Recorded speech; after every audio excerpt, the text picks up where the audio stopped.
Hello, hello.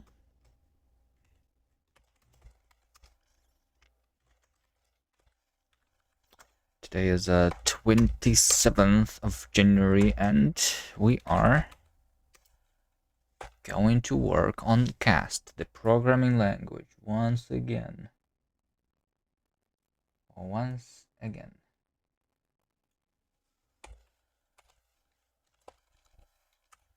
And what we're going to do, we're going to work on the metaprogramming aspect of the programming language. Hello, Picorley.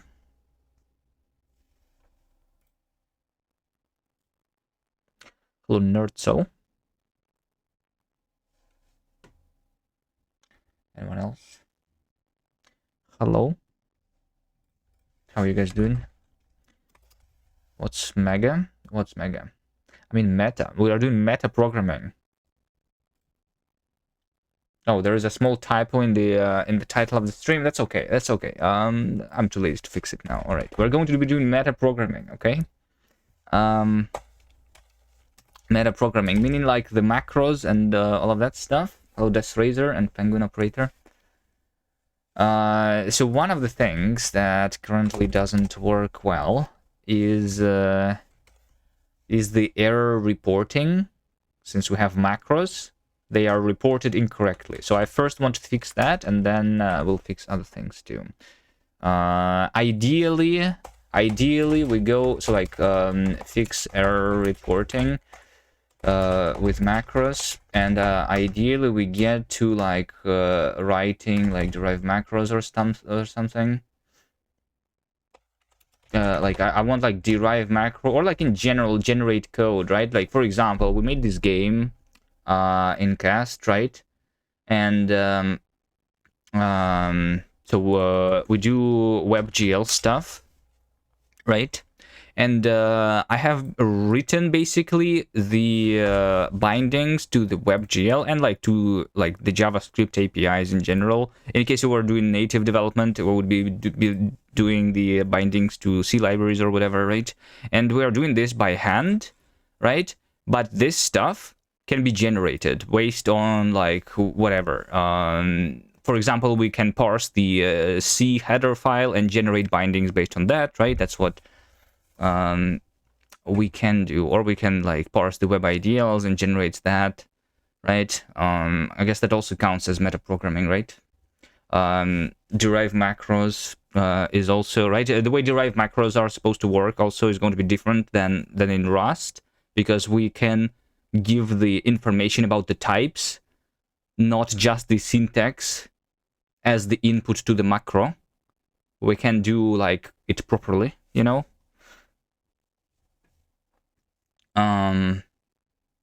So yeah. We'll see where we get, right? Yesterday I was not doing much progress. Hello, Happy Nora. Ah yes, Megaprogramming, not to be confused with metaprogramming. Well, you know, like Kast is a language which is like you know like there are levels of programming. There is like programming, there's metaprogramming, and then there's megaprogramming, which is like not a lot of languages allow, I guess, right? So yeah, it's like on another level, you know. All right, how you guys doing? Can you pattern match on types yet? I think I made this like what I want to have is something like this. Something like this. Let me show.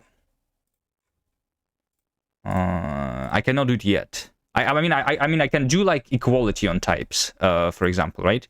So I can see like if type is equal to int, then we generate one code, otherwise we generate another code. It's like the simplest form of the pattern matching, I guess. But that's not like this stuff that we want.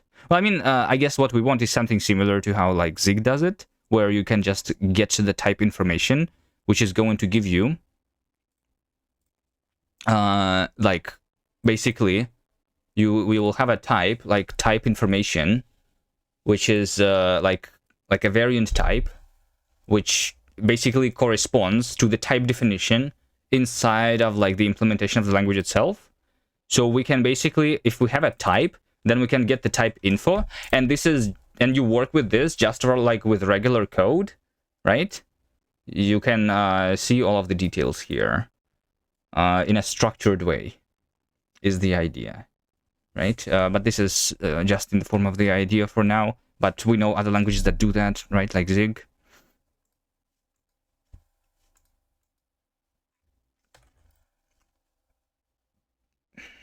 Maybe there are others. I don't know if any of the like functional programming languages allow that stuff. So like in Haskell, there is the generic derive, but that's a little bit different as far as I understand, because it's like it's just a little different.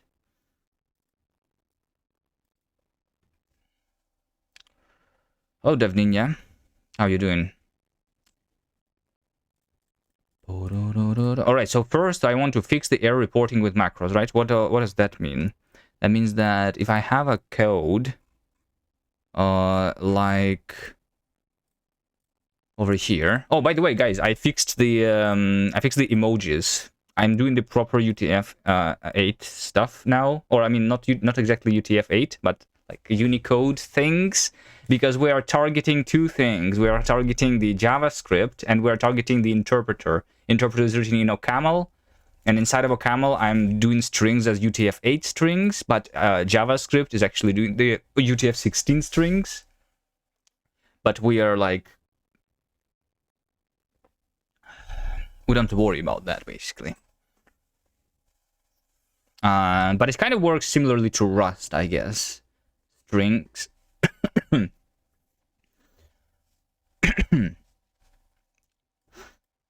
Still, it's just not necessarily UTF-8. I don't know, maybe we can like... Maybe there is like a name for the generic thing.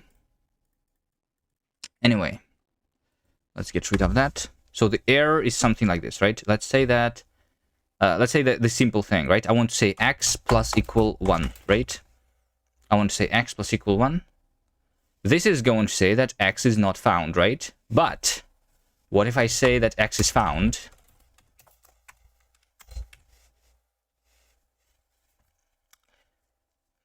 Crashing bot. I did not like redeploy the bot with the new stuff though. So it's going to rejoin the chat there. Yeah, there you go. It's my day 1 here. What's going on? We're doing programming. Hello. Welcome.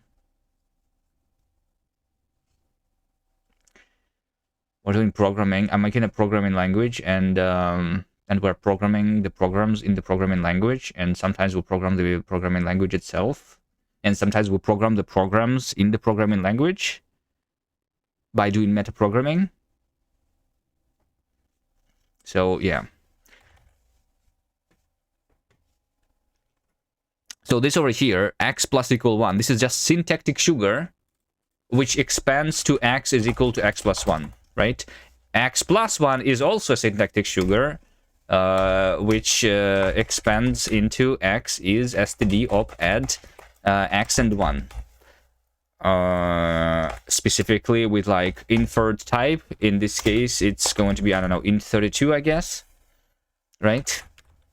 This right now is complaining because it's not mutable, so we can say mut here, and this program is going to work, right? So these 3 lines are literally the same thing, but this is the short way, and it's implemented with a macro system and custom syntax. Why are there 3 spaces between the words? Which words?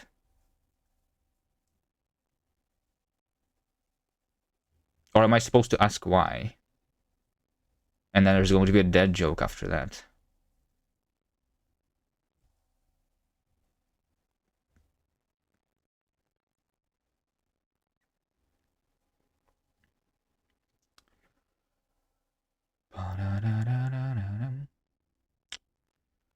Kuvi bot joins the chat. Why are there 3 spaces between the words? What should it be? What do you mean? What's the issue? So we say cast exam. This file is like a playground test here. There you go.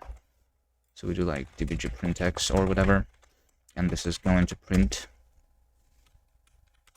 the 3 because we added 1 3 times, right? But so what's going to happen if I say that x is not 0, but that it is hello world? What's going to happen?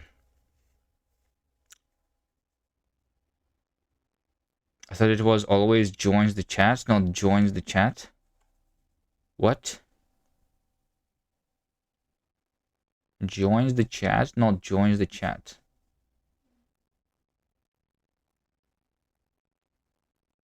Those two, those are the same picture.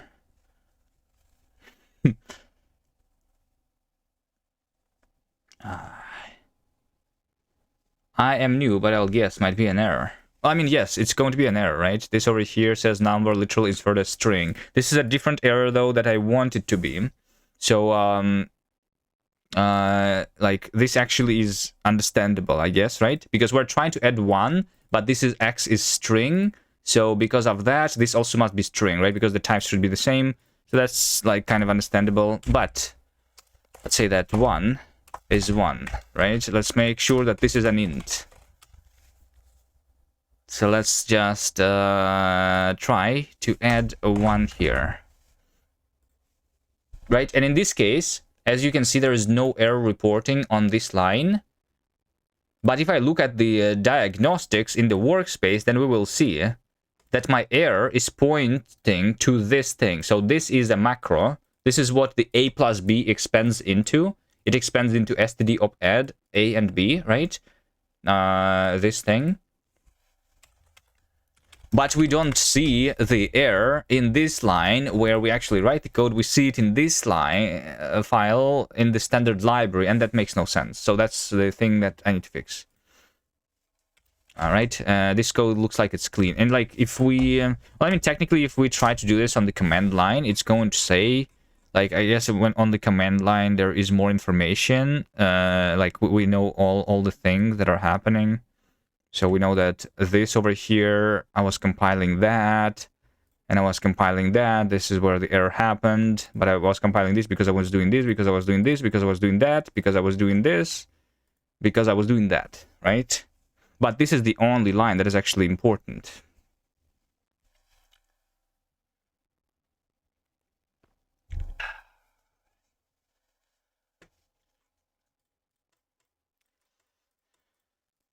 So we want the diagnostics to happen on this, right? So there should be a red squiggly line here in the editor.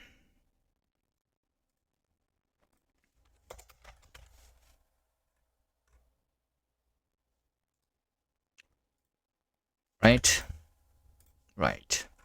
So how do we do this? The way we do this, I guess, is that, so AST is basically code as data, kind of, right? Before it's compiled.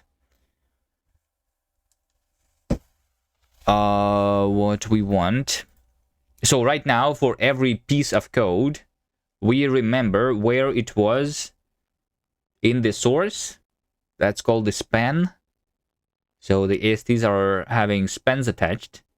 So now this over here is having the span, which is referring to this place in code, while in reality, this piece of code is being injected over here, right? We are rewriting this code into the new code, so it now is a new thing that is existing here, not here. We still want to, I guess, point to this line, but the important line is this line.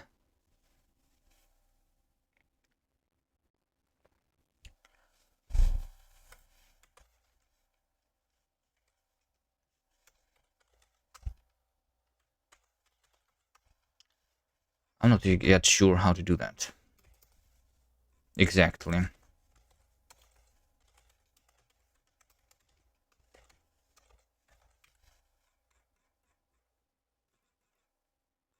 So the AST data that I am...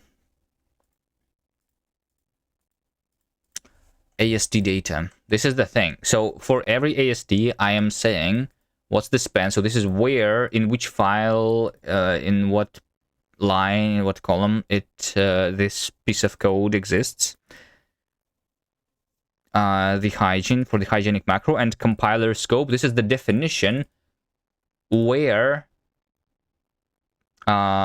we were constructing the macro, but we need another thing, which is not the definition side, but I guess, but the call side, which is where this AST is going to be injected, right? Where this AST is going to be injected.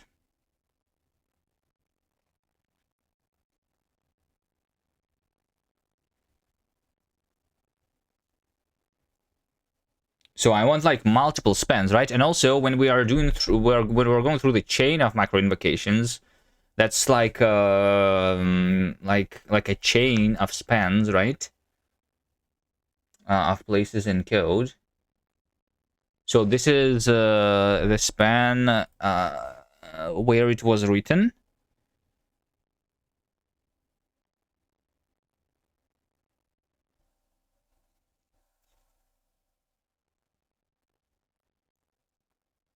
But then we want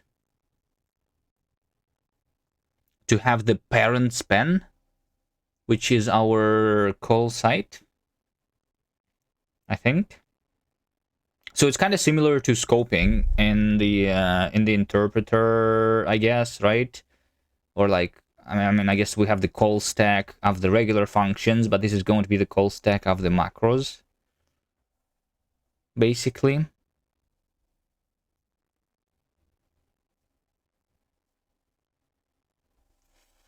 So doesn't it mean that I need something like that? You know, I don't know what to call this though. Span scope, scope, which basically is having the span. So where in the code are we, and what is my parent scope, which is another span scope, but this one is optional, something like this.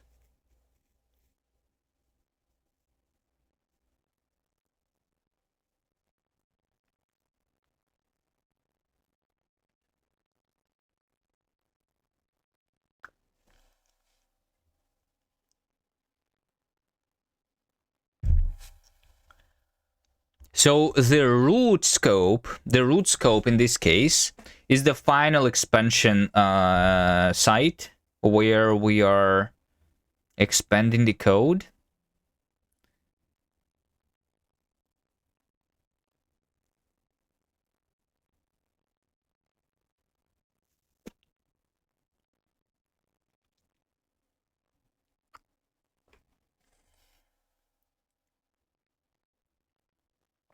Is that where the error should be reported? I'm not sure, because let's have another example, I guess, right? Let's say that we are going to do something like this, you know, for like I in 0 to 10, do x plus equal 1, right?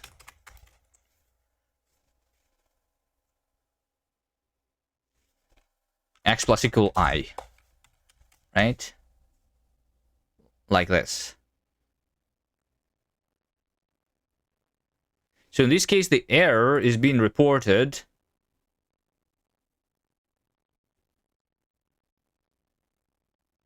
over here.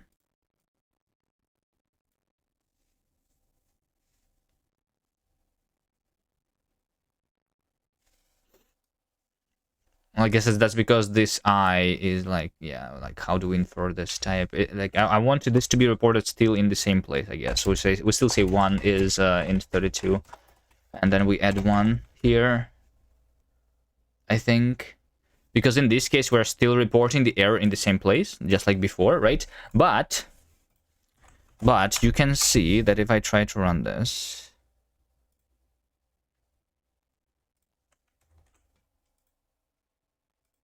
let's get rid of span scope. I can bring it back if needed. So this says that this over here is the final thing that doesn't type check, right? But this thing is there because I'm trying to do this, because I was compiling the plus here, because I was trying to assign here, because I was doing this, which is the result of this macro invocation, right? So like I want the error to be here, right? But this error also, this thing also is technically part of the macro invocation, because for loop is also another macro, right? So we can go back like further down, right? So we're compiling this, we're compiling that, and we're doing this when we're doing this. So this is what my for loop is expanding into. So inside of this body, we have the x plus equal 1 actually, right?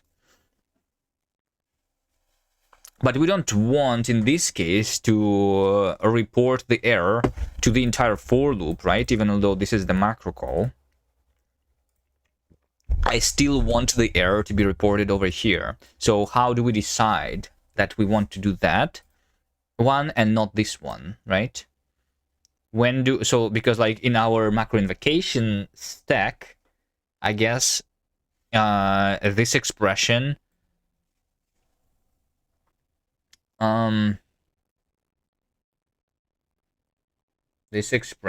would still be expanded over there, right? But at the same time, the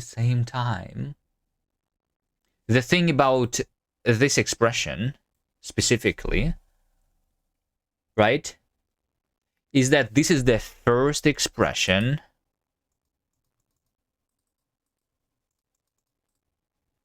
in this chain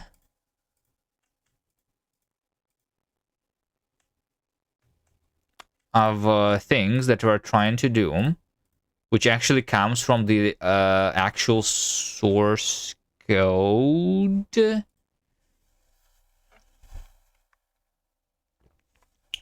What does it mean to be this actual source code, though?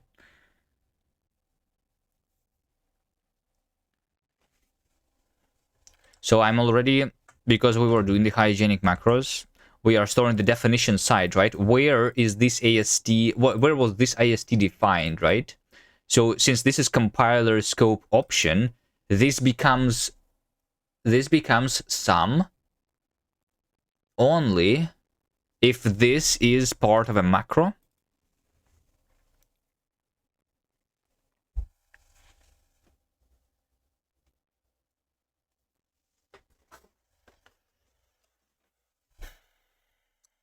I think.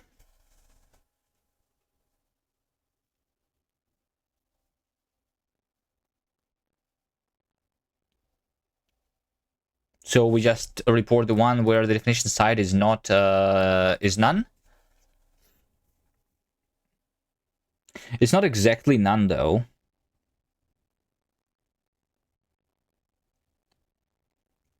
Because it's not none actually, right? Because we are doing the macro call and we are basically passing this AST as the argument to the for loop macro. So we are remembering the current scope as the thing.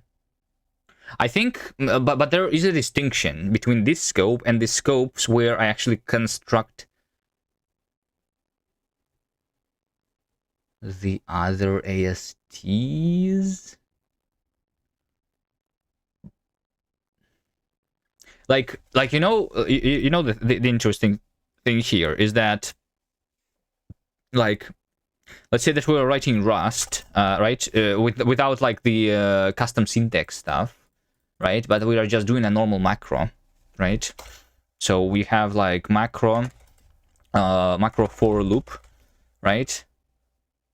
Or I don't know, let's just do macro, you know, like do once, right? Which is not a loop, but is just doing the thing once, right? So this would have an argument, a body, which would be AST, right? And this should return AST. That's what makes it a macro, right? So this just, let's say, injects the body as is here, right?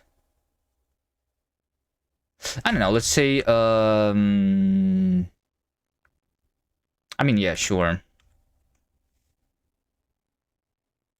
AST is not in the prelude. Use std AST.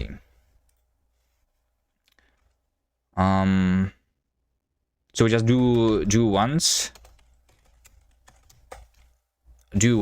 and then we do this thing, right? So this is the same code.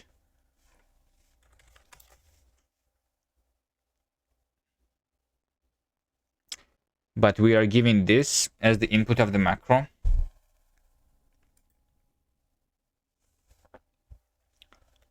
But this thing is being like done as is.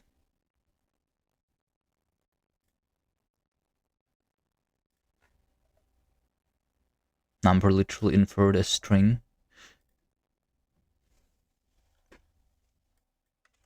We'll do this from scratch. Wait, what?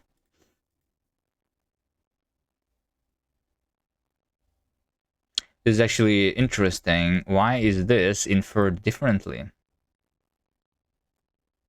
than this thing? Isn't that like literally the same as what I have done here? Why is the error message different?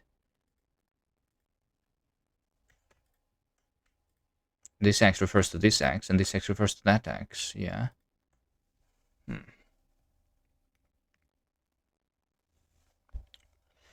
Got most of the syntax parsing, binary and unary operators are still missing though, lol. Nice.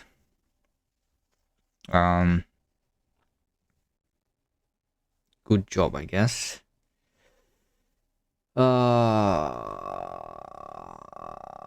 Never done in LSP. What kind of parser, type checker, etc. you need for the protocol? You need the one that doesn't crash on errors. So you basically need to ignore the errors and continue in order for the LSP to be usable. And one that doesn't lick memory, I think that's fine. My LSP licks memory, it's still usable, you know? Like, it's okay, you know?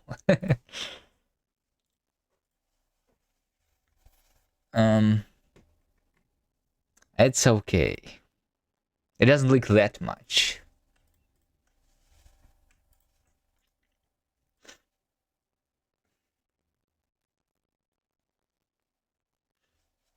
Alright, so for some reason I have a different error here. I'm not sure why. If I like declare the one outside here. Number literally inferred as string. Interesting. If I don't do this though. Oh, wait. Wait, what? Oh, I understand. Okay, so like, okay.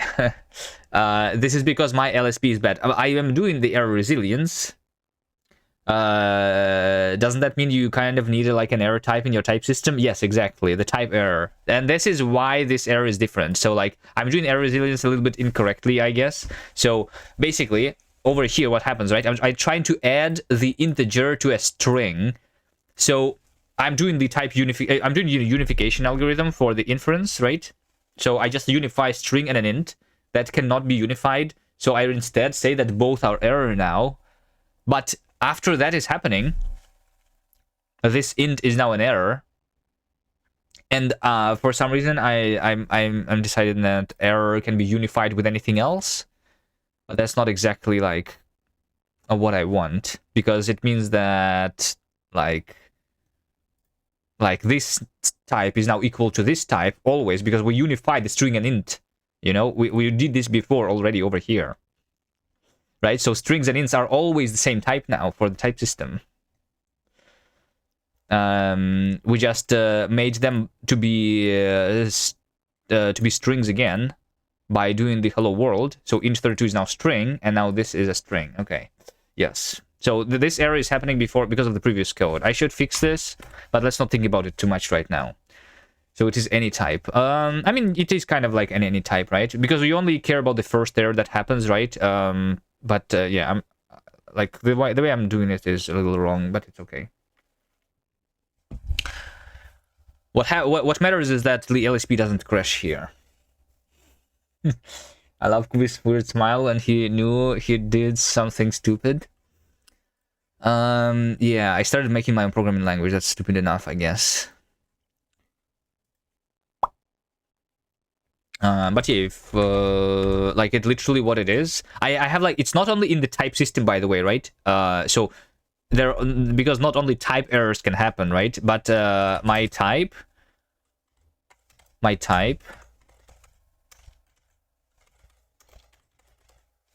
is literally this. So this is all the list of the types, and one of the types is literally the error type. Similarly to that, the expression or like the compiled code, the code can fail to compile. Like in general, we don't know how to like compile things, so there's errors there. Same goes about ASTs, the parser.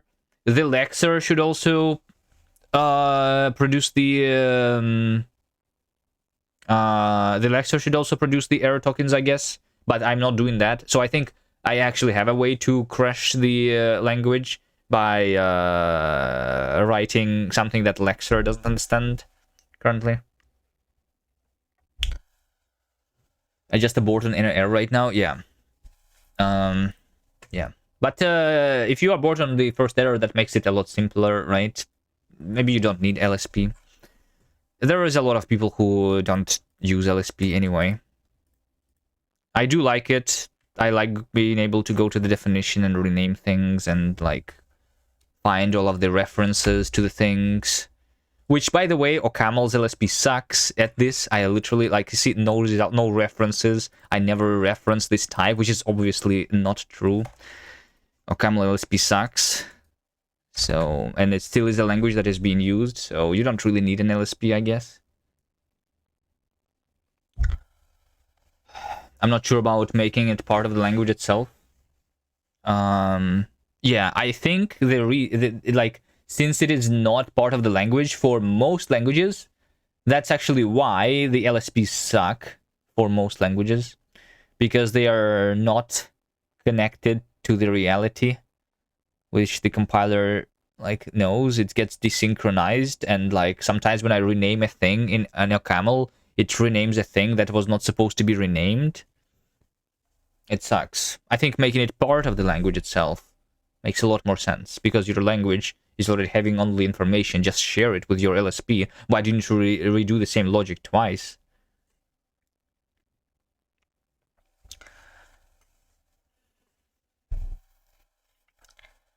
But also, like, I guess it's less necessary if you don't have a language with like compile time evaluation.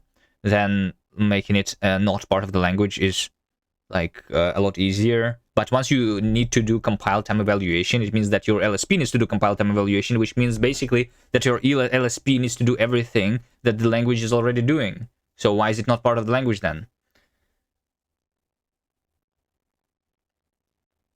I don't know, like you are doing linear types. Are you also going to be doing dependent types or not? So, because if you do dependent types, then dependent types also require evaluation during like all of the different things. So that would also require the LSP integrated deeply with the language, I guess, if you do the LSP.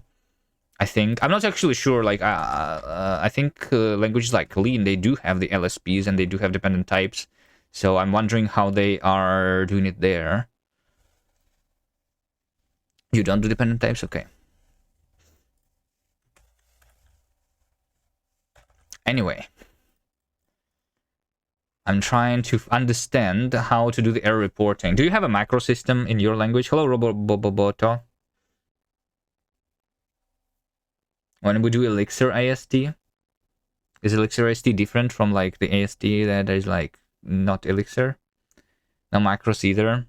Yeah, I guess your language is like very like explicit. Like it's like the like, what's your language called? You should call it explicit lang. As far as I understand, there is nothing implicit in your language.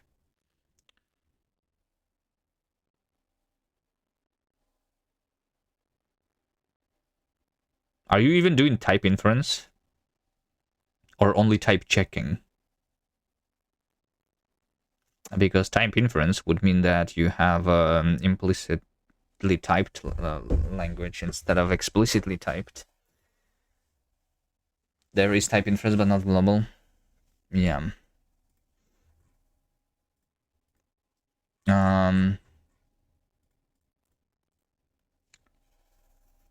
It's not really explicit. Control flow is implicit as heck. Is it? What is the example of the implicit control flow? Do you have like algebra? I mean, do you have a like the effect system, the algebraic effects or something?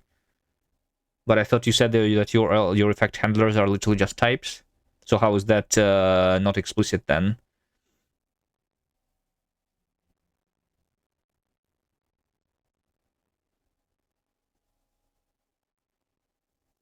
The fact that everything works like coroutines. We are doing the same thing. I am also doing the same thing.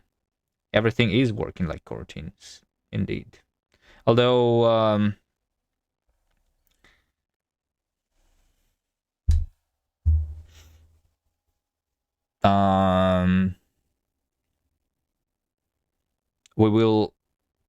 I will need to, like, I want to have an option to make sure that something is not working like a coroutine.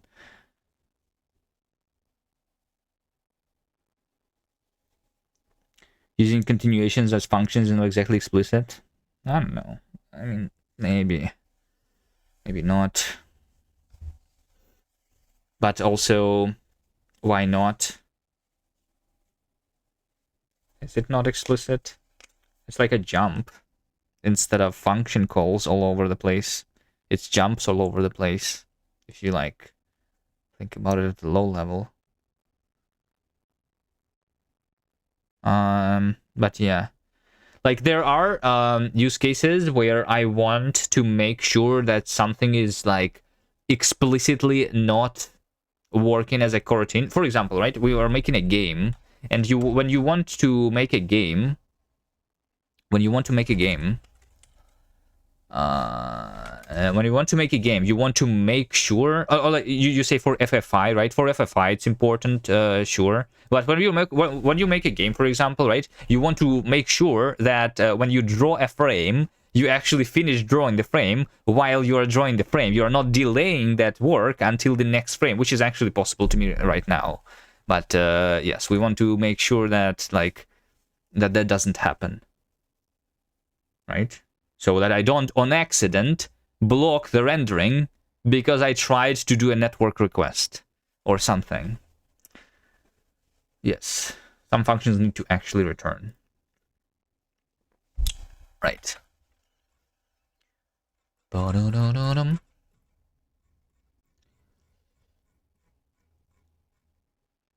It makes your entire language async in some way. I mean, if you take a look at my transpiled JavaScript, I'm literally like having async everywhere. Async, await, like everything is async, await. Here's my runtime. Here's how we add numbers together. This is the add function. It is an async function, which is not having any awaits inside, but like, you know, everything is potentially async.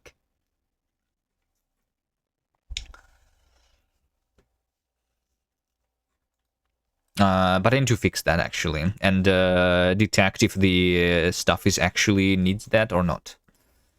This hurts the performance currently in the JavaScript.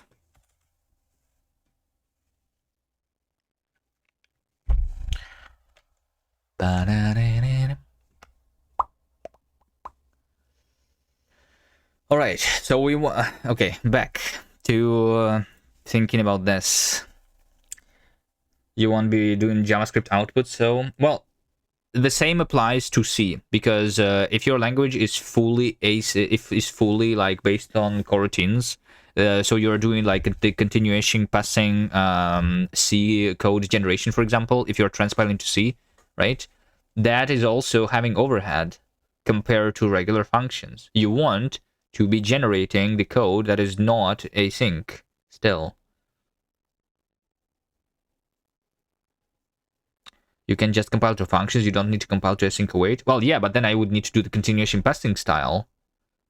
I tried that. It actually is. In fact, when I tried that, I was surprised a little bit, but it seems like in JavaScript the continuation passing style is a little bit faster than the async await actually. Performance-wise, But that means that I need to rewrite my program to the continuation passing style, and by using the async await, I'm just cheating, and I'm not doing that. So yeah, you need to do like selective CPS. And in presence of generics, you also need to like sometimes compile the same function in two ways. One is generic, one is not generic. Since you are basing your language on Kokam, they're like I read that that's what they are doing, right? Because you have, but when you are having a function which is polymorphic over the effects, those effects can introduce the asynchronous, or they cannot, which means that your function, the same function, sometimes is async and sometimes is not. And if you don't do monomorphization, then how do you figure that out? Unless you do monomorphization, but I feel like I don't want the monomorphization for the compilation time reasons. For sure. The advantage I have is that since functions are also second class, most of them disappear in the lower intermediate representations. They just get inlined. Functions are second class. You don't have first class functions. Isn't that very limiting? I don't like that, I think.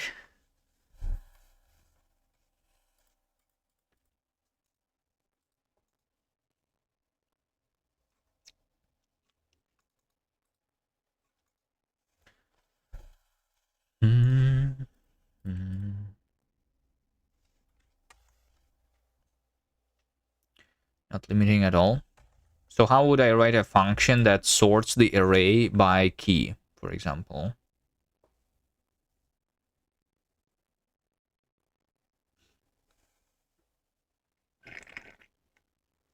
Types can be generic over their level. Second class, that means that you can take them as parameter, but not a return. Oh, but not returning is also limiting. And not storing is also limiting. But I guess coming up with an example of that would be difficult. But you allow to store continuations? Or do you not allow to store continuations? Are your continuations also second class?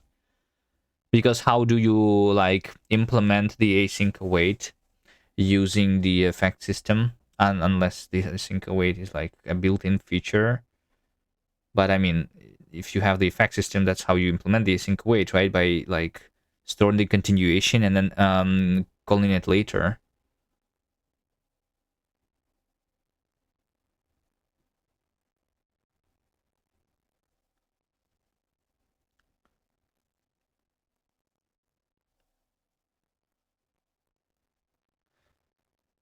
Well, I mean, you kind of store it when it's an argument. You store it in a variable, which is the argument to your function, I guess, right? You cannot store it in a data structure, though. But sometimes you want that for the implementing the efficient async runtime, right? So you store all your continuation in like in a queue. You pop the first thing in the queue and like you do that one or whatever, which is why user-defined types can also be second class.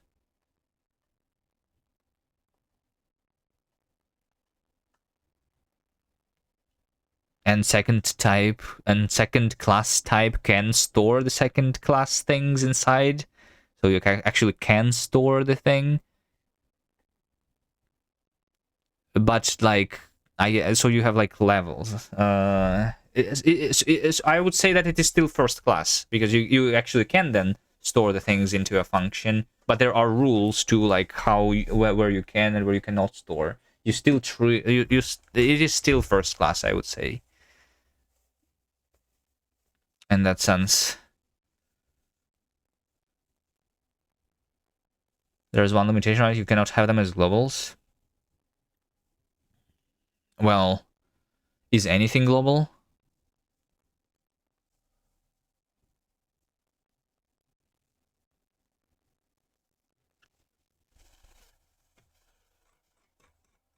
So nothing is first class then, right? Or in other words, everything is first class. All right. All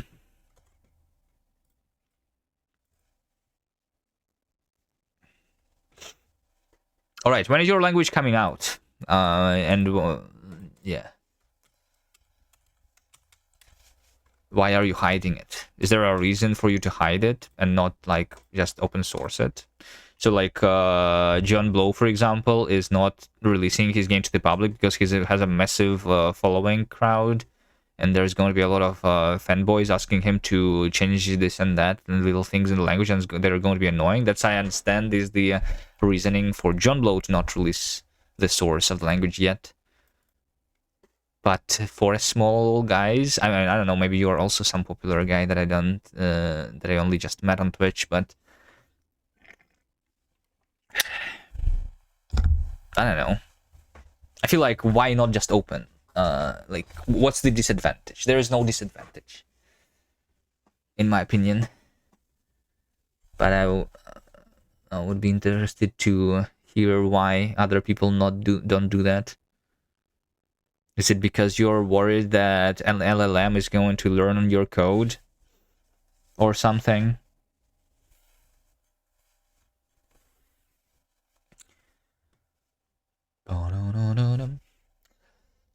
Originally, it wasn't like that. I just had regular functions. Second-class values needed to be threaded around in parameters and callbacks.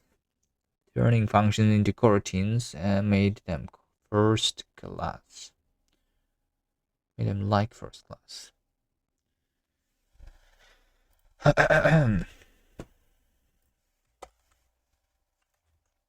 All right. Can I make some work today? I mean, I like talking about languages for sure. But I want to also make progress on my language. So I want to fix the error reporting. And I don't know, is there anyone who is also doing a language with macros potentially in chat right now? How would we like do that thing? I'm wondering. I can also like take a look. Well, I mean, so if we're talking about like Rust, for example, then in Rust you always report the error basically. Well, actually, not always. Interesting. You don't always report the error, like in the entire place where the macro was called. The error can actually be reported, like in one of the inputs to the macro. If you do it, well, can I just report them as soon as possible? But as soon as possible right now is not the like. So when I'm doing it not with the LSP, this is fine, right? So, but as soon as possible, since I have the macros, is reporting this line of code, which is not my code. This is not the code that I have written, right? This is the macro implementation. So this code is technically being expanded into the my main program, right? But I'm remembering this position because this is where this code was defined, right?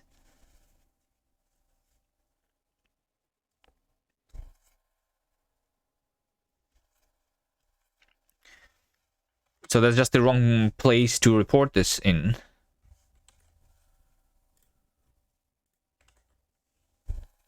But yes, because like I'm basically like having a full like stack of the things that I was compiling. I know that the problematic thing.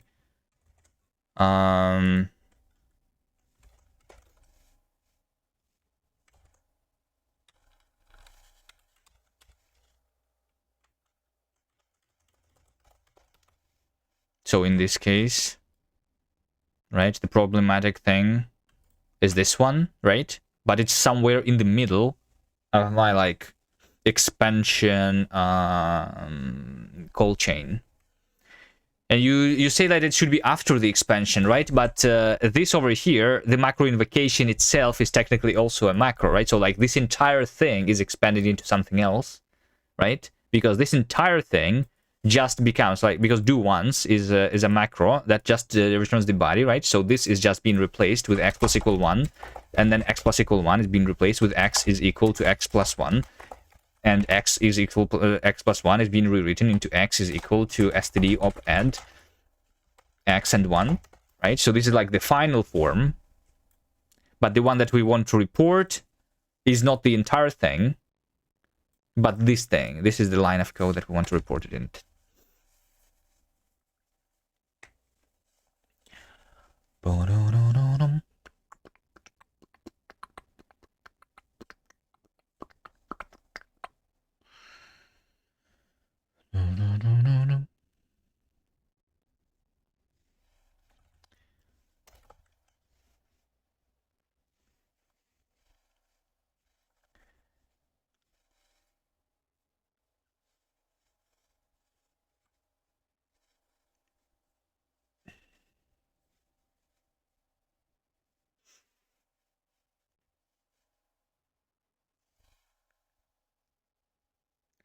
I have like 30 different toy compilers from the past 5 years.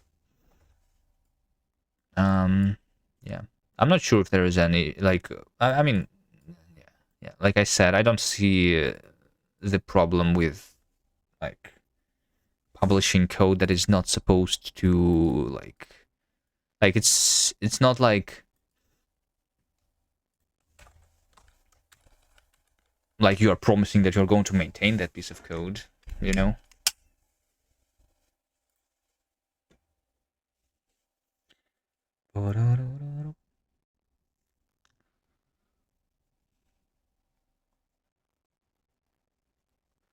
Every time I'm like, this is good, I read a paper that makes you go, oh man, I should have added this.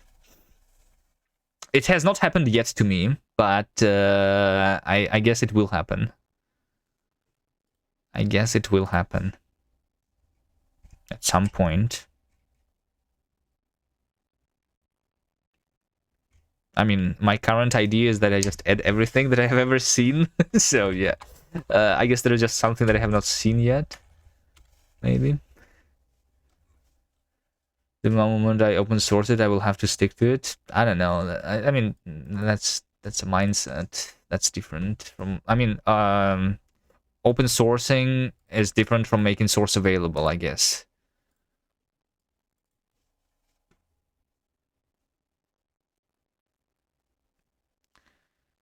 You don't want to commit to it right now. I wouldn't say that I am committed. My stuff is public. If you like, that doesn't mean that I have committed to anything, I would say. It doesn't mean anything. Other than that, the fact that anyone can look at the code.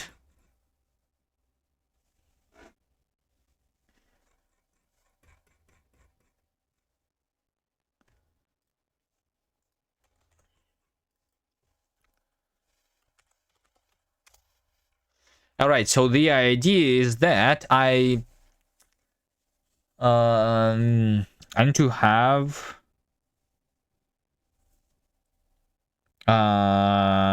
some like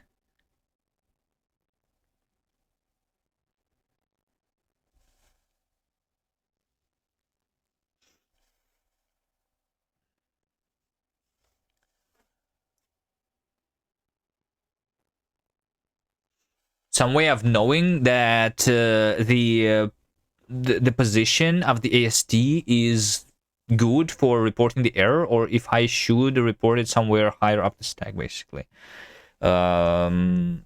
Yes.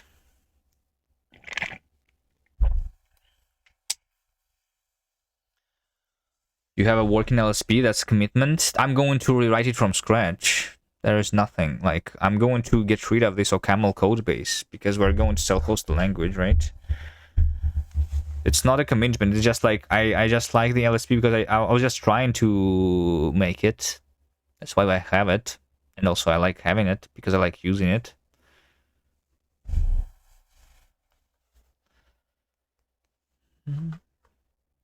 Working in quotes, yeah. Working LSP. I mean, it is working, right? It is working. OCaml is honestly the best choice. I hate OCaml. I think it is the best choice, and the fact that it is the best choice is very annoying because it is the choice that sucks. So like, why is there no better choice? Why is this really our best choice?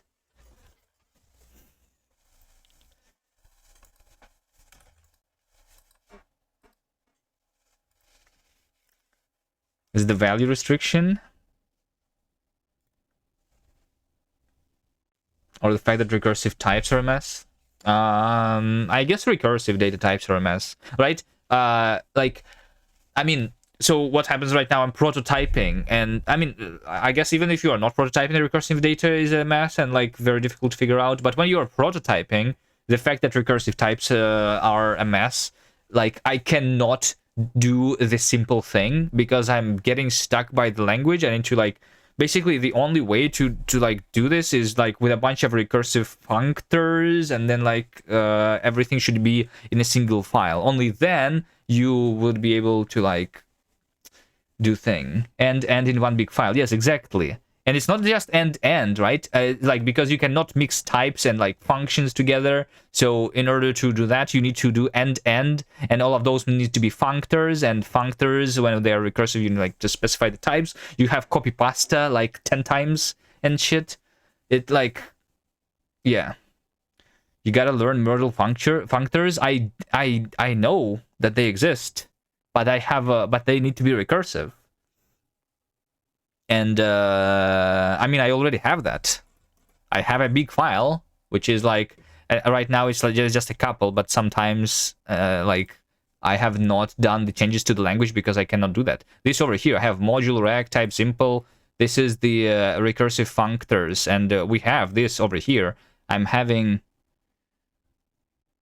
like over here, right? Kast, AST, make. I mean, this over here is basically actually defined in the other place. So yeah, I'm doing the functors. They are very annoying. This is very annoying. I'm using them. They are the worst feature ever.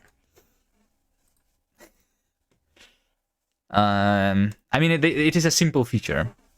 It is a simple feature, and using it is difficult because it's simple. Unless your use case is simple, then it is simple. But our use case is not simple because we're making a programming language. That's not simple.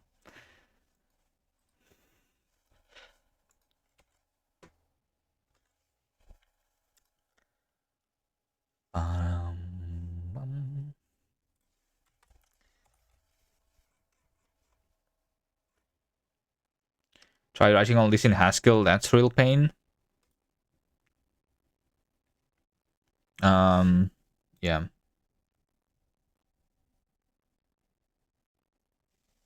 Haskell. I did not do too much code in Haskell because I was annoyed by the like. I literally rage quitted Haskell because of how bad the records are there.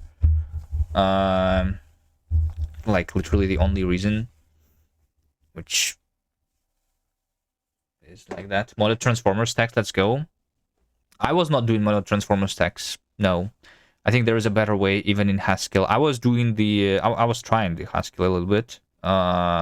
Using the effect system in Haskell allows you to avoid the mono transformer mess. Yes, I was using the library called Effectful, and it was very nice. I would say.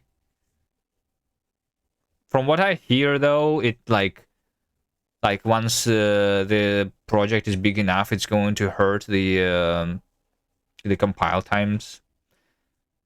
So that's why I didn't go into Haskell also further. You can use effects in OCaml multi-core, by the way. I am using them. I am using them. I know.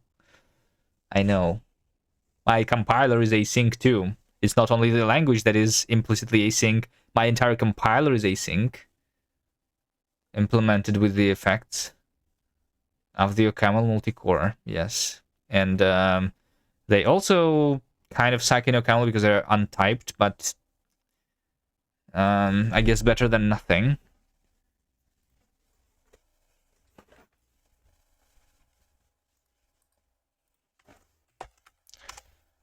Better than nothing. Oxcaml.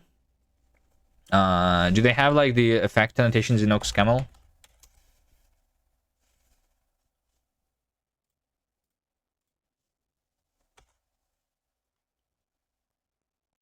I know that they have like the linear type things there.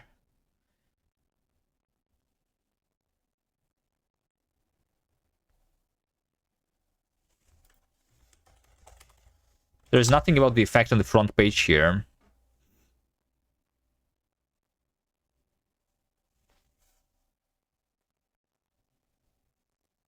This entire rewrite started with Oxcaml. Yeah, I actually tried Oxcaml for like one day, but there was some issue with it.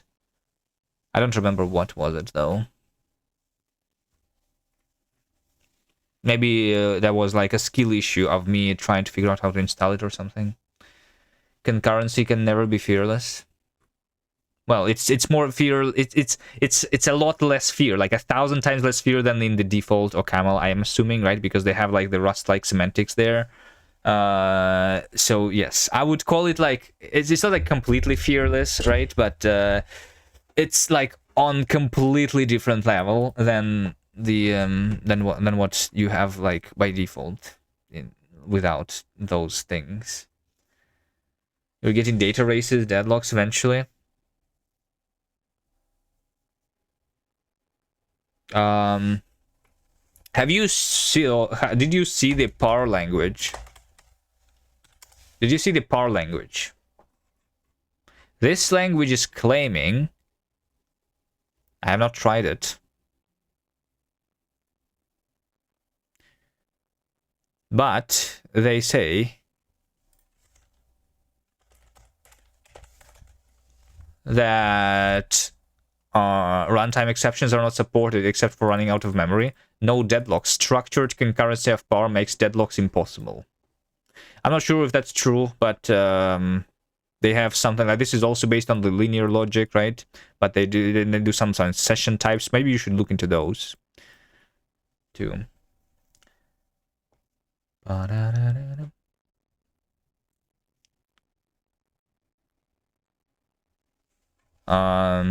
So yeah.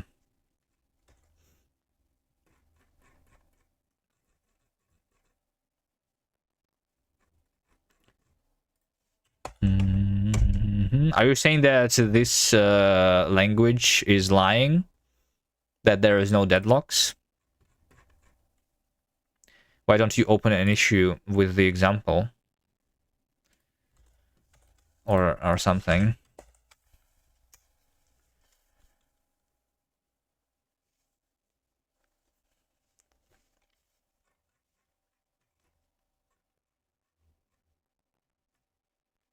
They are correct.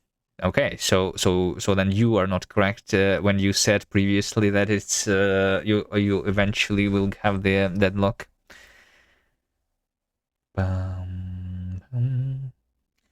You can only prove it for that program. You cannot prove it for networks of programs. All right.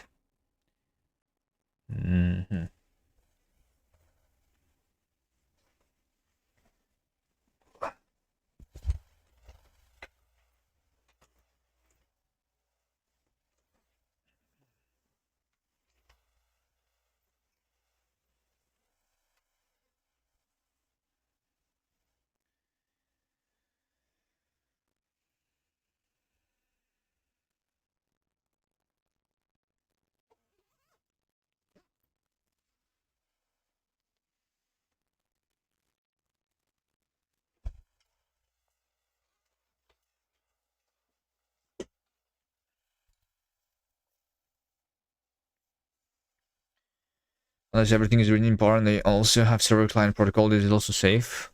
And that's like saying that Rust is not safe because you need to like interface with C code, and C code can do anything it wants.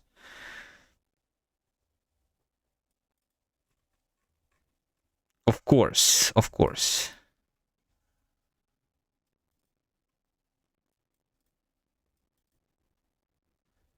And your language, which is linear, is probably going to have FFI too, and your linearity can be broken with the FF, with the, like, with whatever you're interfacing with.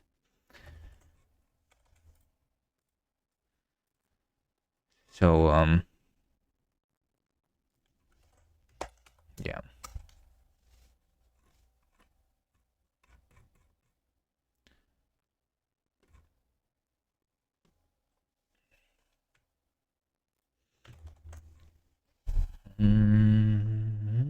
All right, 1 hour passed and we did not do a single step of progress. Wonderful. Wonderful. Let me think about this.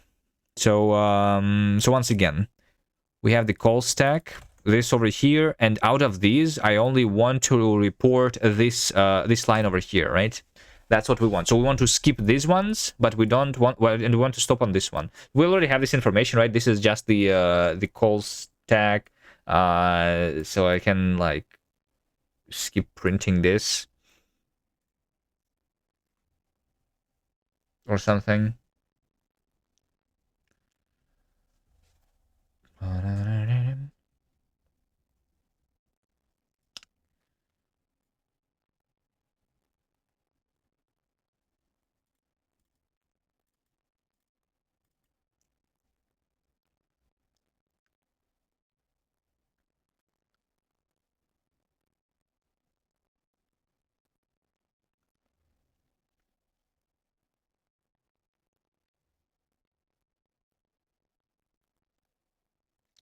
So the difference is that this code was constructed here. At the same time, here's another example, right? Let's say that this x plus equal 1 was an AST. Let's say something like this, you know, const AST is x plus equal 1. And then over here, oh, but I cannot actually inject this one here. Interesting. Wait, but then like you know, then we do something like this, you know, include AST. we do like include AST.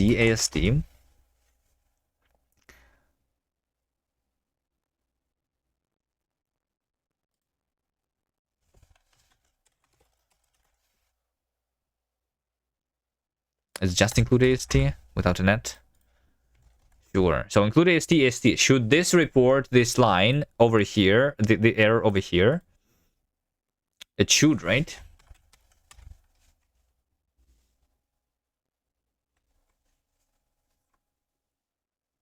It should report it over here because we see it. This is my code still.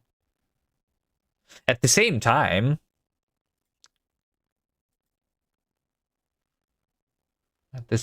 what if I include it twice?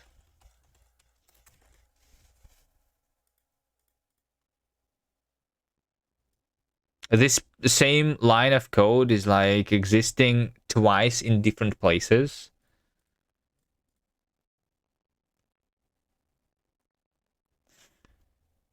Unless we want to make ASTs like linears or whatever. But I don't think so.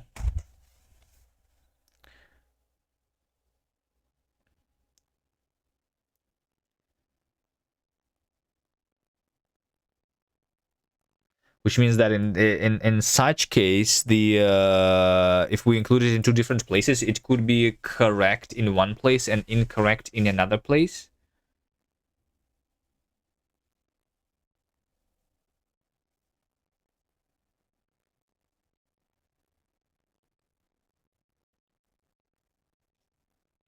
But in this case, the difference is that I'm constructing the AST explicitly here. In this case, the AST is constructed implicitly, which is different. So maybe that's the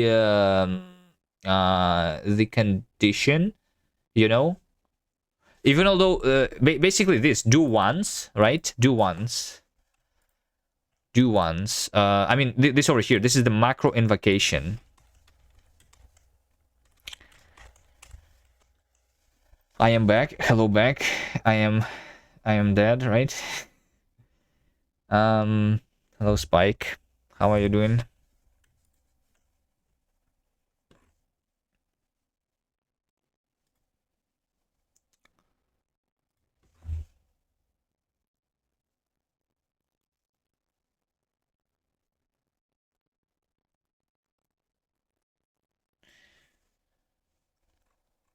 So what I mean is that this is another macro which is defined over here. So I'm just including AST macro called with this AST as the argument.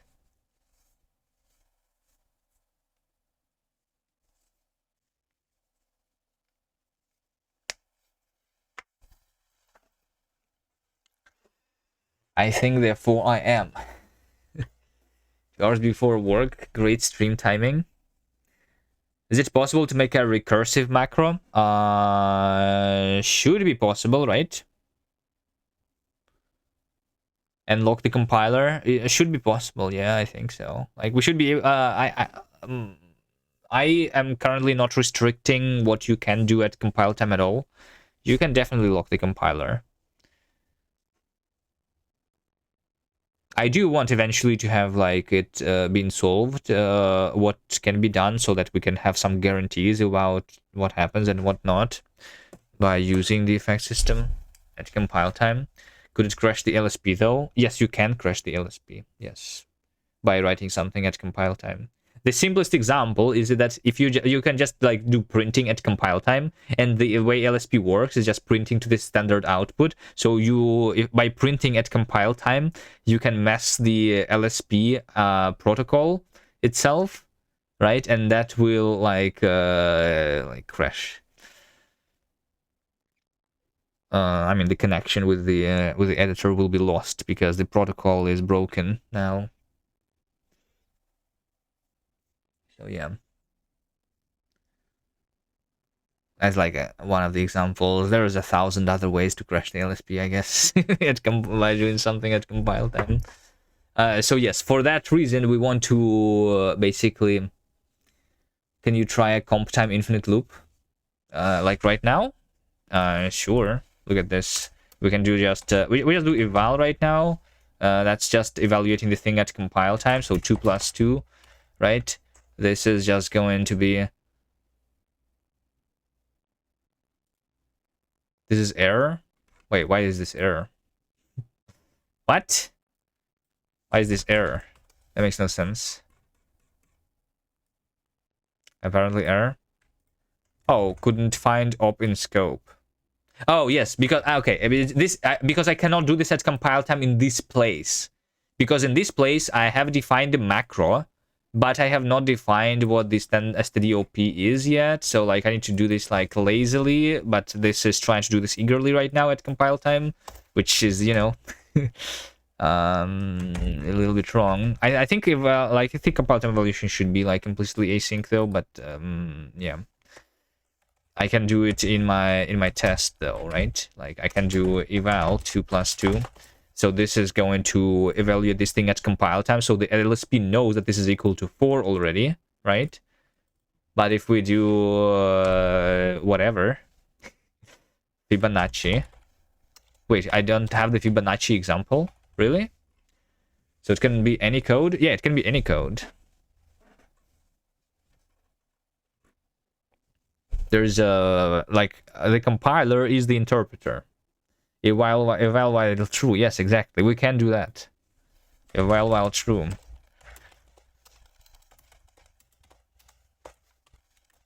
There we go.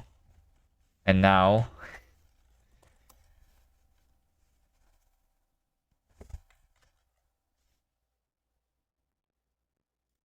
I think for the priority reasons, we need to do like this. There we go. Now Kast is just, there you go. There we go. There we go. Is it going to keep leaking memory though in this while true? I guess in this while true, nothing really happens inside, but it is using the single core fully currently. So yeah.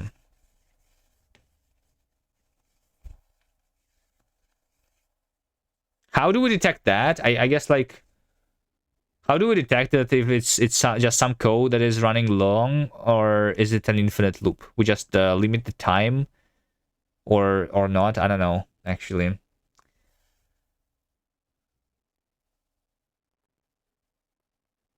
You can't. Well, I mean, we can always like just limit the time. Just give it the time limit. That is always possible.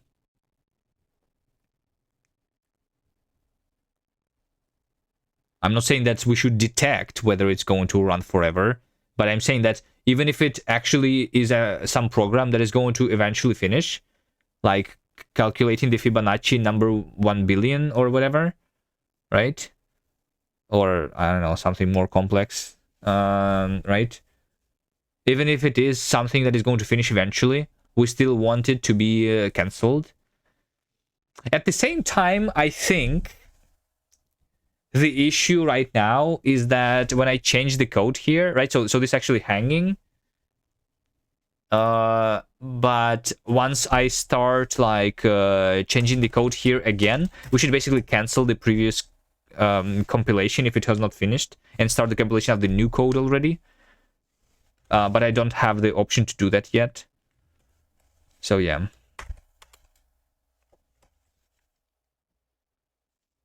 Let's kill Kast.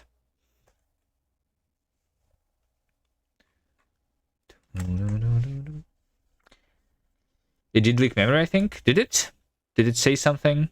Was it more than 1.1 gigs when I killed it? Went from 1.1 to 1.2. Yeah, maybe then even a while through is leaking memory. I wouldn't be surprised. I just need to like figure out where my memory leak is happening.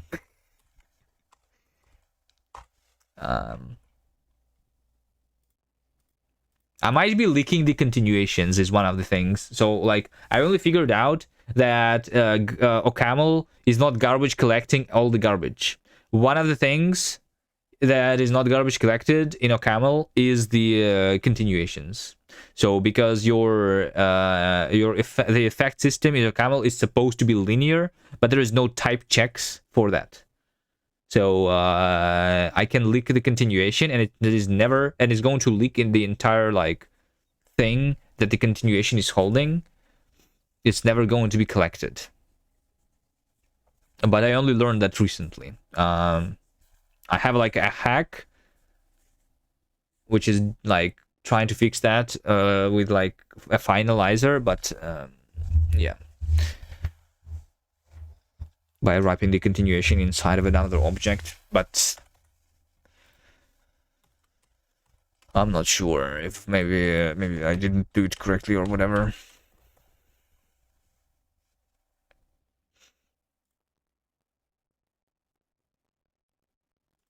All right, zero progress, guys. Zero progress. It's happening on this stream. OCaml GC is amazing, ammo. Not in this case. Well, that's just like the design of the OCaml language. They decided to not collect the continuations automatically for some reason, because that would imply big performance penalty or something. I don't know. I don't know why. But yeah, there's probably a reason for that. Otherwise, I do agree that OCaml's GC is pretty good. I don't have a problem.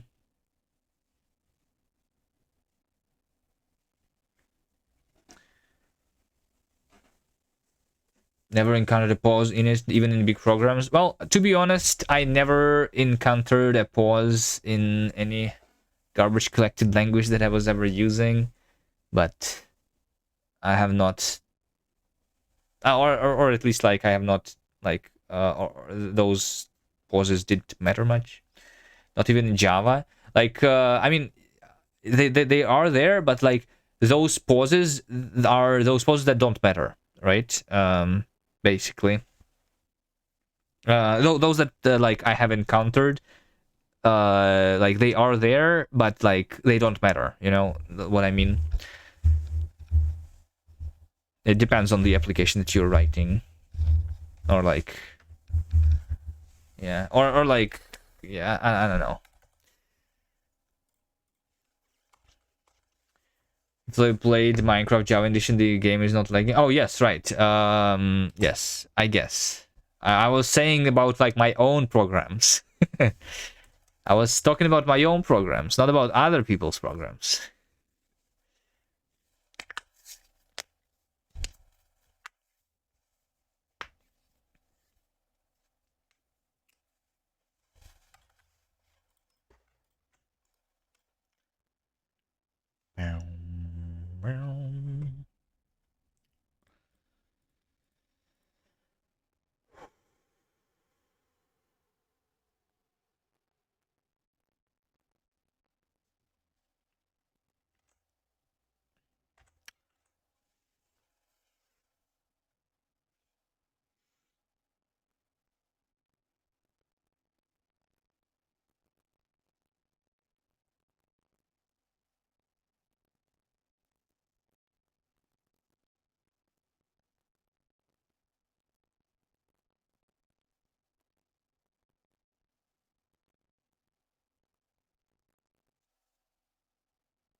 Is syntax highlighting slow when you switch files?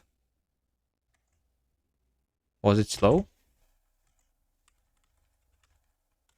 I mean, my LSP is slow because it's waiting for the compilation before it's doing the syntax highlighting. Because that's how my LSP is working right now, and then even that is broken, kind of. Too much tomato. Hello, hello, hello. Why was there no notification? Or was there? Am I muted?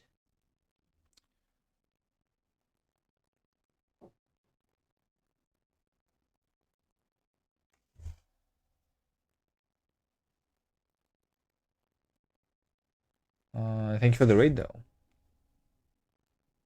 I'm supposed to... What if I refresh the cache there? What you working on today? Hi. I'm working on my programming language, but since you're working on games, and we met each other on a game jam. I have and I am planning to use my language to do games, and here's what I have done recently. I have made a game with my language. So I think I'm going to start to try to participate in some game jam in the relatively near future. So here's a thing that I've made. Simple game like this. That's just an example.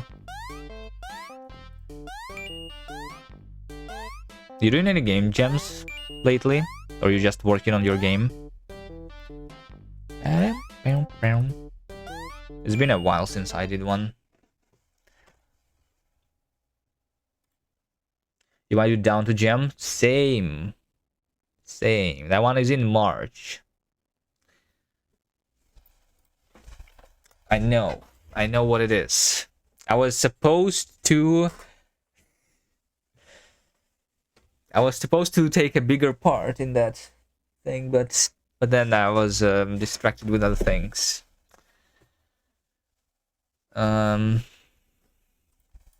Yeah. Unfortunately, I missed the first two. I was planning to do both of them, but yeah, maybe this time, finally, I do it. D2 Jam Gang. Yeah. You want to do the last two, but also was distracted with other things? I see. Yeah. Right, well, hopefully we make it this time. So the next D2 Gem is in March, which is... January is finishing, then there's February, and after February is March, right? So yes, it actually just like a little more than 1 month. I guess.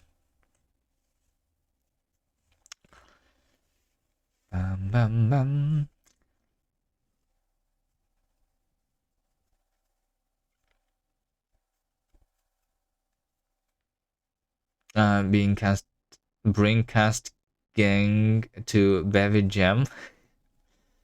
Is Bevy Jam happening right now?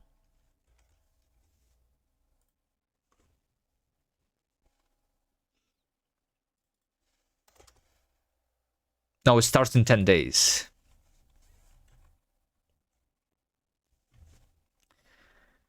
Well, I mean, we're supposed to use Bevy if we join this thing.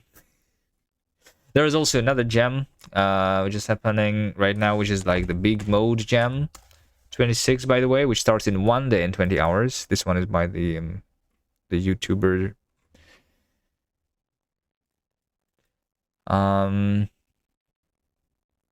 Did they fix this page?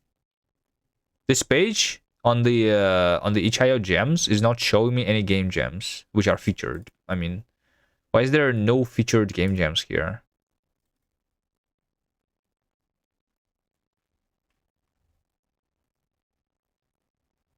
Sealed with a kiss gem.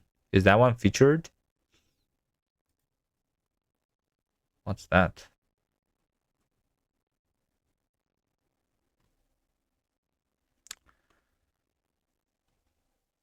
Win the Bevy Jam without Bevy.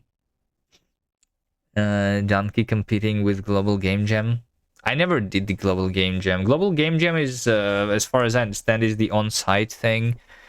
I heard it's like popular, but it's not online, which is I don't know.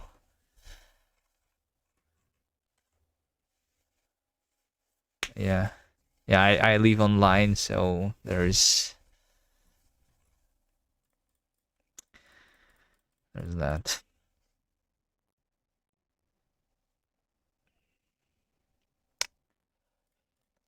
Bum, bum, bum. All right. Feel free to distract me further from making progress on my language. I literally did 0 things today that are useful. Maybe I can do something simple, because like if this mm, mm,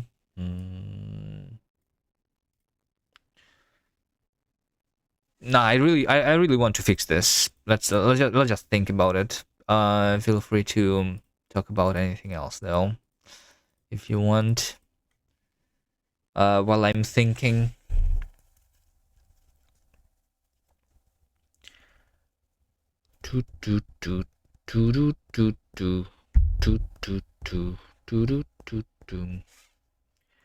So the simplest thing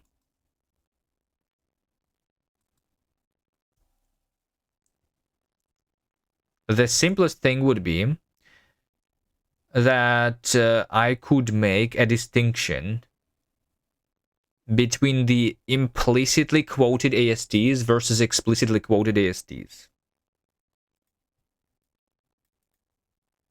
But I think that's wrong. Maybe I should look up how like how like Rust does it or something. Let's or maybe let's just ask ChatGPT what that thing thinks about it.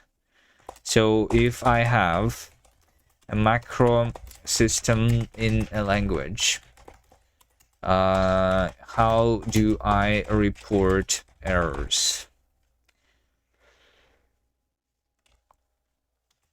Because I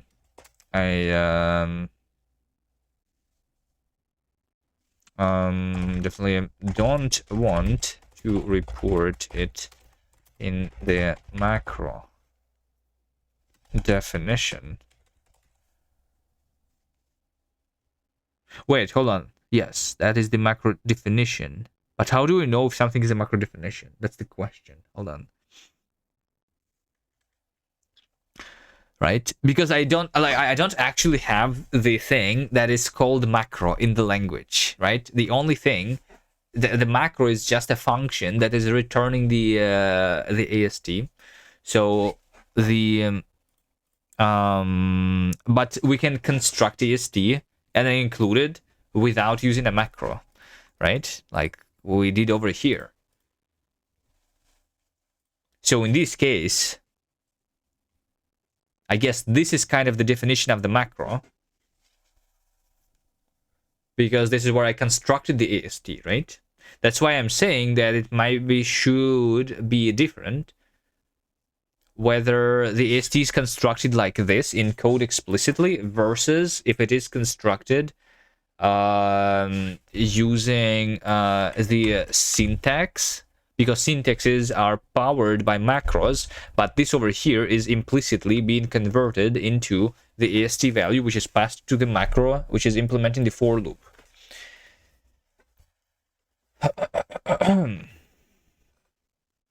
You know?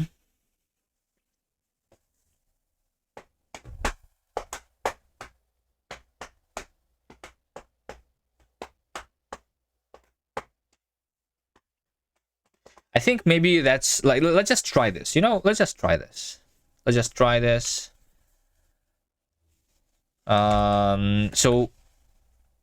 So we do in the Kast compiler, right? We basically have the I call these things the custom syntax implementations, right? So this is constructing the children nodes that have been parsed into ASTs, And this AST over here should be different than the AST that would be created with the quotation that is like a direct quotation. Init AST def site delete. I think it's because I was thinking of deleting this thing. Init AST def site. Init AST. This should just be called init AST definition site, right? So this is just putting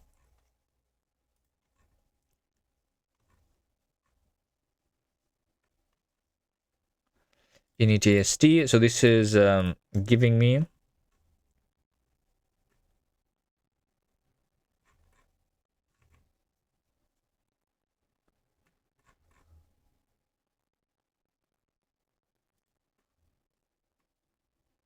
yes, it's just specifying the definition site to be the current context scope.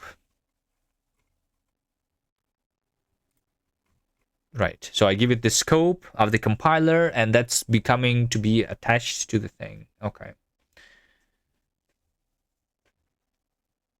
So we know from which compiler scope this thing came. But in addition to that, I guess, so that's my like AST data, right? That's what we store with within the AST, the span hygiene definition site. But we want to store another thing, whether this AST is suitable for reporting the errors, basically, right? Maybe that's what I call it. Let's just call it that for now. You know, like suitable for error reporting. Maybe we can come up with a better name once we understand what this actually is supposed to mean.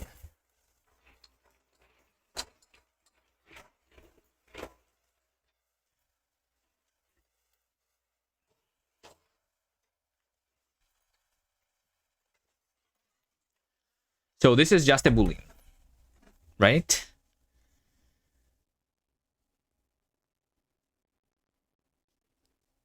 This is not a boolean. Like, I feel like it is something that is either like explicitly true, explicitly false, or we don't know. I think. So it's going to be like bool option, maybe.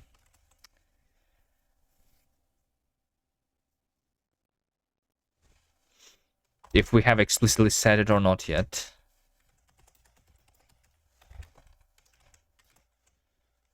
All right, let's try to see what we need to change now. So in the interpreter, when we're doing the quote AST, this is what powers the macros, because in this case, we are explicitly quoting it. And I'm going to say that the...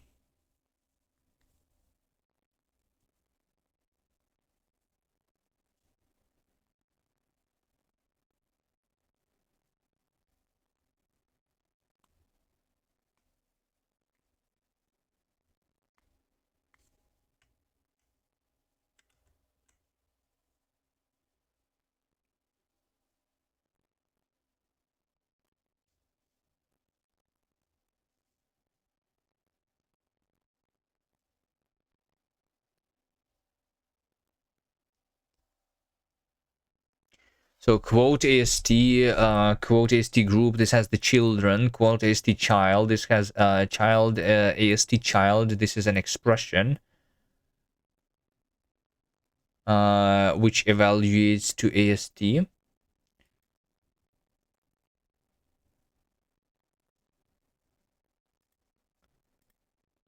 And we give it the AST,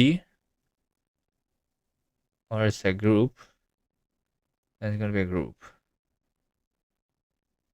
I think I just say here that what did I call it?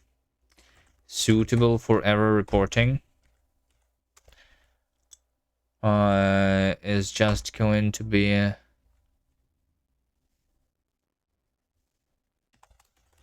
true, false in this case, because this is the macro thing.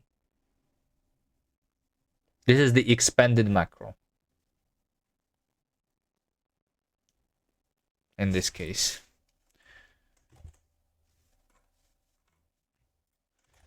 And then in the compiler, when I initialize the AST, so this is the AST that comes from the parser. We give it like some default values here. So I guess by default we don't explicitly say anything.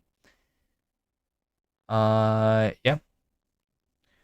Suitable for error reporting is going to be none. Wait, I just disable it in those places and that's all, right? I just disable it, but then it's enabled for all of the other things. Yeah, so it's only like disabled in the quotations.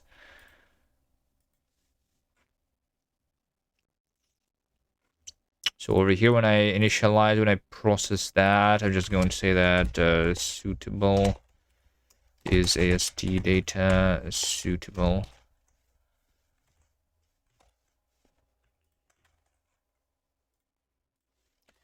Suitable for error reporting. So over here, we are potentially reporting the error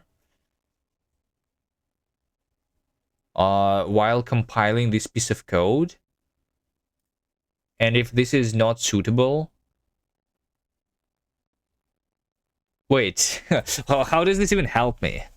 If this is not suitable, what do I do with the error that I have here? I need to like forward it for further higher up the stack, right?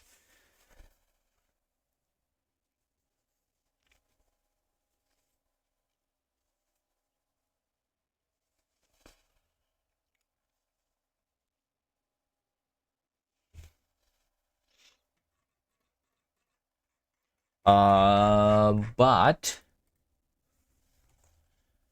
yeah, I have successfully compiled. So like right now, everything should still work, just like before.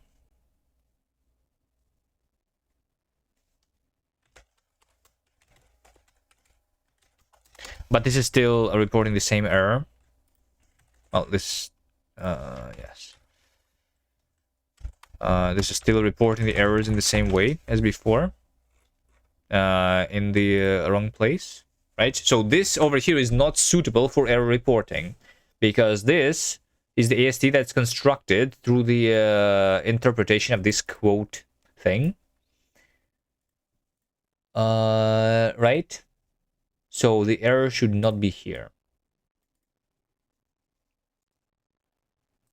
Yes.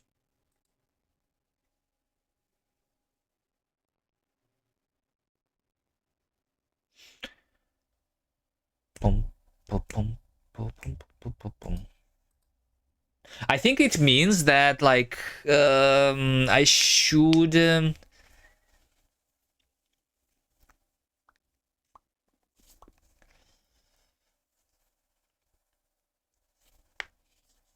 I think that means that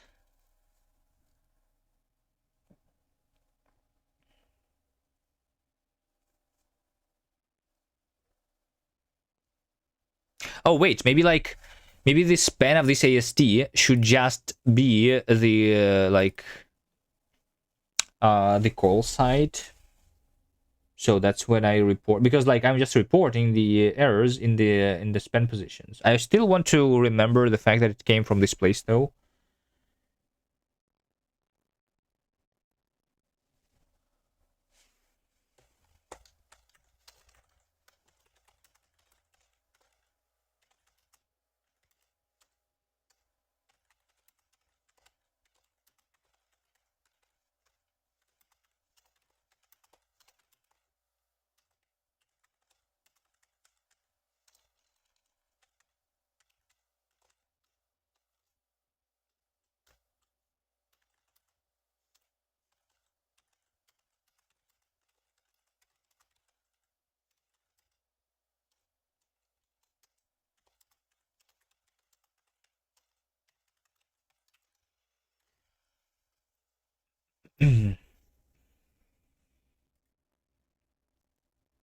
So instead of saying that it's not suitable, I'm just like literally changing the span which would be used. Oh, that's a little bit different because spans are used for other things. For example, I like if I rename std here, I can actually like rename things when they're using them inside the macros. Otherwise, yeah, like it's a special span for error reporting is what I'm saying, right? It's a special span for error reporting that I need to have attached to the AST. Maybe. But I mean, I guess like when I'm reporting this, I would still want to say that. So like I just want the first, the most important line is this line, right? And all of these should still be present in my error report so that I know that it's specifically this line. But just that the main error is going over there is what I want.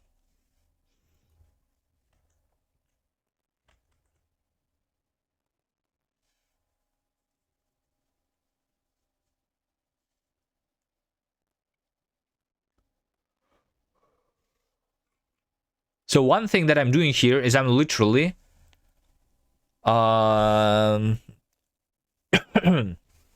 I'm just seeing that I have yeah, okay, that's different. That is different.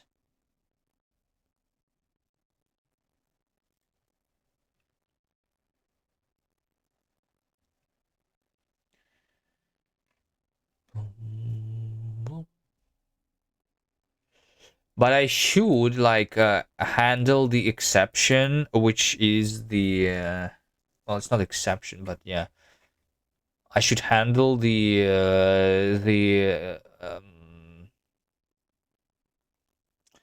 compilation error here.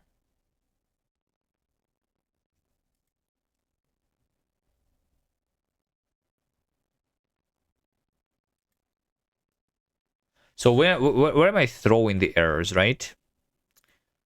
See, this is it basically, right?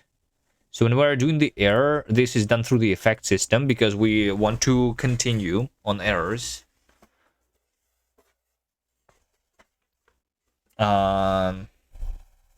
Because we don't want to crash. So this error has the span information. So this is where the LSP is showing this message. The span is the file and the line and column where we would draw the red squiggly line.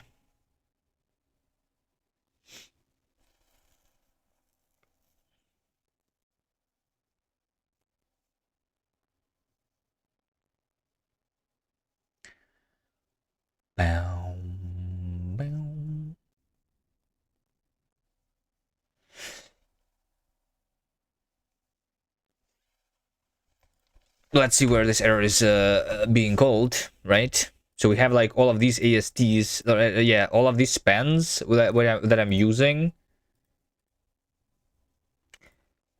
All of them, they are basically the current AST that is being compiled, but that should not be the span that we use for error reporting. Okay, how about like so that I change less amount of code because like this is going like yeah I don't know if I should like do that. How about we do it also like in this weird way using another effect, you know? How about we say type effects team plus equal you know like get the actual like span that is relevant where the error should be reported.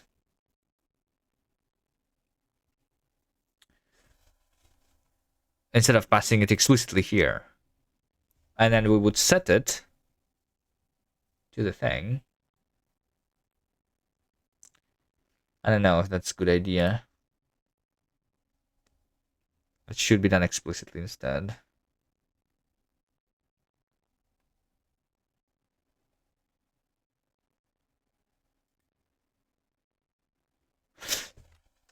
Okay, I have another option. So I guess this is why. This is actually why. The idea was the first one that I had, I guess, was that we don't store the span, right? We store the span and the parent span and like the parent span, which is like the chain of the macro calls, and one of those parents. So like instead of storing the span here, like where, right? Like we have the span stack, I guess. Span stack, maybe. Span stack.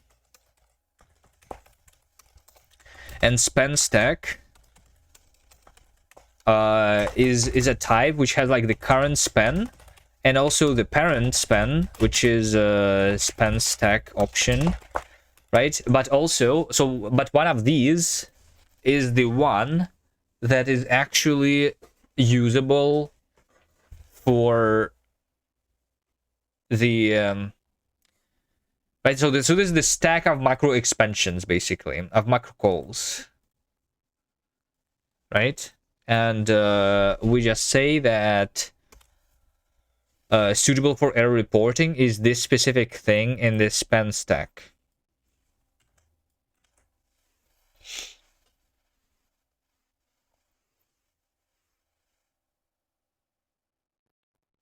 Right? Which means that I have the full information now, and we can construct the better error report, I guess. And we don't have the span at all now. And yeah, so this is going to be a huge change, actually.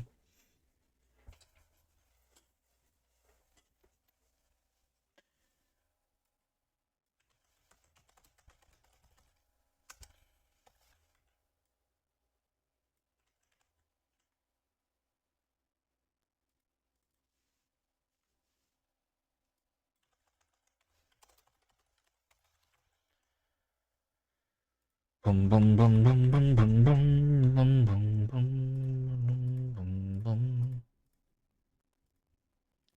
So AST data was supposed to have like a span here, but because Kast is okay, fine. We will report from the span stack. We will return the span stack span.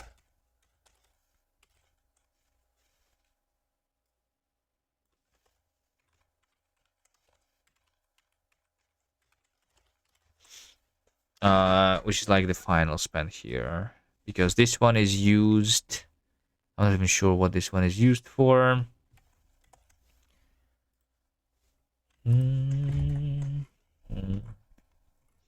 All right, so when I quote the AST now, we are going to say, wait, what am I going to say?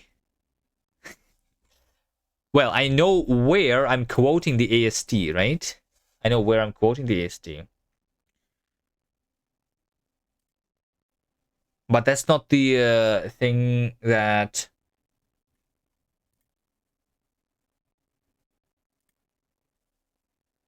Yeah, because like I'm creating this AST and then I'm going to actually put it in some other place. And when I put it in that other place, this is when we...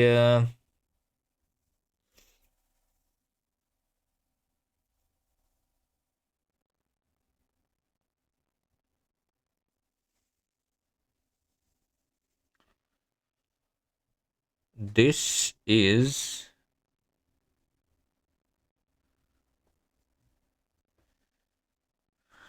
when we attach another thing,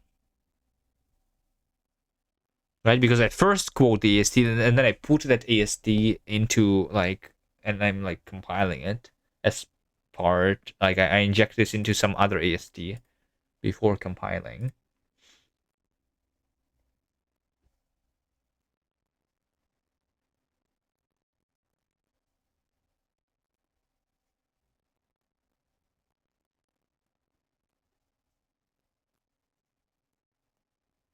So that would be whenever I'm injecting it, right? So in this case, the span stack is going to be this, where span is span, but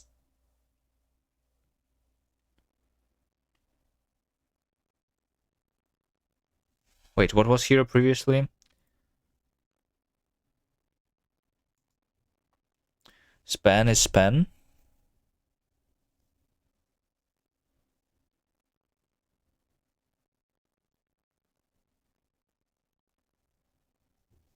But parent is none, and suitable for reporting is going to be false here. Is that right?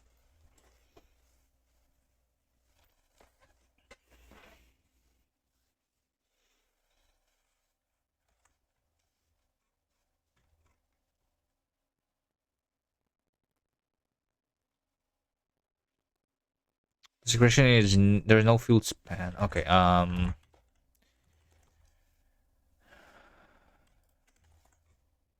So when we enter the AST definition site, this is when I'm doing the compilation. State scopes, enter the definition site. Why do I need the span here?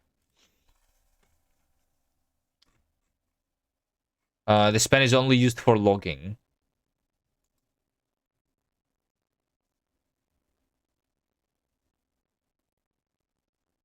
The span is only used for logging.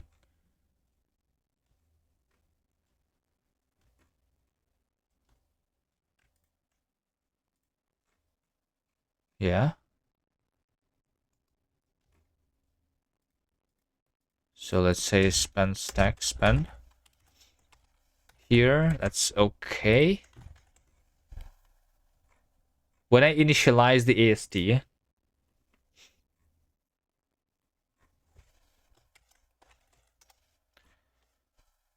here, this is when we go from parser. In this case, span stack is going to be also... So in this case, span stack is going to be that span is that. It is going to be suitable for the error reporting. This one, that's going to be true. Parent is none. This is just the top level source code. It is always suitable for error reporting then, when it is top level. Yeah? Yeah. When I initialize AST definition site,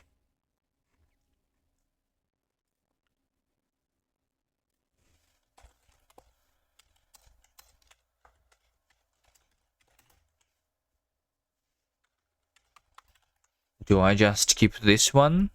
I think so. When we have a temporary expression. So now in a lot of places, we don't have like the AST data span. We instead say... So over here, we need initialize place expression. This is the span.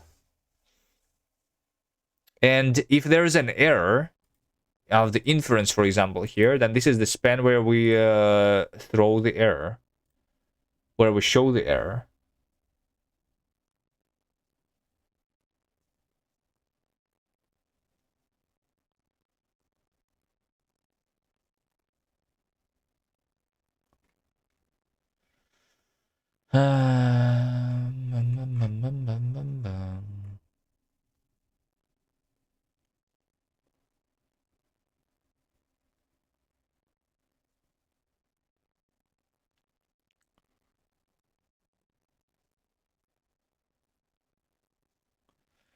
Same goes about the runtime errors, by the way. So my compiled code should also have not like the original span, but the span stack or whatever.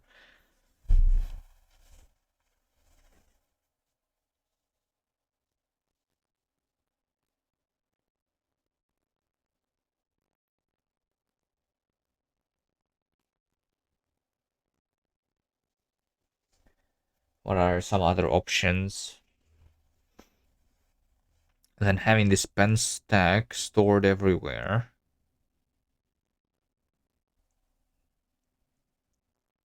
Well, I mean, yeah, one of the option would be to change the span of all of the things.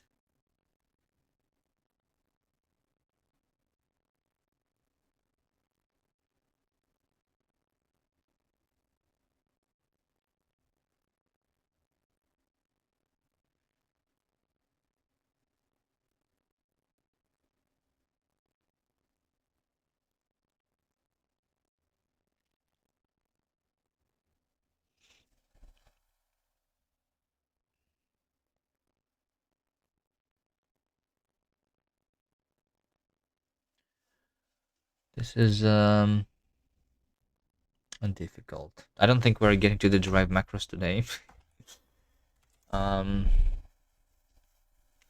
if I can fix this one, that will already be really good.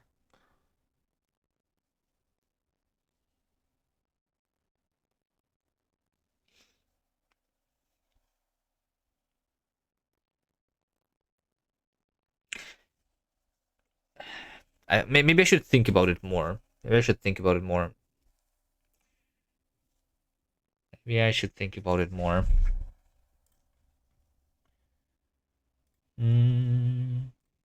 Let's undo all the changes. Maybe let's try do something else. Maybe let's try doing something else. Something that is not that difficult.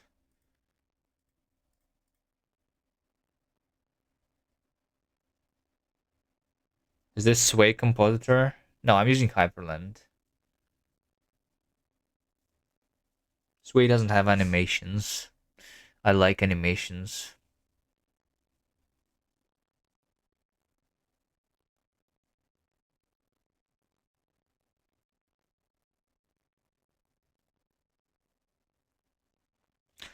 Hello, Robert Pattinson. Hi. Alright, so I'm just going to revert the source code here. This over here is just like fixing some stuff. Meh.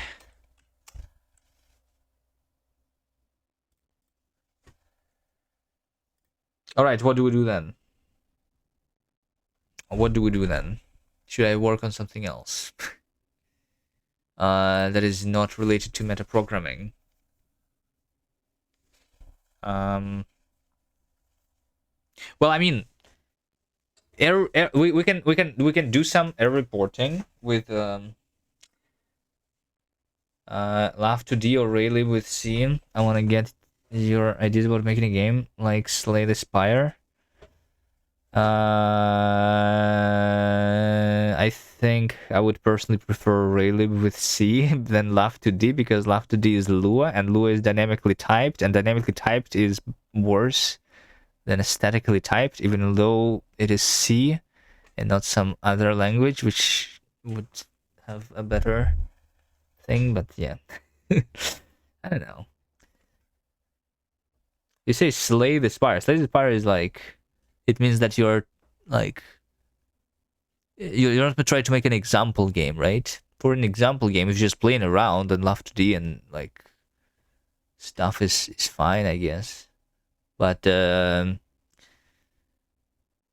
welcome back to yet another procrastination stream with who, Mr. Kubiman? Wait, you cannot use VS Code with tile managers. Only Vim is allowed? Alt F4. Alt F4. Let's open the Vim.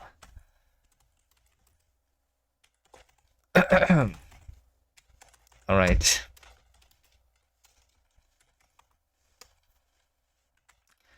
Let's open the Vim. All right, but what do I do? What do I do is the question. Let's see. Can I... Is there any issue? Maybe...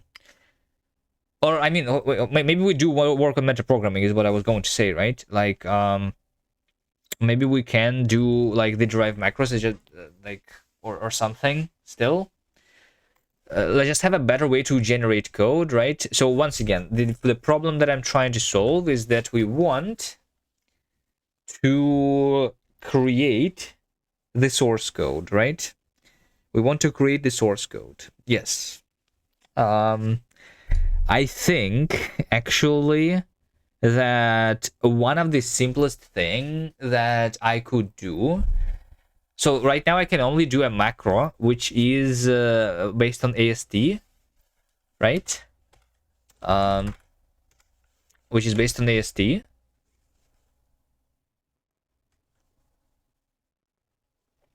But what if we could actually, like, because when we're generating code, I want to just create a string at compile time, right?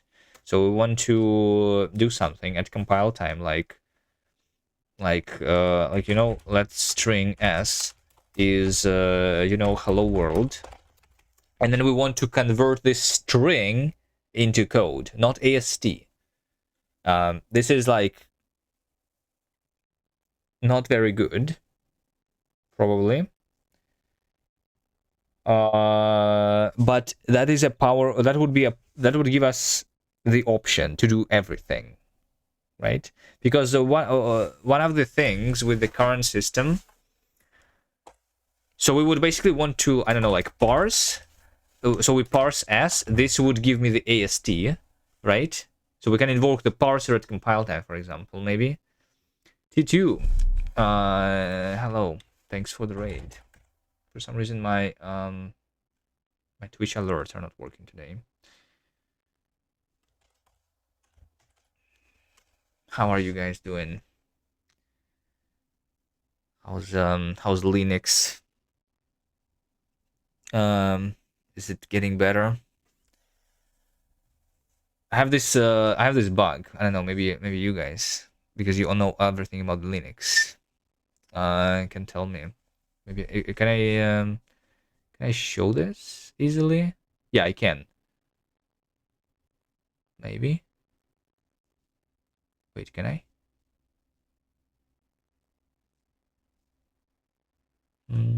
What would be a good example to show?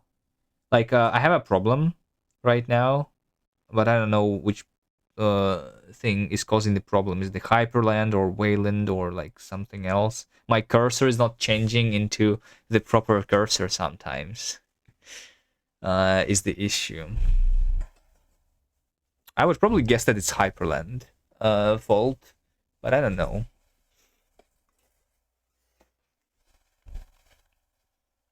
What would be a good example to show?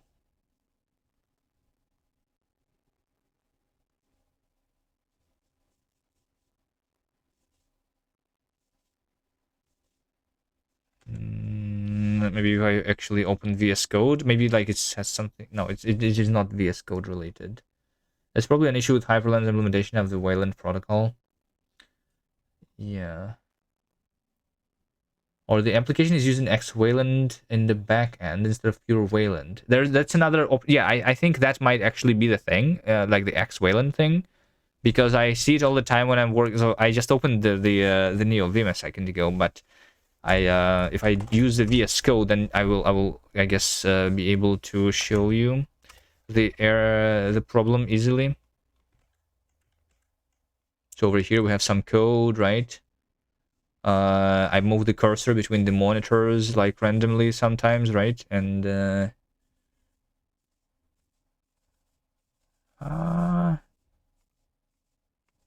one of these times, of course, it doesn't work when I want it to fail, right? It doesn't fail.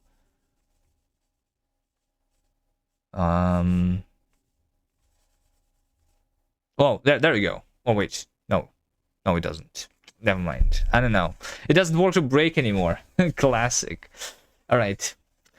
Yeah. Hyperland has hypercursor. Everything rolling their own broken things. Yeah. And that's how Wayland. What's the reason? Because Wayland. That's how Wayland is done. Right? Everyone has to draw their own cursor.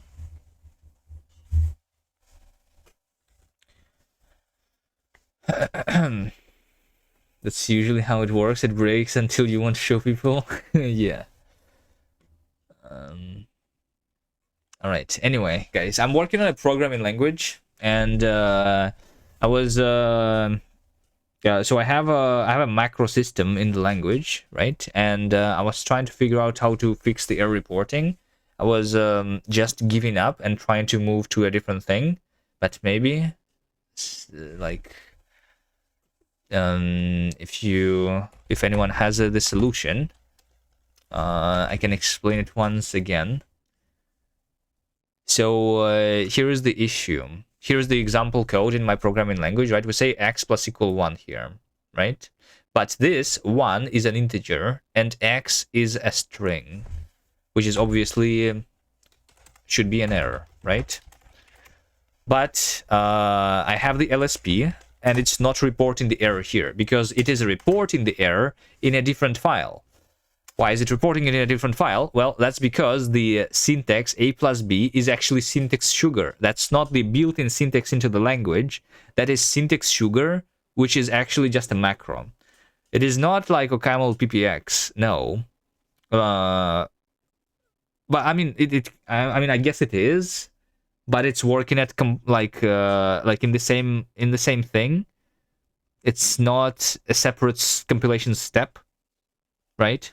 But if you were to do the OCaml ppx, like, can you can that actually does lead to the better messages, because I sometimes have the errors like in file none or whatever. Yo, Brainoid, hello. Haven't seen you in a while. Welcome back. You know what, Brainoid? You know what? The next jam I'm definitely joining, because I made a game with Kast already. So we're going to game jam with this language. Let me show you this again. So I'm transpiling my language to JavaScript, and I want to be making games with them. And here's what I have made so far as an example. So I think if I can make this, I can participate in a game jam, right?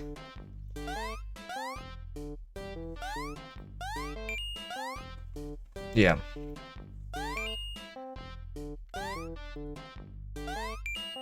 So like now I actually have the reason to participate in game jams, because that is going to give me like the excuse to test the language more.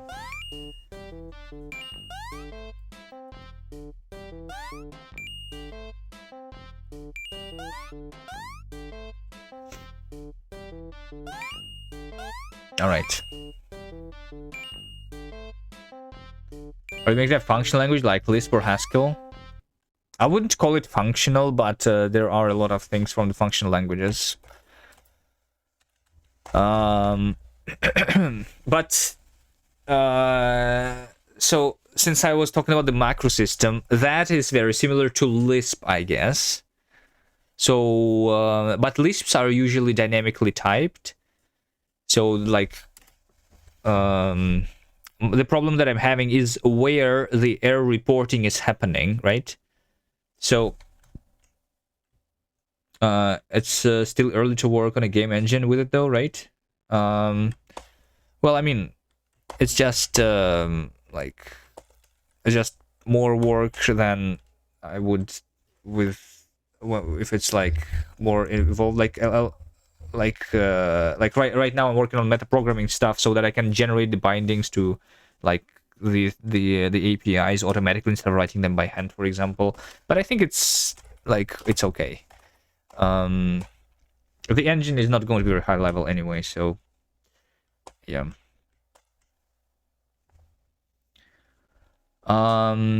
Okay, let me just go one by one thing, right? So we have the thing that is called macros, right? So in Lisp, I guess you would say something like, you know, plus 1 and 2, and plus could be a macro which would like automatically convert this code into like add 1 2, like I don't know, like, for some reason, right? Because in my language the plus is not a built-in operator. There is no built-in plus operator. This is done through a library, the standard library, right? But it is just syntax sugar.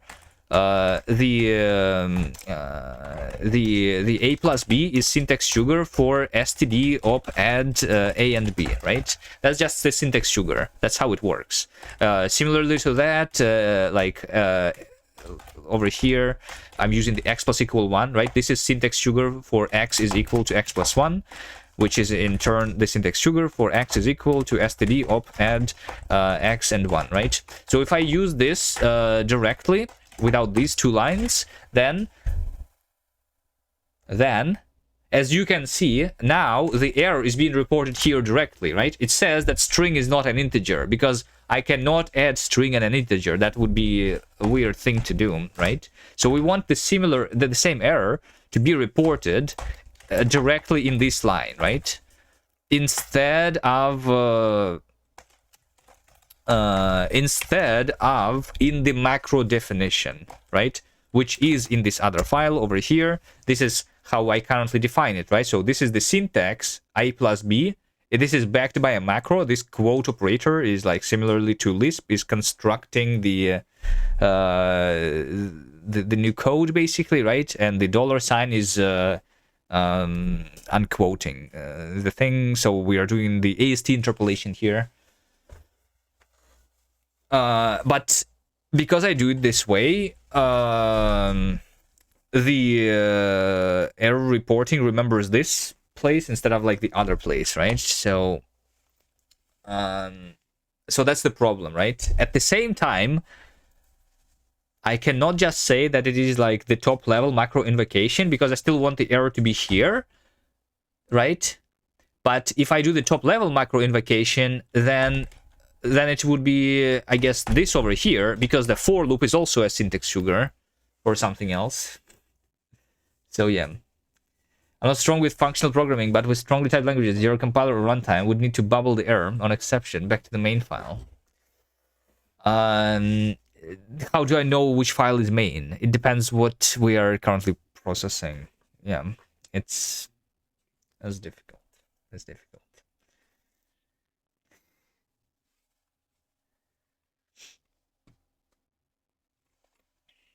The problem is that it's macros. Macros is a way to generate code.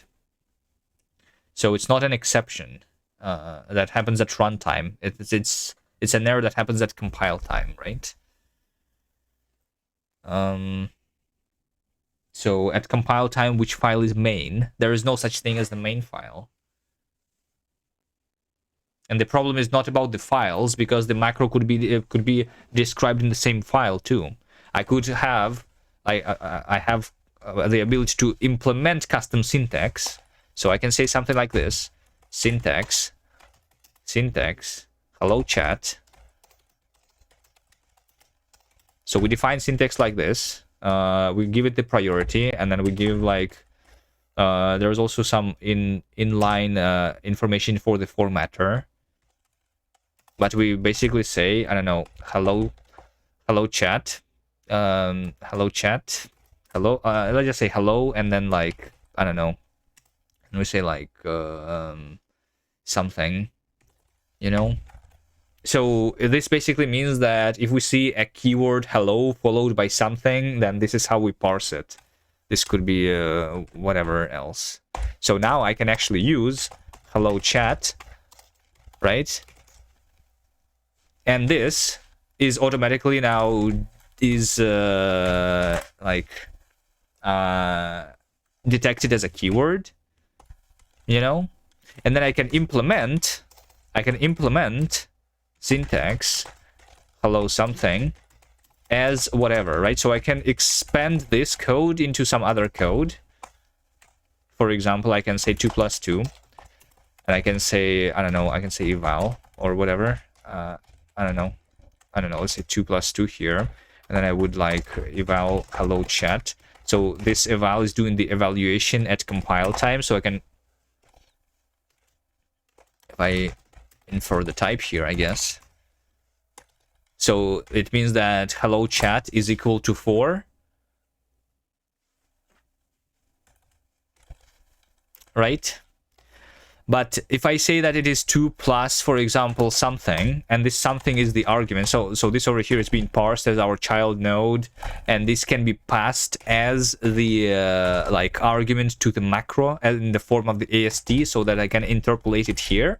So in this case, it's going to say that chat is not in scope because I tried to add chat to 2, which is because this something is now chat, right? So it takes this thing that we have here and it puts this over here, right? In this case, the error is reported in the correct place, but it's not reported in the correct place in the other case, right? For example, if this is I don't know, how, like chat in string, right? So this will now report the error. As you can see, it will report the error in this line, right? So it says that int32 is not string, number literal inferred as string. This is wrong, right? But the error is reported in the macro definition. While, like, if this was in another file, I would want this error to be happening over here directly, right?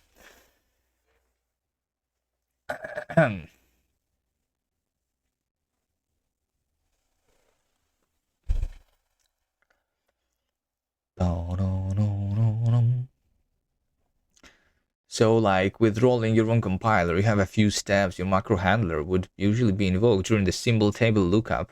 That's not true for me. That's not how my compiler is done. For me, compiler is interpreter and parsing and compiling and interpreting and type checking all happens at the same time. There is no stages in the compiler, like in the classic compilers, I guess. So the type checking does not happen after macro expansion. It happens all at the same time. So, like, there is not a lot of languages that do it this way. As far as, like, so there is like Jai, for example. I think Jai is doing something similar, right? But I have not tried it myself. Zig is the language that has compile time evaluation. So you have compile time, you have interpreter running at compile time too, there, and then, like, I guess that is similar. So yeah, we are doing it hard mode here. And I'm also trying to do it with a good type system and stuff. So when you substitute a macro, are you type checking before or after doing the AST expansion? Or so basically the AST expansion, this over here, the hello, like something. What is something? This is an AST. So in the, like, at the time of the macro expansion, we just work with ASTs. ASTs is just code as data. If you, like, similarly to how you would do it in Lisp, I guess. It's not a list, right? But it's a similar data structure. it's a tree in this case, the syntax tree. But it's working similarly to like the Lisp in this case. So this is a function that takes AST, and this over here, the quote operator, this is returning the AST. We don't know anything about the types here yet. It has been type checked after the expansion, yes. And the symbol resolution is also happening after the expansion. But it's using the information, like, I don't know. It's like, it's I don't know. Immediate mode macro expansion, type checking and lowering to binary object to puzzle. I'll tell you that this is a good mental exercise. I have a lot of the things working already. I just showed a second ago. We have a game working in this thing. So it's being so I have right now an interpreter which is running at compile time, or it can be run like standalone, and I can transpile to JavaScript also. We have stuff. Right.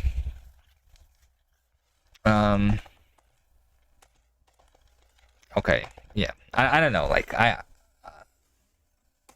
let's try doing something, because I was thinking about this this issue that I have for like 2 hours today. I did not come up with something, so maybe I will think more about it. Let's switch to something else that I maybe can implement easily. So here was the simple stuff.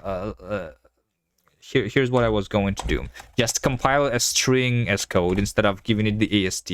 So, which would be too easy to misuse, but that would be really powerful. Why do we want that? We want to be able to generate code, because we want to generate the bindings to external libraries automatically. Like when I'm interacting with the JavaScript, what I want is to generate the JavaScript API, like like the bindings based on the web IDLs, for example. And when I'm interfacing with C, I would maybe parse a C header and convert that into the bindings, right? Like that. So then when you do a macro expansion, you're able to set the span of the new AST nodes to fit where it's substituted rather than its definition. I guess that's not great either. Yeah. Yeah, but like here's the thing, right? Why is that not good?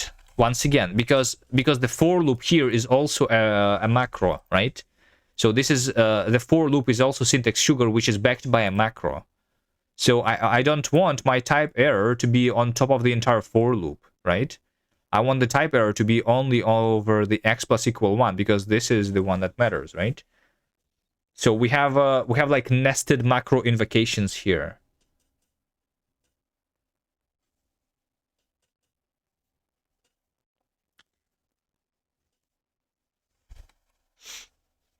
All right, Raymarsh is here. Let's pretend. Let's actually make some progress. Otherwise, it's going to be embarrassing. All right. So yeah, like I said, I want to be able to generate the bindings automatically. Currently in my game, here. So here's the bindings to the WebGL, for example, right? So we create the function clear color. And this is just doing the JavaScript call to this thing, but this should just be generated automatically. So how do we generate this? For example, let's take this specific example, right? Let's take this specific example. Let's take this specific example. I mean, let's just work in this file, sure. So, clear color, JavaScript clear color. One suggestion, maybe you can make a list, an array of links list to follow the macro expansion per chain line, and you can easily go back to the head of the list to report the correct line with the correct error. Like, yeah, I was like, I was getting to the point where I was introducing the span stack, right? So right now, every AST just has a single span attached to it, but it should instead have not a single span, but also... So the span of an AST is where the AST itself is defined in the source code, right? But if that AST is part of the macro expansion, then we also know the expansion call site, and if this is in a nested macro expansion, then that becomes the span stack, just like your call stack when you're calling regular functions, right? So something like that, I feel like, and then in that span stack, some of the spans are like suitable for error reporting, and some of them are not, based on something. But you know, it's also like it's the problem is more further complicated, because it's not like necessarily like, because what is a macro? Like, there is no such thing as a macro actually, because we only have the ASTs as values, and a macro is just a function that is returning the AST, which is then being like injected in the source code. So we only have like the AST construction mechanism basically. You know, I don't know, it's weird. Still like weird. Let's think about something else. Let's just try to generate the code. Let's try generate the code. So what is this JS call? This is done with a custom syntax once again, right? So this over here, let's call this, sure. Let's put this thing here too. So we have a syntax definition of how do we call the JavaScript. This over here is basically inlining some JavaScript in the thing. So this native thing is a way for us to talk to the backend, because like backends can be different. Right now I only have the JavaScript and the interpreter, but we will be having other ones. So this over here is basically allows me to inline the JavaScript here. We are right now doing it in a little bit of a cursed way, but whatever. Right?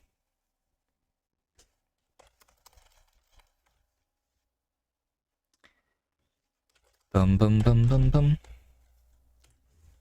So what is the input to the macro, right? Let's first figure out the input here. Let's first figure out the input. I guess what I want is so we will need. So basically, Kast doesn't have macros. Got it. Well, I mean, yeah. We just have a way to inject the ASD, right, and to construct the ASD. Combination of those things allows you to like have a macro, but there is no like a built-in thing called macro, right? Because the input to the ASD in the case of a custom syntax are other ASDs, but you can also generate some code based on the type information and stuff, right? So yeah. In 2025, Kast jobs increased by 9%. So I think we will have something like we want to generate function, right? So const like what to generate. What to generate is a type, right? So what do we have? And then based on this type, we want to generate something, right? So we want to generate the function name. Function name is a string, right? So in this case, let's see, let's clear color. What to generate? This is going to be this thing. We want to say that name is clear color, right? Something like that. This is supposed to be parsed from the web ADLs, but let's say that we already parsed it. So we have args then, and then arguments is going to be the list of the argument, right? Of argument of like type.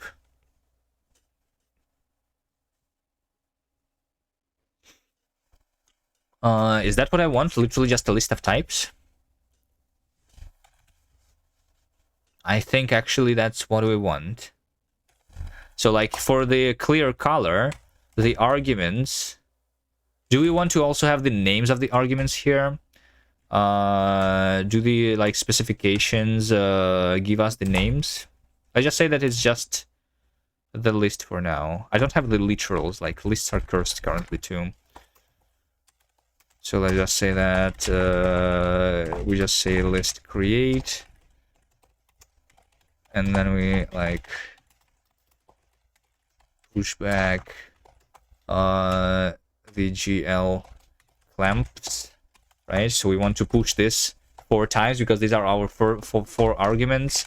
The GL clamp F, this is just the alias for a float. I only have 64-bit floats right now, so that's what it is.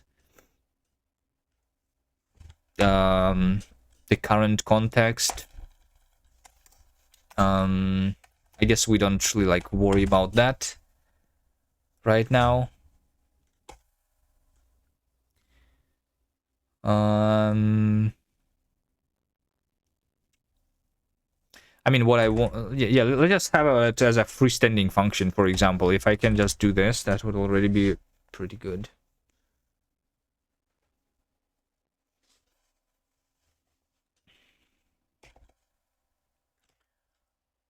So let's just say that it's like a freestanding function. This is a function on the WebGL rendering context, though. In the native OpenGL, this would be a GL clear color, I guess, right? So let's pretend that we're doing the... let's actually pretend that we're doing C and not JavaScript, maybe. So this would be GL clear color.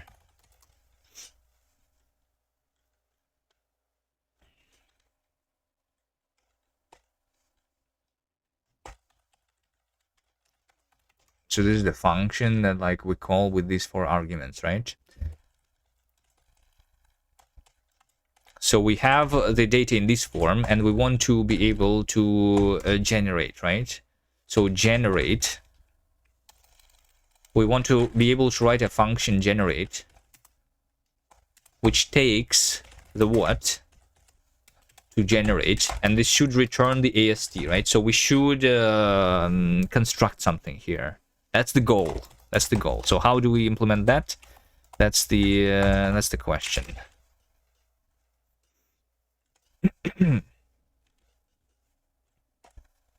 Right?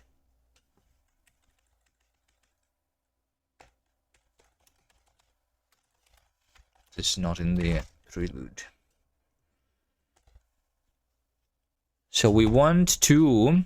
So I guess like that's the reason why I think that maybe giving the string, being able to just like construct the AST by like parsing a string that we would generate,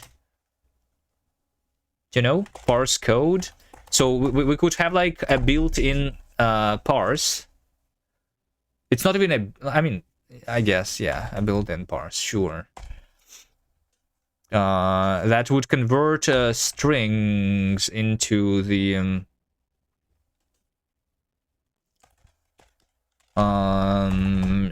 ASTs, you know, something like this, and we will say that let code is like something, right? And then we just create this code const. So we say const plus a what name plus equal, right? Like this way we can definitely construct it. It would be a lot nicer if we construct this in a different way though. But this is what would allow us to do stuff already, right?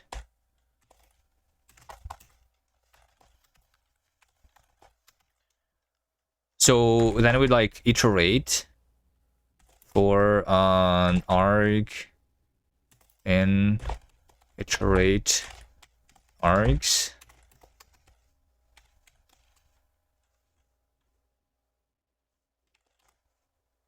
Trying to compile error node. Well, I mean, this thing doesn't work really right now.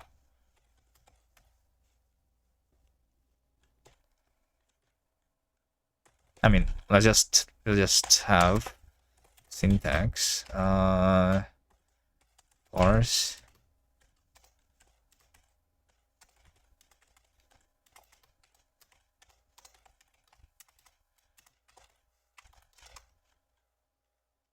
I'm just going to implement the syntax as just underscore right now. We will put this into the standard library too, I guess.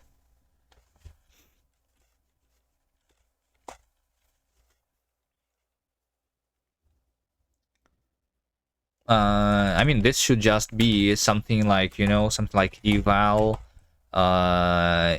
native, like something eval native parse. I'll just call it that, I guess. Code.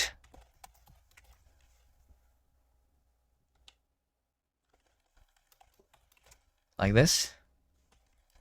So this just says that there is no native parse, but that's okay. So we need to implement that in the interpreter. So over here we just say like code plus equal. So we have another argument here, right? We have another argument.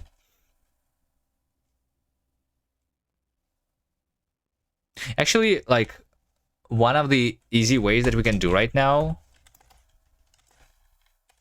I'm just wondering if that's what we need to generate, but we can say something like this, that we have args which have the type, you know, gl clamp, you know, like this.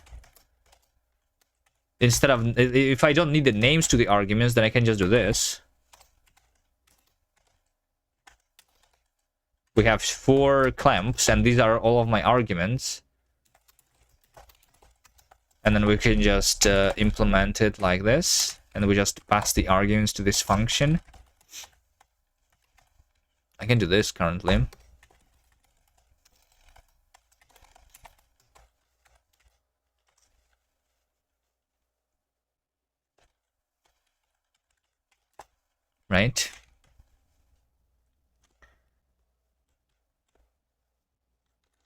Like, if this code is generated, we don't really see it, right? The only thing that we're going to see is the definition of the function.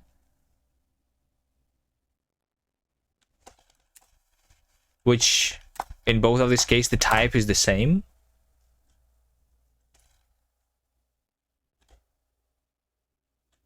So we don't really care, right? So we can do that. So, I mean, sure, yeah. Let's do that.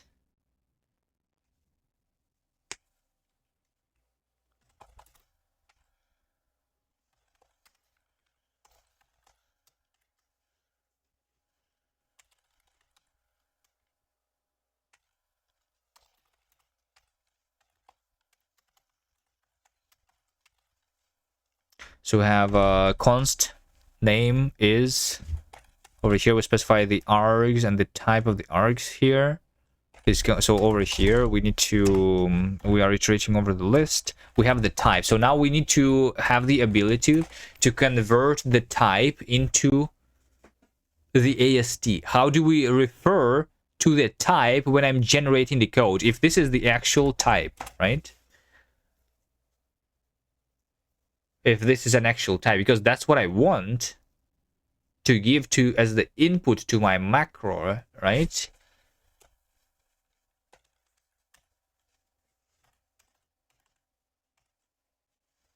Is that how I want it to be? But I'm creating the AST here.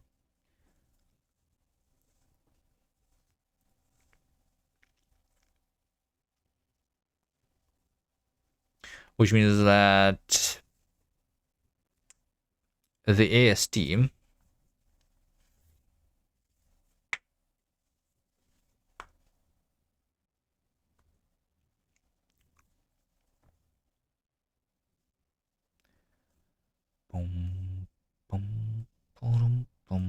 also this, like, we have the hygienic macros, so when I just generate this name is not going to be visible when I inject it or something, right?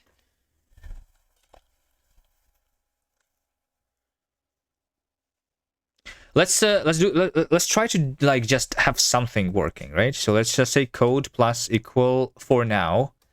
We are just going to say float 64 because that's what my type is, right? Currently in these things, the GL clamps, those are float 64. So let's pretend that we're using this. We're going to have a to-do here to figure out what we want to do.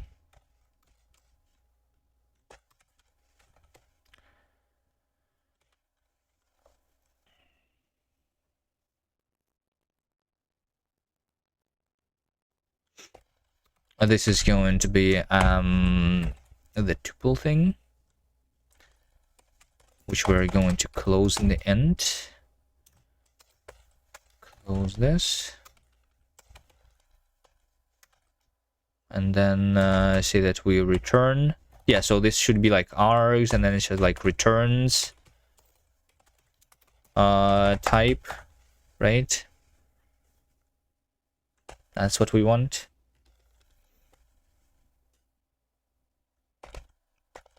Okay, let's just have a function then, right? We should have a function type to AST, right? So we have T type, and this should give us the AST. And we just, for now, this is our to-do over here. This is just going to return the float 64.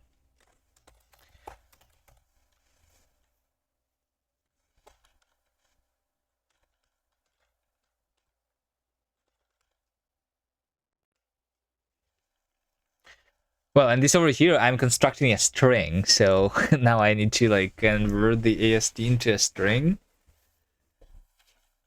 Yeah, like I definitely don't want this to be a string. Like, yeah, this is actually weird. I definitely don't want this to be a string, right?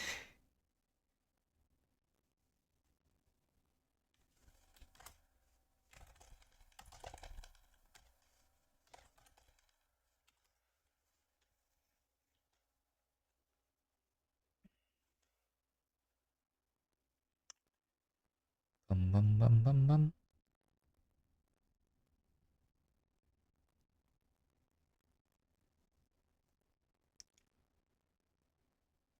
Code is cons.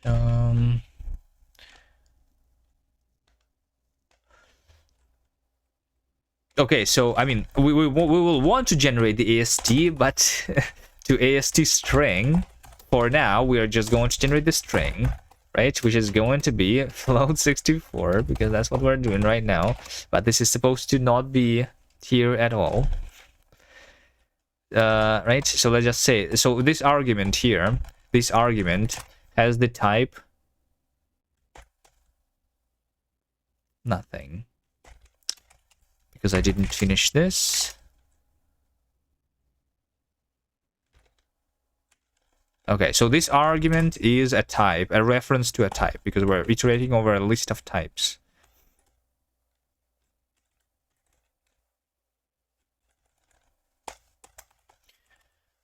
So code plus equal type to AST string arg, I guess. Right? And then code plus equal a comma. And we will end up with a trailing comma this way.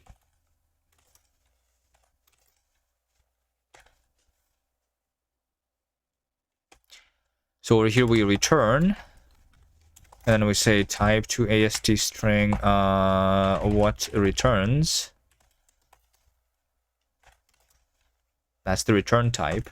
Then I give the body of the function.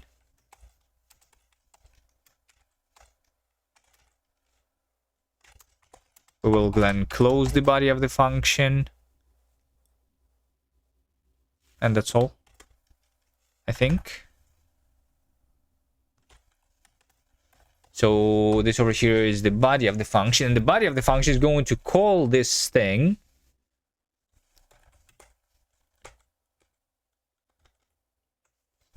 How would I test this though right now? I mean, maybe we should generate the APIs to some existing JavaScript thing. Sure, how about that? Let's not generate the clear color.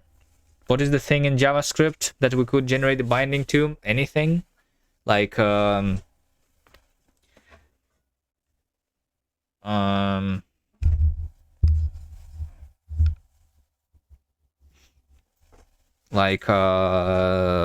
parsing a string,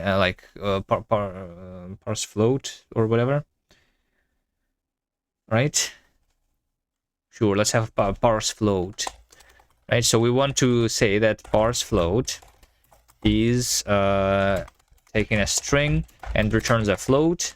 This would just be a native parse float called with function s, although that's not really it because of the calling convention that I use right now. So it should be like context and s into parse float s, and that would work. So like we want to generate code like this,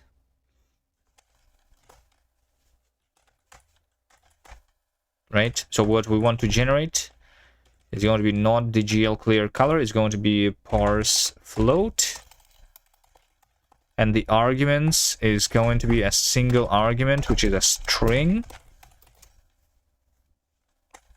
and this returns float 64.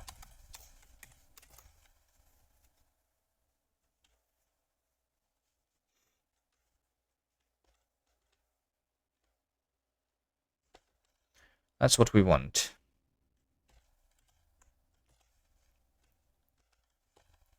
So inside of this code, we want the body of this function. So we have generated this part, right? And we just want the native. So we want say code plus equal native. So let's say that we have like context. This is like the cast context. This is the actual args, So we can use the JavaScript .args too, and then we just parse flow .args. Also,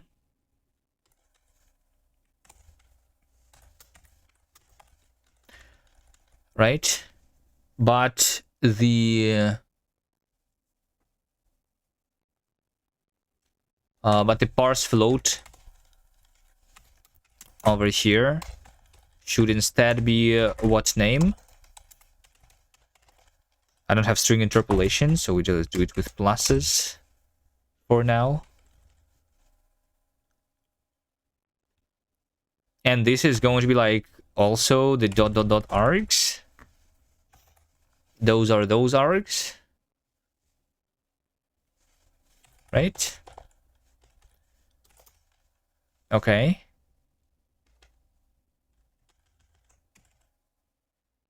So clear color, this is what, this is not the clear color, like parse float, this is what we want to generate. And then we basically want to generate, or I guess, I don't know. Let's just literally like call the function generate using this as our argument, right? So this is supposed to give us the AST, and then we just include this AST in the code. So we are doing this at compile time, and then we are supposed to be able to call the parse float here, right? So let's try to also. I mean, I cannot eval, I guess, in this case. Let's just parse float 1, 2, 3. And like dbg print that stuff. That makes sense. So a parse float. Wait, hold on. Did it work? How does it know that this is a string into float? Well, it's because it's this definition at the top, of course. That's why. So this is what we want, right? And this is the implementation. So now we're just going to say that parse float could not be found in the scope. It also says no native parse, no recursive inputs. This is the fake errors, which we can ignore.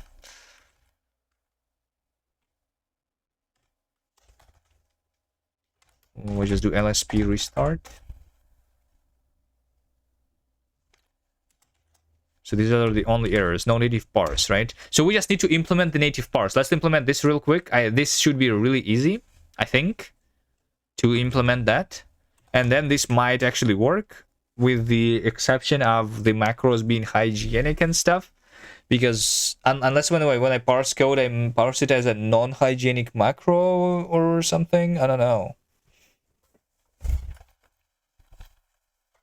Or like, this parsed code should be as if this code was literally written in this place, probably, right?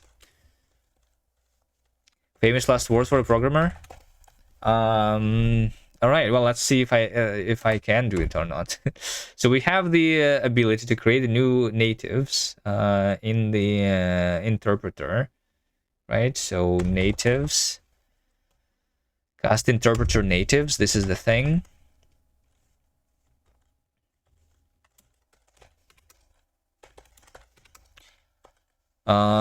So what we want is to have a new native. Let's just do this right here.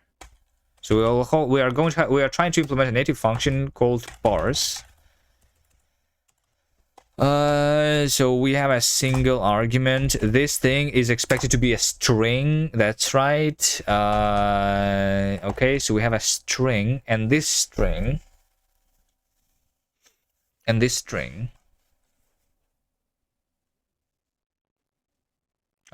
should be used to be parsed, right? So we have Kast parser dot parse.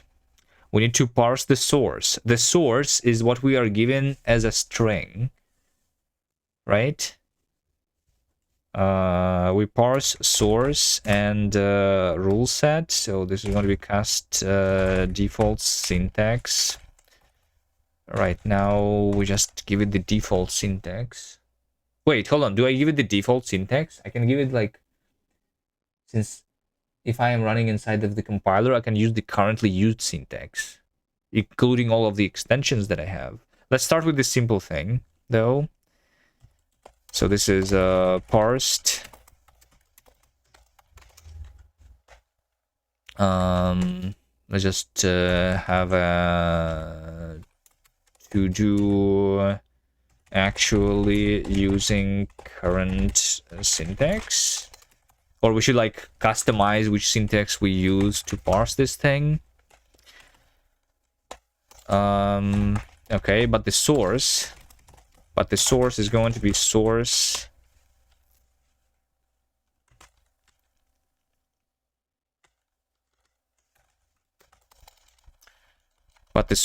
is source team, I guess. So this one has contents. So this is my contents. And it also needs to have a URI, right? So that we can refer to this. So what should be the URI here in this case? The fake one. Where would we report the errors? I mean, technically from the caller, I think, in the same file, but not exactly in the same file, right? This is a function called at compile time. Like how, like if I have a parsing error inside of that string, where should that error be generated? I guess where this thing is existing, right? But so this is actually the same issue as with the macros. Because right now I'm going to report it in a random place instead. So I guess like I am going to have like a fake URI here, right? Like I don't know. Let's just say fake parse.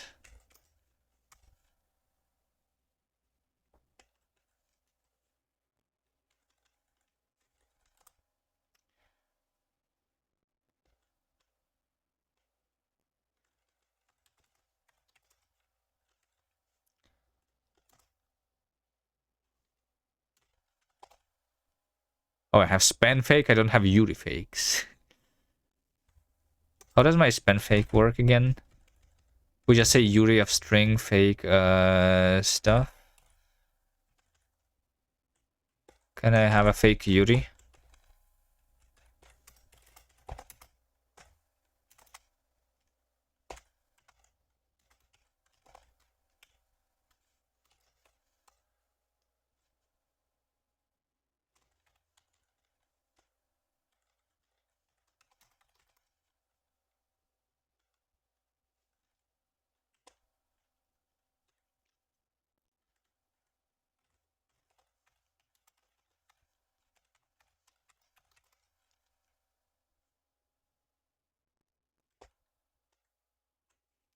So say URI fake parse.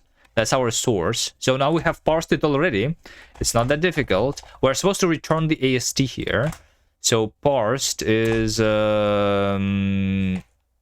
thing. We have AST, trailing comments, and the file. We just care about the AST here. So we just return the AST. Value AST, parsed AST.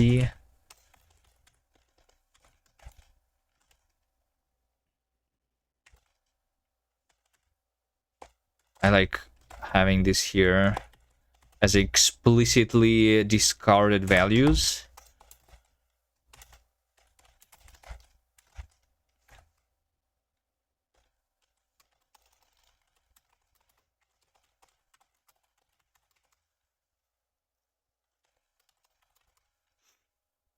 All right, is that it? I just need to give this thing a type. What's the type here? Cast parser dot parse dot result. Trailing comment. AST. Oh, and this is the this is the AST that is given from the parser. We need to attach some information to this.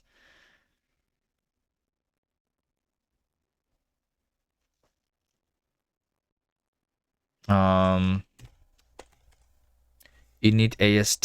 This is in the compiler, but I'm right now in the interpreter.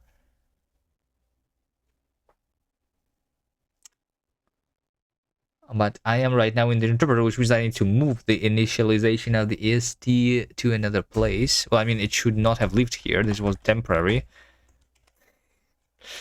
This was temporary. Maybe so like, because the compiler depends on the interpreter for compile time evaluation, but I want to do this in the interpreter right now. Or wait, hold on, I don't want to do it in the interpreter because I'm not doing it in the core. I'm doing this in the interpreter natives. Does this thing, this just depends on the core, the Kast interpreter itself depends on the core and natives. No, hold on, no, the compiler depends on the interpreter, not on the core of the interpreter, right? I don't remember my dependency. Yeah. Okay, yeah, so which means that I need to move it here.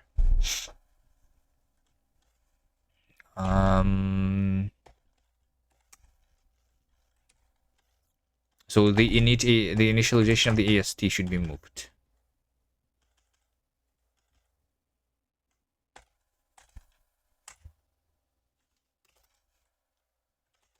Where should it be moved? It can kindly do in its own library. Do I make another library here? AST. Init. Kast AST init. Well, so we're going to move this here.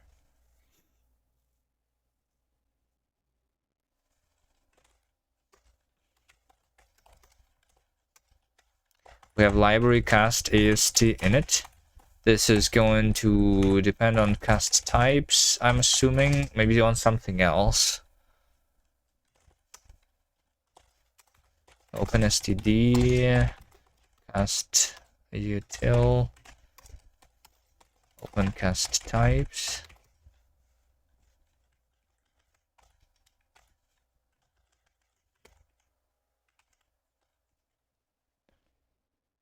Kast interpreter natives.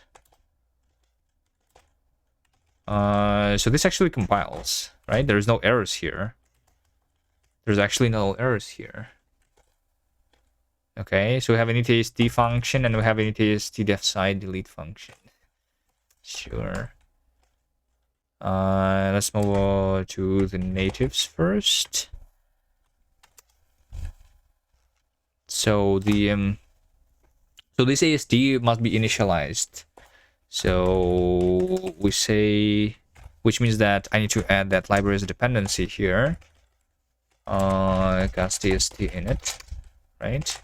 And this over here is going to depend on Kast AST init dot init AST. Is that what I do? Is that what I do?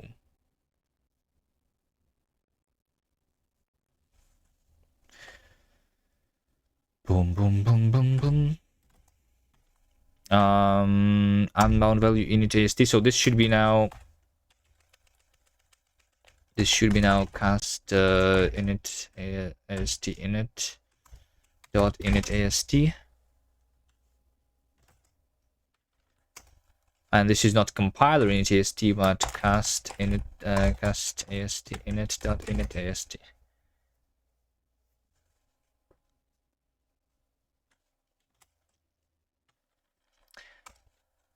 Init AST Kast compiler. We do not do that. And this is not in the compiler. This is instead in Kast AST init. Init def site. Sure. And now we have this in the LSP processing. Why is it even here? I don't know. Kast AST init. Let's not question why things are where they are. They're probably there for the wrong reason, but it's okay. It's because I'm like writing the parsing here by hand for some reason.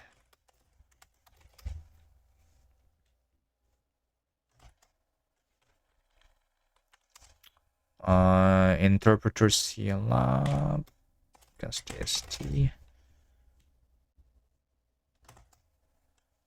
It's going to work. It's going to work right now. Trust. Trust. So it is compiled successfully. All that I need to do now is to restart my language server.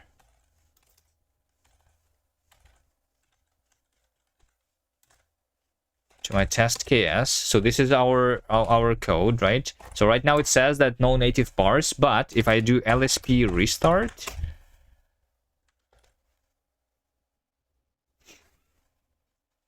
then it's going to think for a little bit, and then this is now actually done. Okay, let's take, let's see here.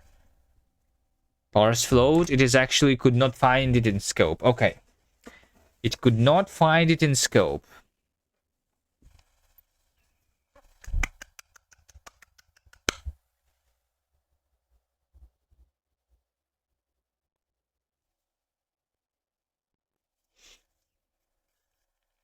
Progress. Is there any other error? Wait, there's actually a lot of our other errors. Hold on. Maybe that's not the thing. Let's see. Kast playground test. What's my actual error? No, that's the only error. I think my LS I think that LSP restart is weird in Vim. Like it breaks the thing. Oh, this is the OCaml LSP, which is it's the OCaml. OCaml LSP is breaking all the time too. I need to restart this one. When I like touch the dependency structure, I think. Yeah, there we go. Now we have nothing. But now I don't have my Kast LSP. I don't know. The LSP in the Vim is weird. Let's go back to VS Code.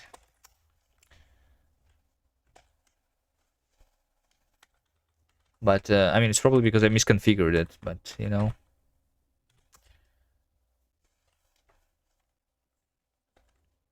I'm going to move this in the inside of the VS Code now and test KS.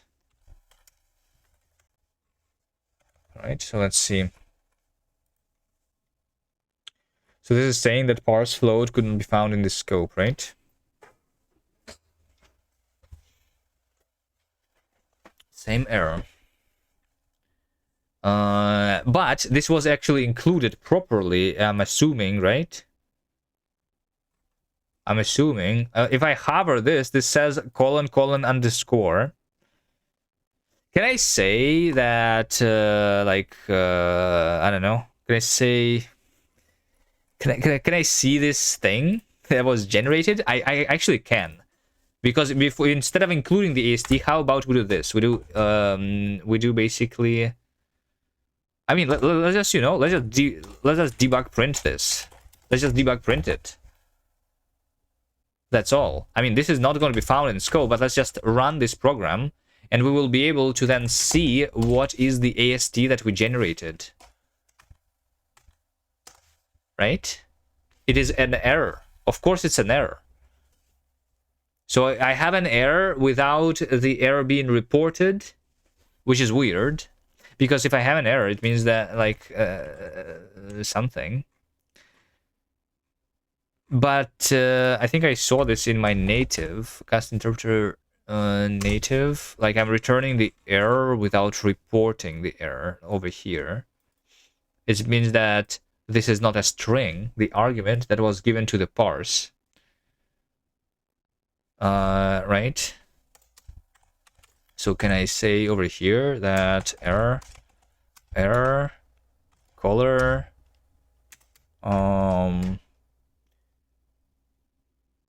parse not called with parse needs a string as arg. Okay.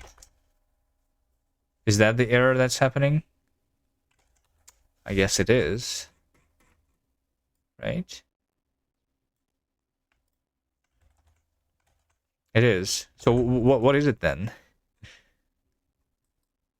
Native parse, I have this function and it is called with code, and code in this case is this.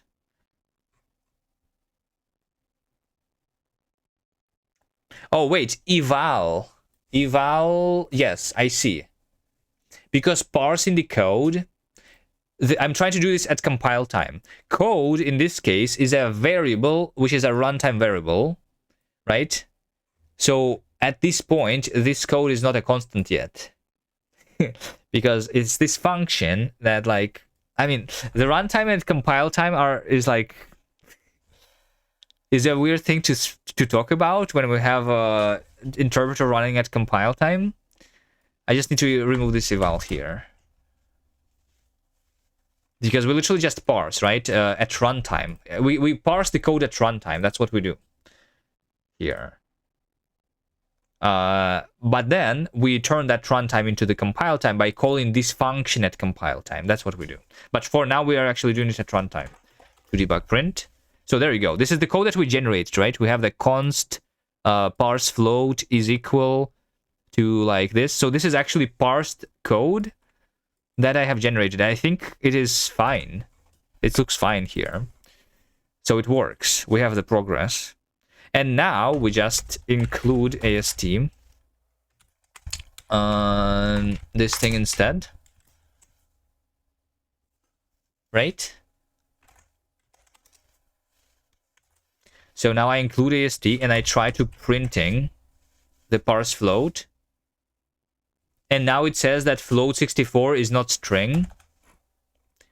But that makes sense because because the code that I have generated, that actually makes sense, right? Because the code that I have generated, as you can see over here, the type of arguments is a float, but I'm giving it a string, right? Why is that? Because type to AST string is a float, right?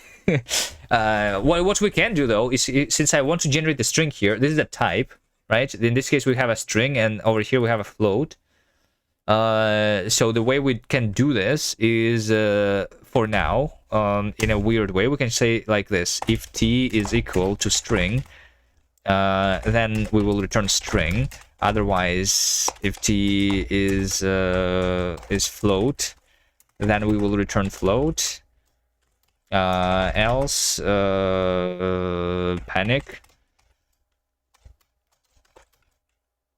I don't know them. All right. Let's have this code formatted like that.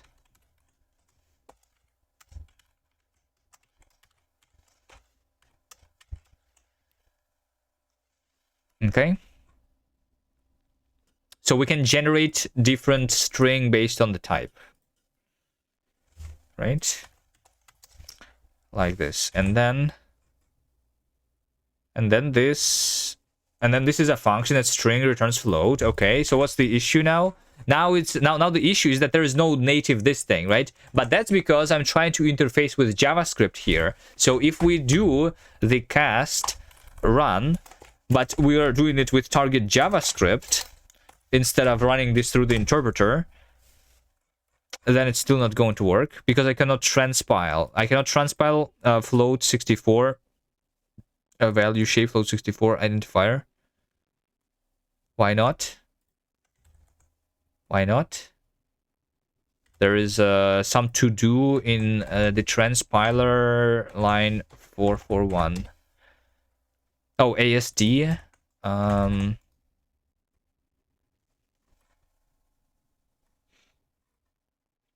Oh, I see. It's because like it's trying to like, because this, yeah, because my constants are still available at runtime. So it's trying to actually transpile this function, which is doing this thing. I'm wondering what I should do for that. I mean, ideally we just don't transpile that though, right? The way I don't transpile it is I do eval let generate, because this is only like generating a compile time thing without generating a runtime thing. But then like there's an issue with the priorities here. I can fix the priority issue with a custom syntax. Can I say like comp time let? That's what we want, you know? Can I say comp time let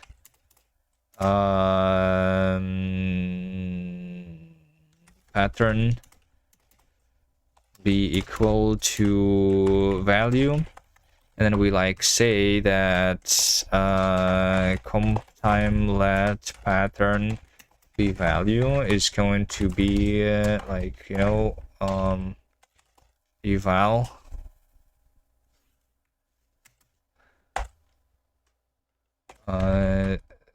the AST. I'm going to, like, before constructing this AST, I'm going to just say that AST is you know, let pattern be value. It's a little weird for now, but I think this can work. So this over here, I shall say comp time let.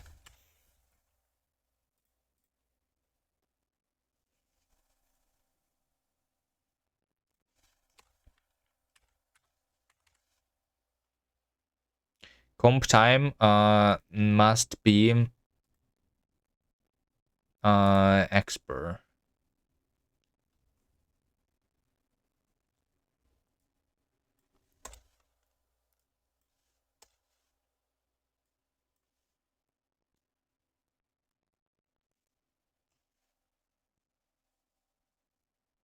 Wait, what?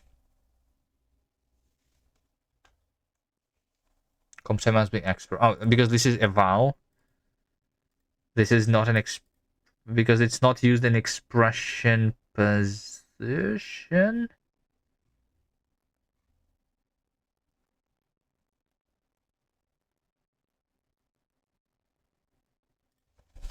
Yeah, the issue is that the priority here is the issue. Let's have the priority change. Like, is it 2?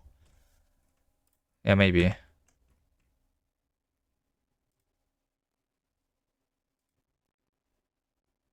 Could not find generating scope now though. Did it not work? So I do have the generate function.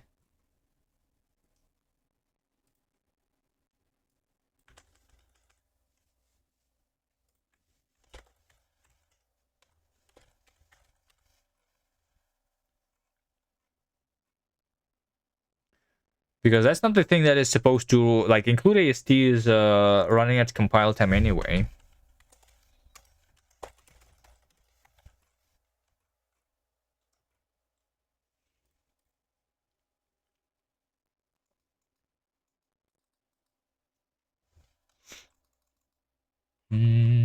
Oh, but it's a let, maybe, instead of it being a const.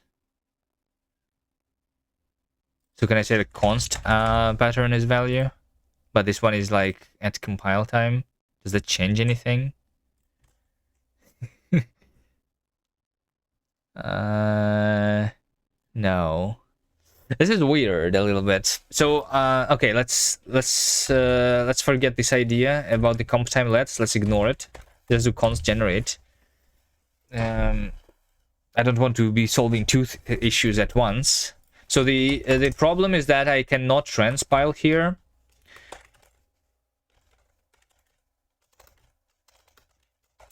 I cannot transpile here because I have a to do in the transpiler line 441, right? Because we have the value AST. Wait, what? Where? I'm trying to transpile the value AST. What?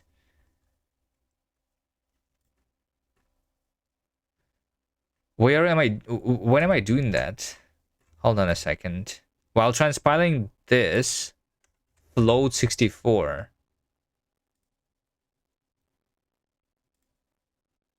Oh, that's right. That's right. That's right. I'm trying to transpile this because this is a function that's used over here because I'm trying to transpile this shit.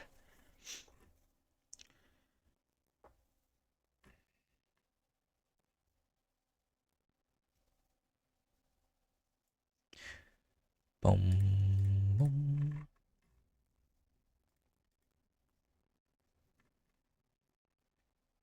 I just need to not transpile it, which is what I was trying to do. How do I prevent that?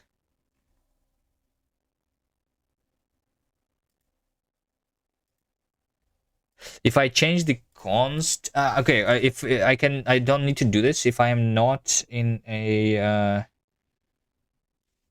recursive context, I guess, maybe. Const let. So the issue is that my const let is introducing the regular let. Because I will need the binding for that.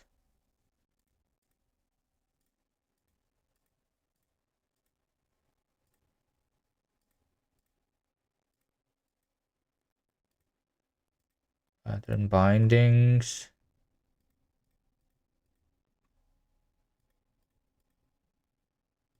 What happens if I comment this out? First of all, I'm wondering if I'm going to break my entire language.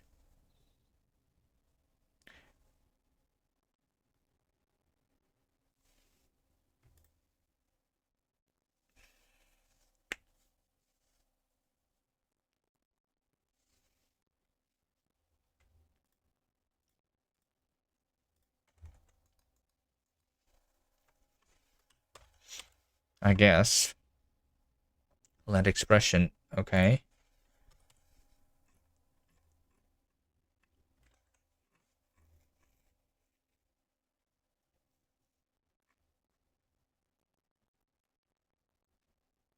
So,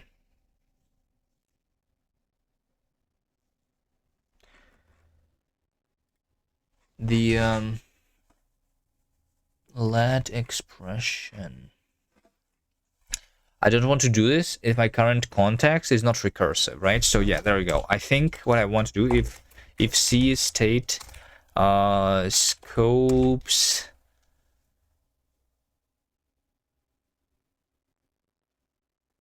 what the hell is this?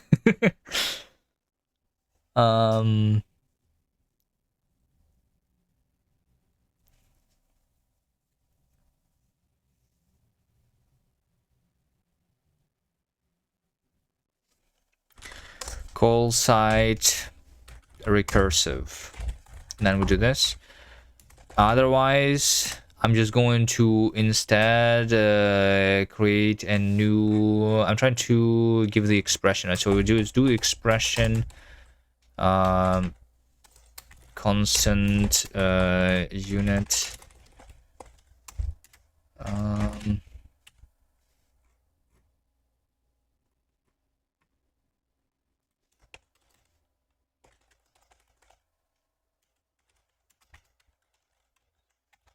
Something like that.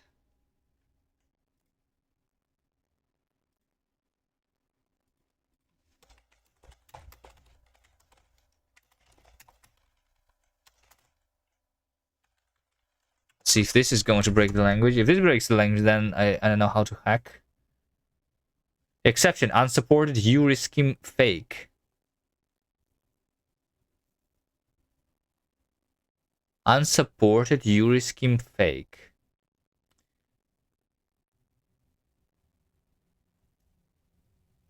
Yes, but where?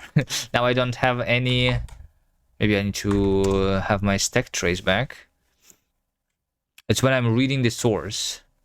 But why would I need to read the source? Because I transpiler JavaScript finish print source. Oh, okay. It's because I'm creating a source map Okay, this is actually funny. So like when I'm transpiling to JavaScript, I'm trying to generate the source map, but I included the string from like the fake thing. So I mean technically I could have so I'm trying to like inline the sources in the source map so that we can like debug the Kast source in the browser or whatever.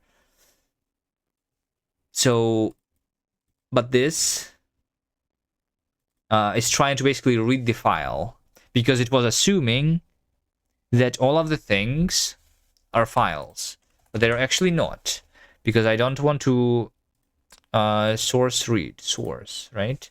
Source read source read source. Yes. So like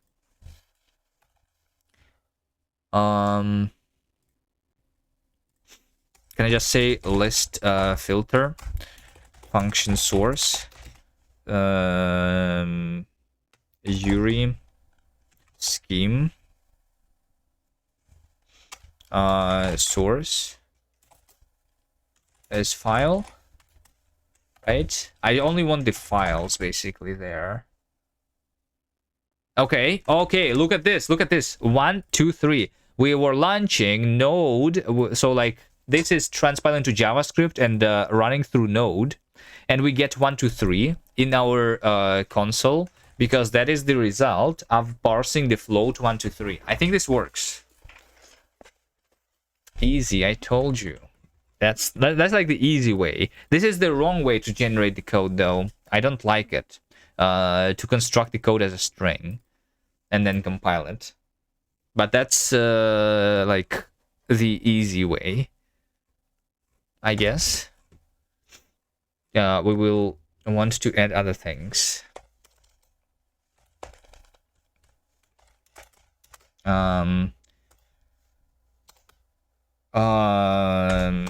Compiling source code generated at compile time.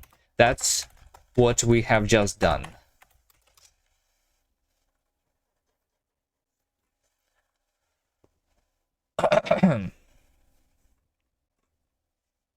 So now we can like this way, right?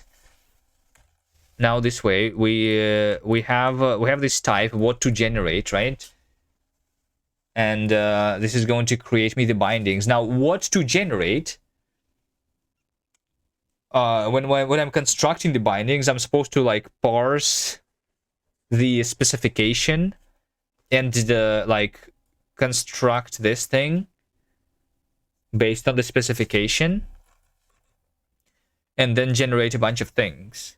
There is a to-do though still, right? Let's see this to-do, right? So type to AST and type to AST string. This over here is something. Where do I put this? Let's make this a dedicated test. Code gen. Or maybe let's actually put this in the examples. Code gen. All of this code I'm going to put here instead.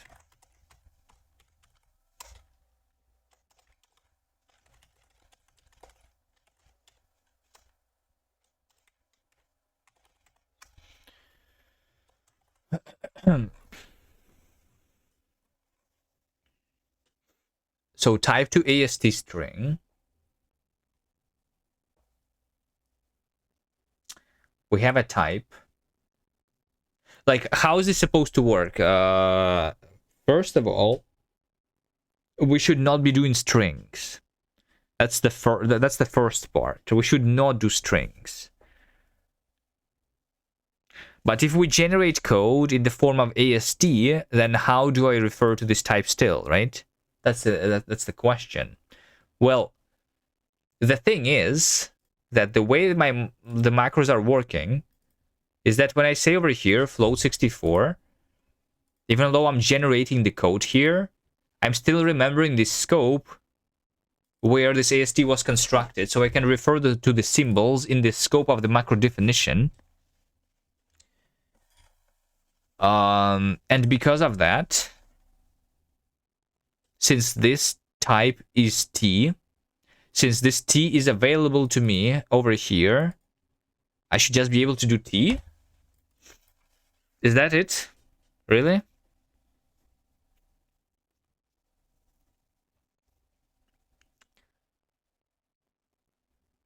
I don't think that's it, because this, yeah, like, this is a function that is invoked at compile time.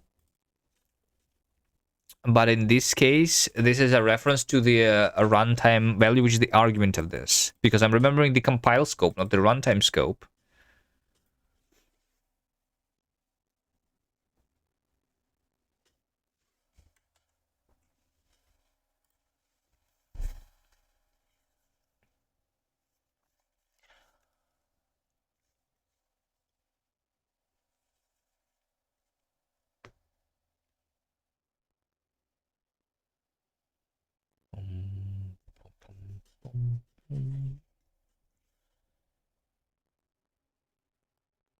Should I remember the runtime scope?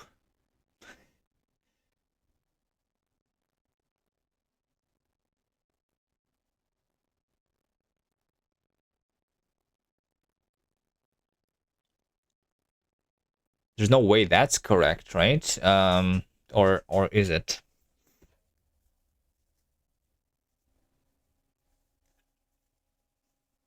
Or we generate something that other than AST here, but like the code in a different form could be generated here.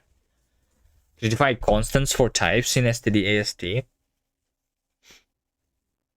Well, AST is like code. It's not a string, but it's something that doesn't have the meaning yet, because this is a syntax tree. It doesn't even know what a type is, the syntax tree. I don't think I should be hacking the types into this, because it should not be limited to types either, right? Because what if I'm passing a compile time argument to this macro, and the compile time argument is a function? Like, what if this is a function, you know, like a function that we could call, right? So this is a function that is known to us at compile time, because I'm invoking this function at compile time. So I want to generate the code that will invoke this function that we knew at compile time, right? So like it's more general, because we just well, I mean, we just define the constants in general, right? Not for types, because types are values, functions are values, everything is a value. So if the AST can hold a constant, then it can be like, yeah, but should the AST hold constants? Is the question, I guess, because that's a syntax tree.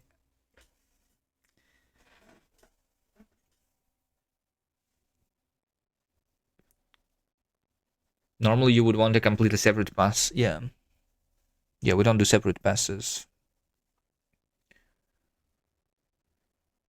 Here.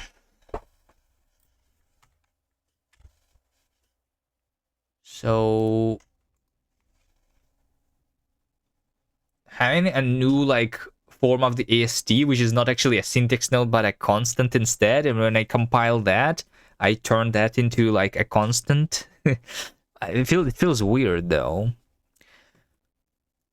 because the intended way, the original thinking was that that you can just refer to constants from here, because like when you're generating the code, it's not expanded like as is. It's not like string interpolation. When I include the AST here, this is not just putting it as is, as it was if it was a string, because the way symbols are resolved, they are resolved based on this definition, right? So this float is in scope over here, but it does not need to be in scope over here, is the idea, right? So for the same reason, because T over here is in scope, but the problem is, once again, that it is in like it is in the runtime scope that we know the type that is concrete, because I'm capturing here the compile. Wait, hold on. Am I capturing the compile time scope? Hold on a second. Because like I'm constructing this ASD at runtime, right? During the interpreter that is invoking this function. So if I have interpreter core and we have quote ASD here,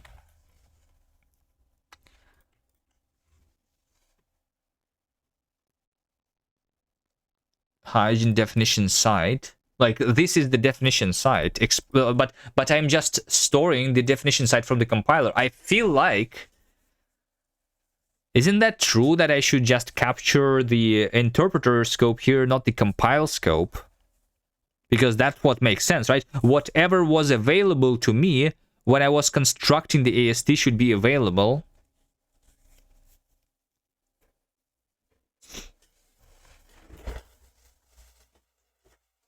No?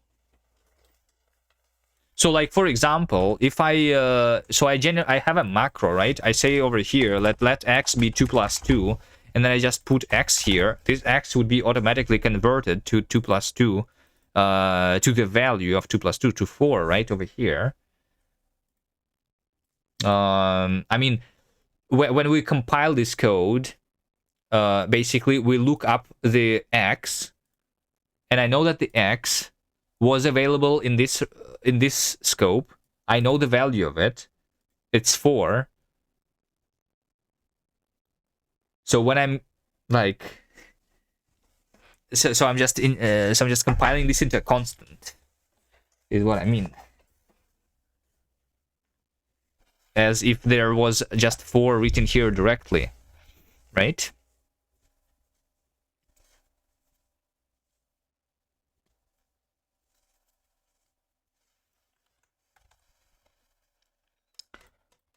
I think that makes sense.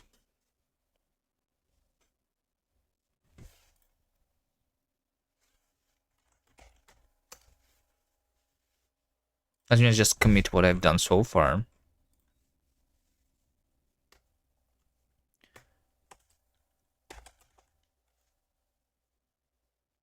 They just parse. Yeah.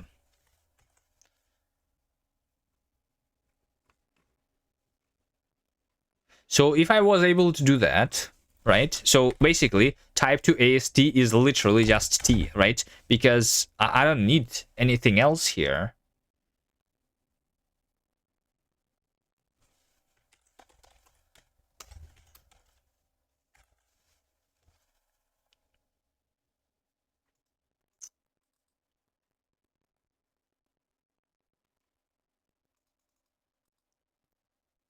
Which means that, like, this is literally...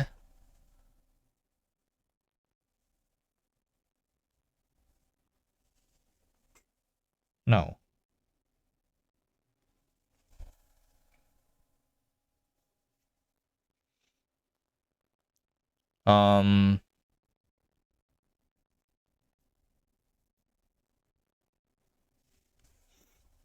I mean, I feel like what I'm trying to say is that this function is useless, because when I'm trying to say type to AST, like right now over here I'm doing these strings, right? But I'm just trying to let's do this. I want to copy paste this, and I want to generate this based on like so that I will return the AST without using the parse thing here, without constructing the string, right?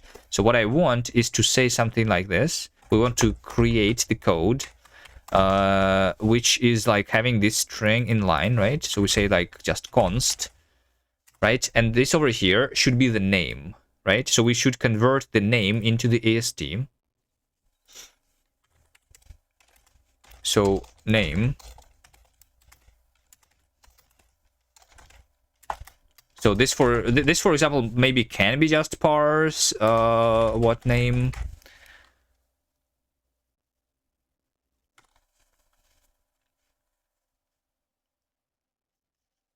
Maybe. So then we say that const name, like this, is equal to args. So now this over here should contain the args as an AST inside, right?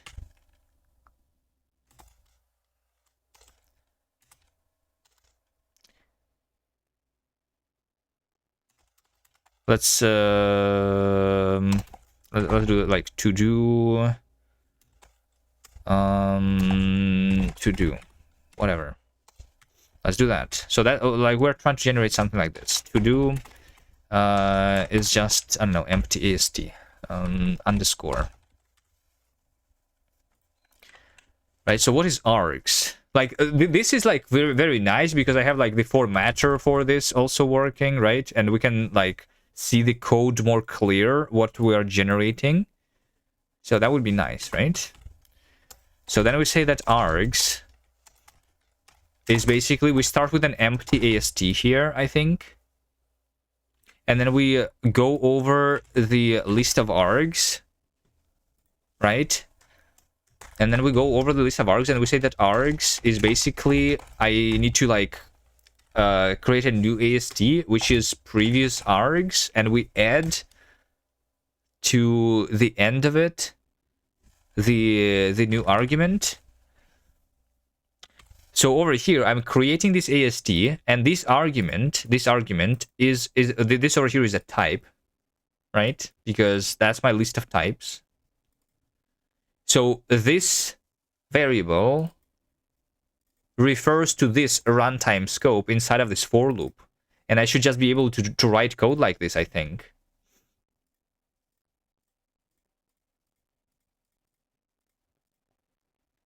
So we construct the AST by like appending every argument to the AST like this. And then over here, this needs to be the return type. So the return type would be like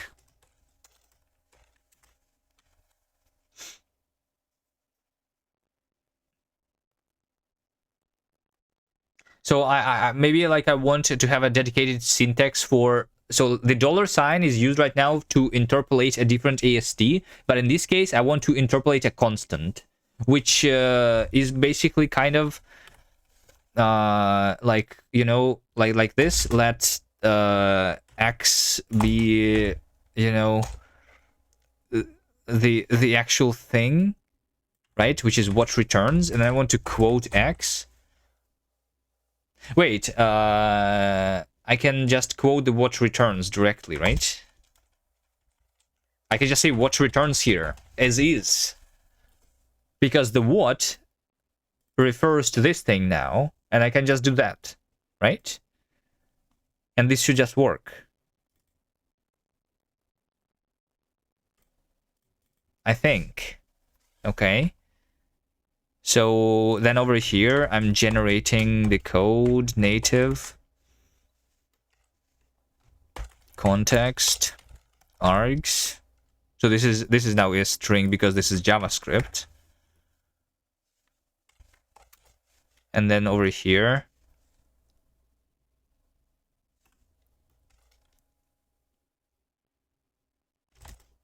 we create the what name. So we just use this as if we're writing the actual code, I think, is the idea, right?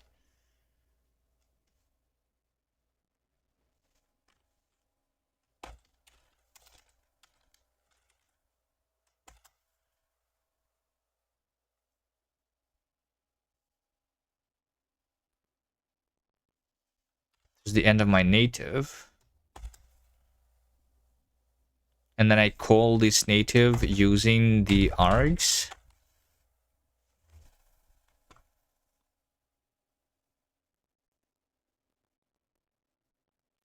So now here's the issue though, right? I think the issue, and this is like the entire thing, right? So instead of creating the string, we just create the AST by like this.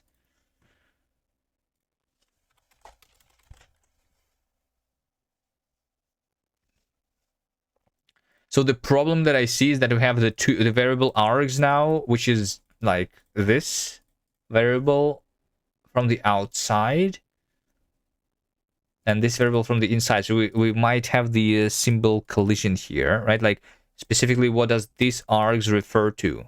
To this one or to that one? Well, it's supposed to refer to this one. But in this case, it might be not obvious anymore if since we're like capturing the outer scope. But this over here is basically I think it's fine because this over here is going to shadow this variable, just like it would if I just created this function normally. So if I can make this work, then that's going to be really good, you know?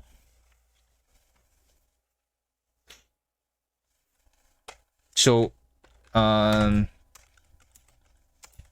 so we want to compile code generated compile time as a string, but we also want to generate code as an AST.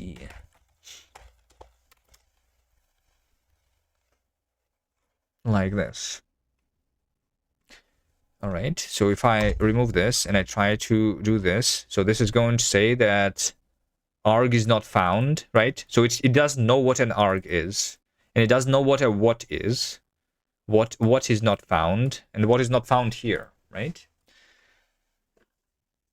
So it failed to compile it, which makes sense. So in order to make this compilable, I think it's doable.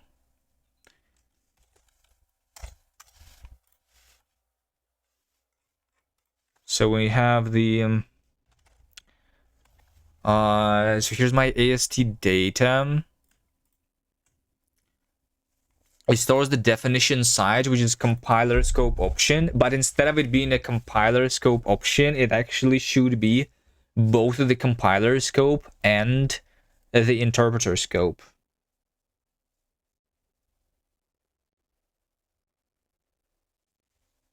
Right?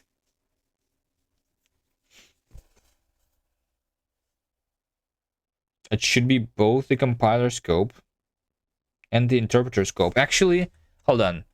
The error there was that that arg is not found. But what is this error? Because during the compilation, this variable still exists in a form of a binding. So the runtime values, they're still present at compile time as like a special value.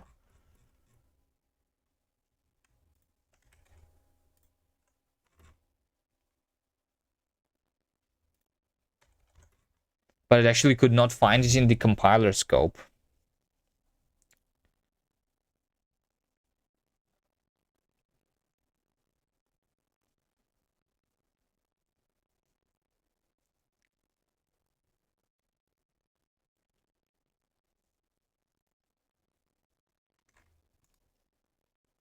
Which is weird, because this is definitely supposed to exist at the compile time of this thing.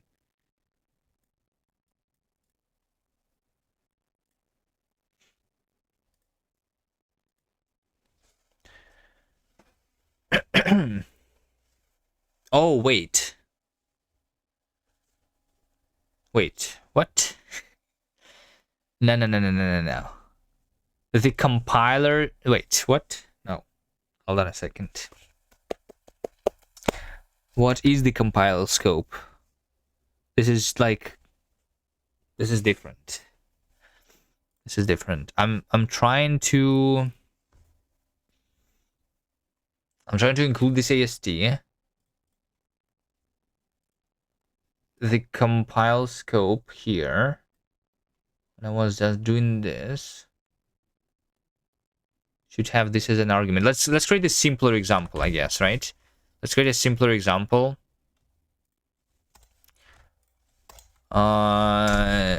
Literally just const. It may help to take a quick stretch and beverage food break.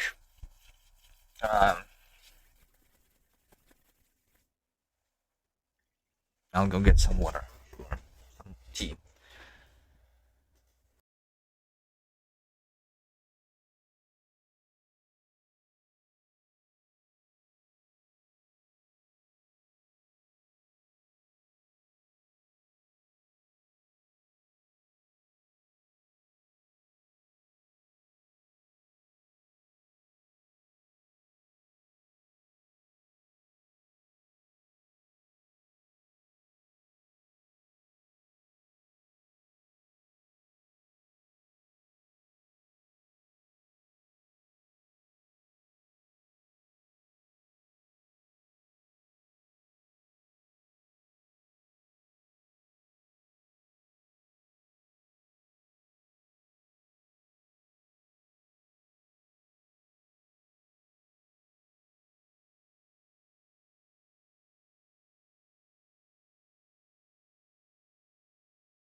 Remember, it's okay to take a break from complex problems, especially to eat, drink, and stretch. Yeah, I should do that more often.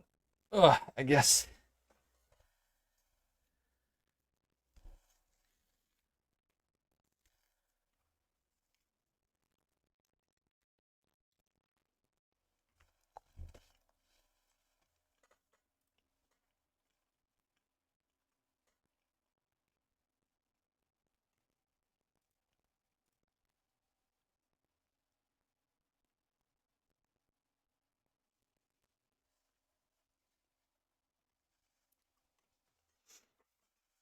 Hmm.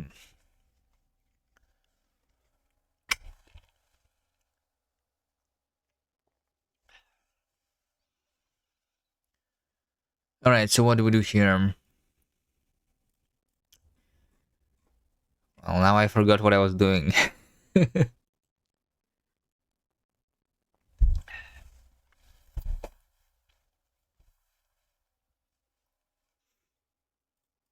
So yeah, I just want a simplified example here. So the simplified example, let's go to the test and the playground then. I think the simple example would be something like this. Let's try this. Let x be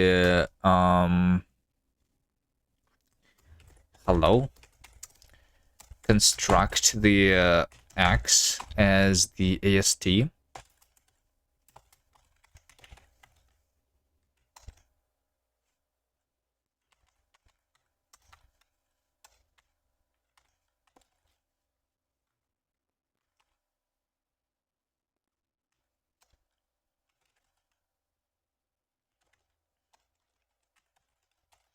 Create AST. There's going to be a function that returns this AST. And then I want to include AST, create AST. You know, something like that. This is supposed to compile successfully. Because, so this compiles though, because this is a constant, right? Right, so for so over here, I'm going to, I'm going to say dbg print x, and we're going to run this, and it's going to print hello, right? Even though this variable is in this scope, and it's not visible outside. So if I just try to copy paste this code over here, then it's not going to work, right? It's going to say that it cannot find x in this scope because x exists in this scope, even though I'm like including this AST, which is literally looking the same. It's a different x from a different scope. But if I make this a runtime variable, like let x be hello, right? In this case, it actually compiles.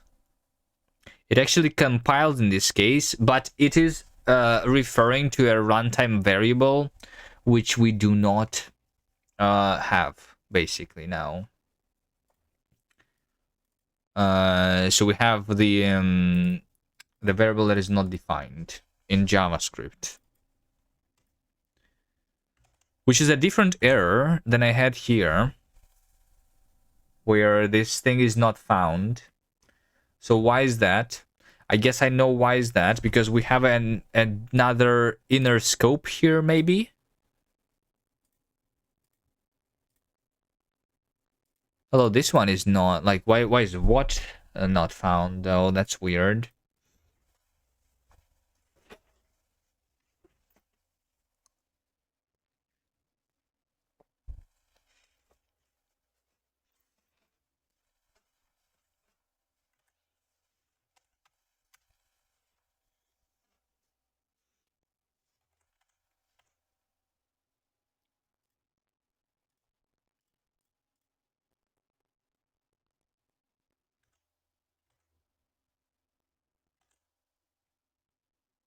How's that different from this thing?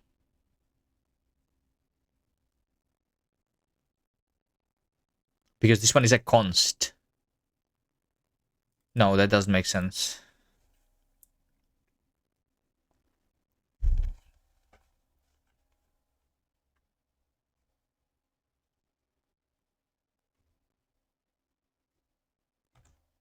That doesn't really make sense. How is that different? If I say create AST where X, so now X is not found, obviously, right? If I say that X here is a string, and if I pass this hello here,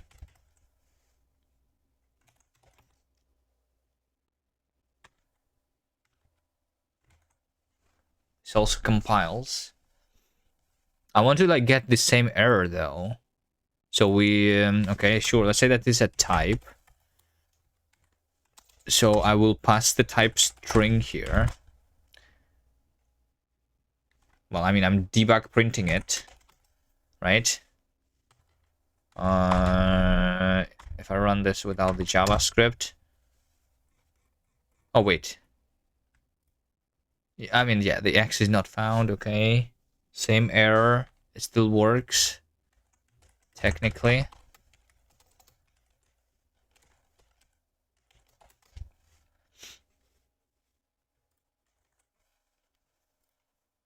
It technically still works.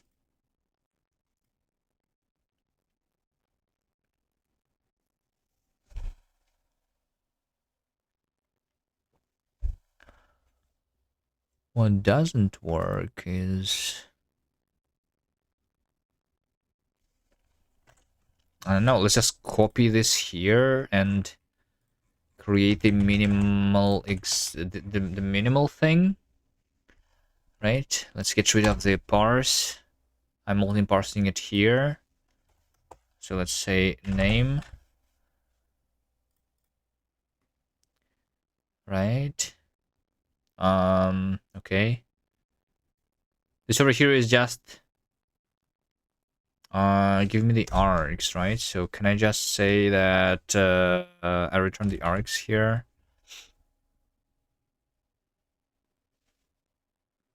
So now, because yeah, now I forget this thing, so I need to do like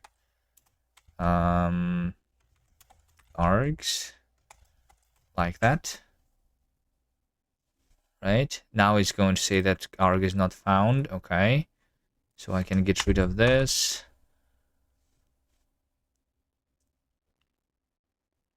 Wait, can I just say over here what name? This is found. This is found, so this is like similar to my previous example. But that one is not. Okay. Can I say with return? And can I like just return the arg here? It's just going to say that it's not found. Okay. Okay. That's very weird.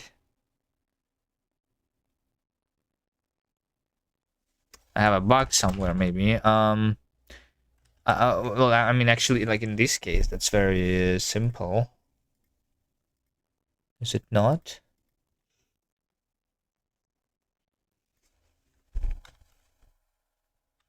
So can you just say that like result is arg, and then we just say that let mut result is like empty AST, and then we just return the result here.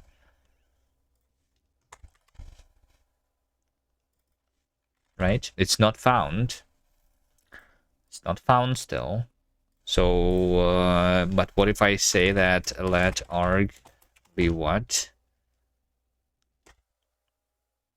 And then result is arg.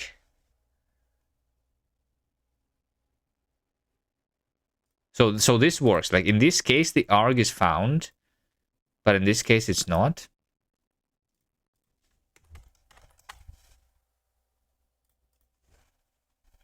This one is inside of a loop. Because it's what? Because it's inside of a scope.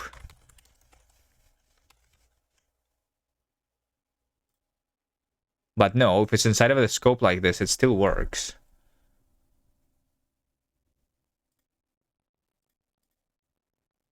it looks like. So what's the difference about this for loop? What's different is that it's a macro. Okay. What about the other thing though? Because this over here is not. Really? Or I guess... Wait. Maybe there is something here.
Is the issue that this is a macro?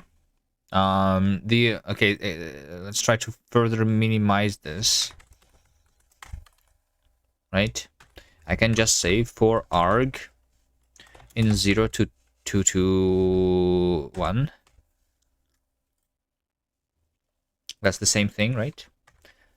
So now I can get rid of these other things. And we just generate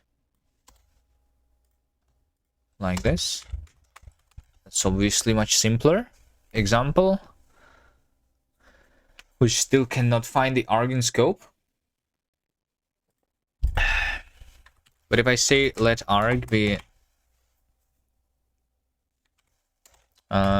something, then so this arg basically refers to this one because we're resolving the scope incorrectly.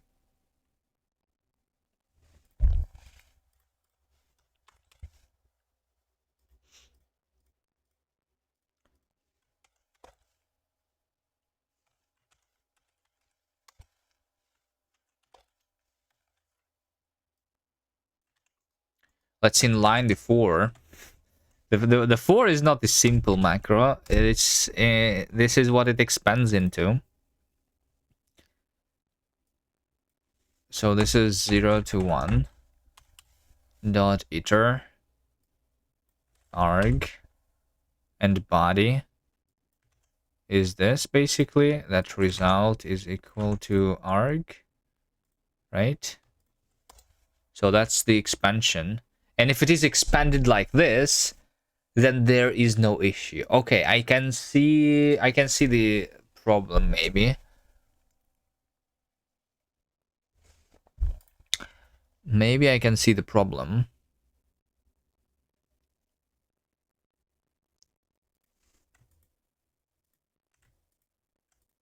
I like that I can go to the definition here also from inside of the macro.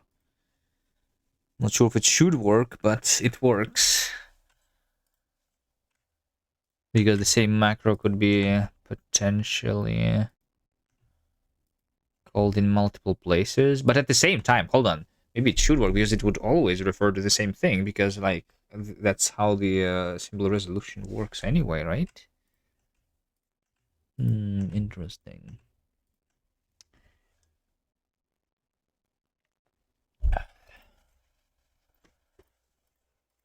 So the problem is that we are going through the macro, which is called the for.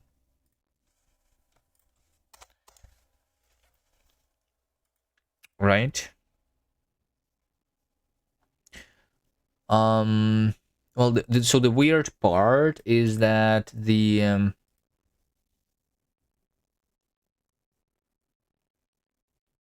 oh wait.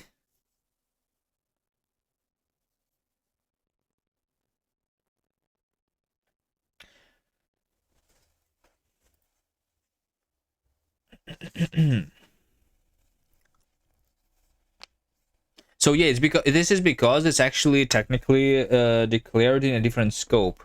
This variable here, right?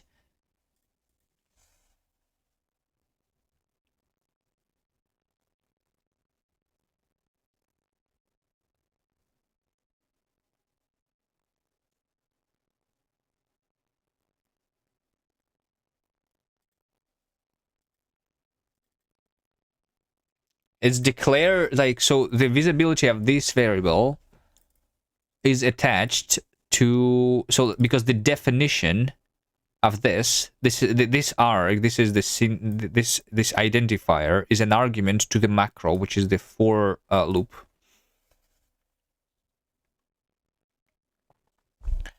And it remembers the scope in which this AST was constructed, because we don't know if this AST is actually creating a new like variable or referring to an existing variable yet, until we expand that macro, right?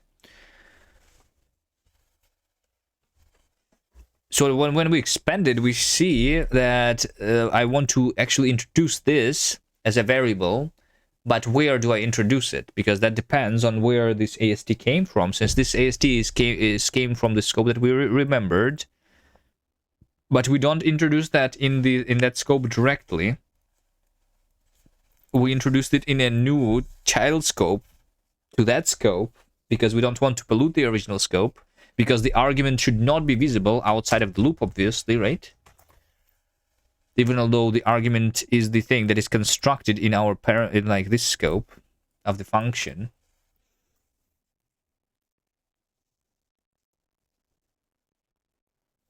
So we do that.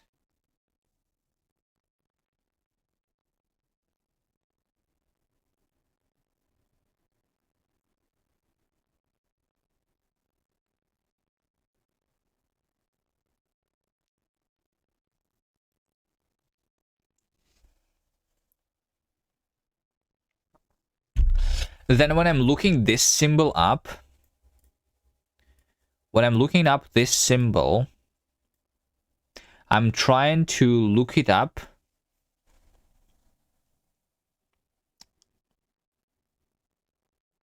not in this scope directly.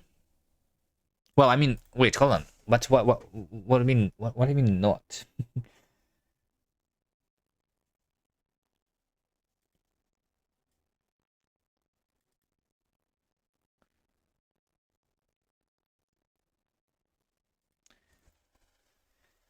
What do I mean not? I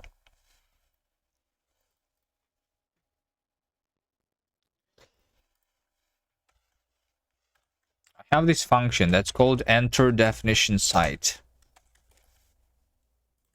That's what we need to look into.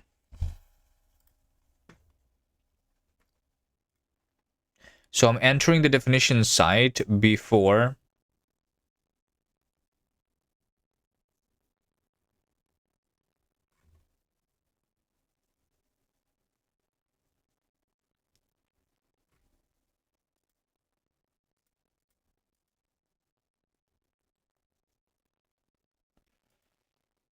add local scopes.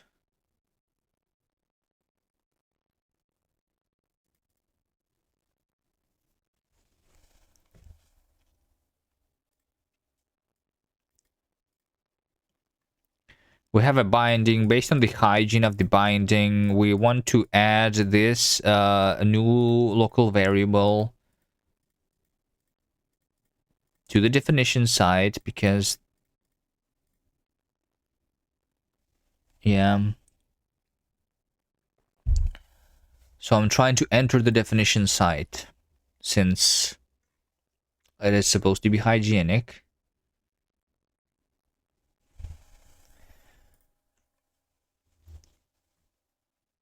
Entering the definition site is seen. Have I entered this before?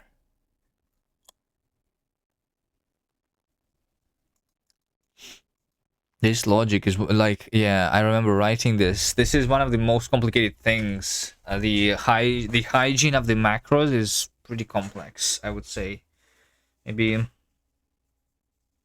Maybe my implementation is more complex than it needs to be, but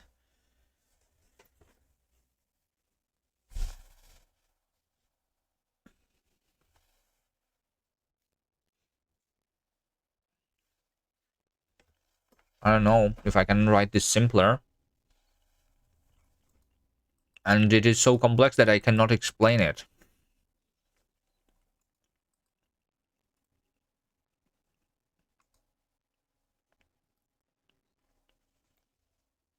Because I don't really understand it properly myself.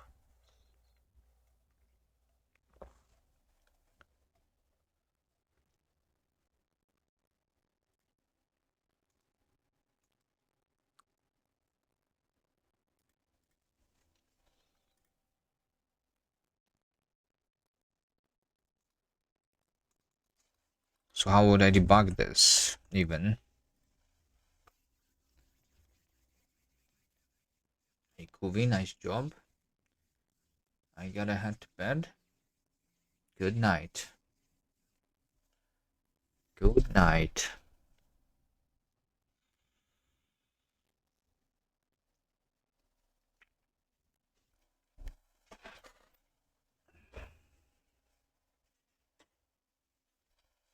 So what I'm trying to say is that this feels like a bug. If I say let arg be 1 here,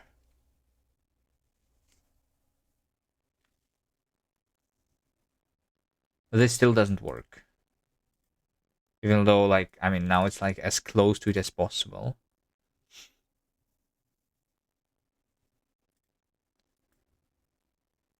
So I only see the top scope. That's the problem.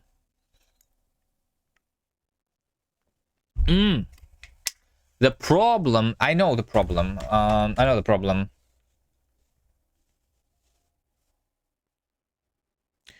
The problem is that this over here, this is the body of the for loop. I think I'm only annotating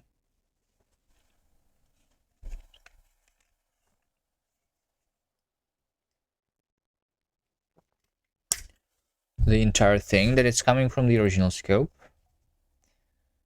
And this one not, or something. Let's take a look at the Kast compiler, and we have the custom syntax implementation over here. When we see it, we are trying to give the ASTs at the children nodes as arguments to the function. So we're constructing the argument here, and we're doing this. We're doing init AST def side delete. Delete. Actually, no, this is doing it recursively.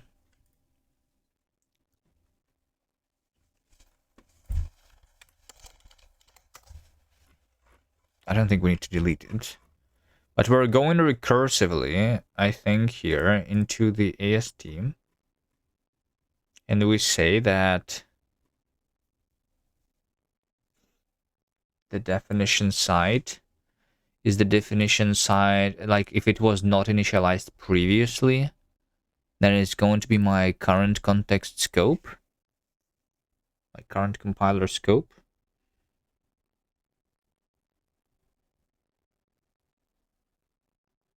That is the definition side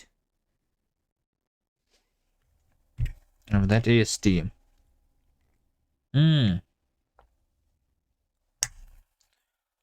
But then over... Wait, what? No, that makes no sense. Still. Wait, no, it does. It does. Because, like, I'm supposed to, when I'm quoting that AST, so because this is done recursively, I am basically annotating this arg here. This identifier is annotated with the fact that it comes from this top, from this scope, which I used when I was seeing this for loop syntax. While in reality, I should annotate it with the definition side when I'm actually performing the quoting.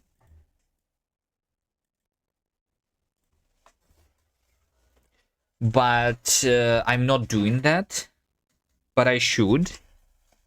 The reason I was not doing that is because I'm skipping overwriting the scope if the scope is already present, which is supposed to be present in case I'm interpolating the AST like this.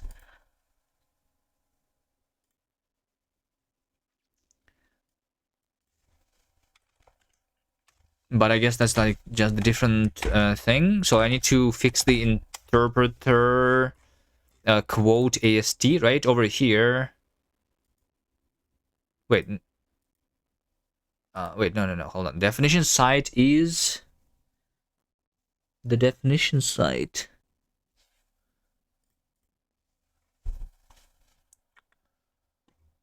Wait, how does quote AST work again? Let me remind myself. So we have a rule, and we have the root, the quote AST group. So we have this, and we have quote AST child, which can be either another group or another expression. And so in some of these cases, this expression is just going to be a constant.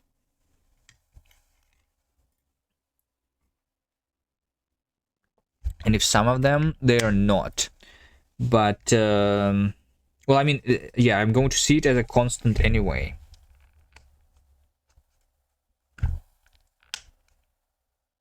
But I just need to not touch.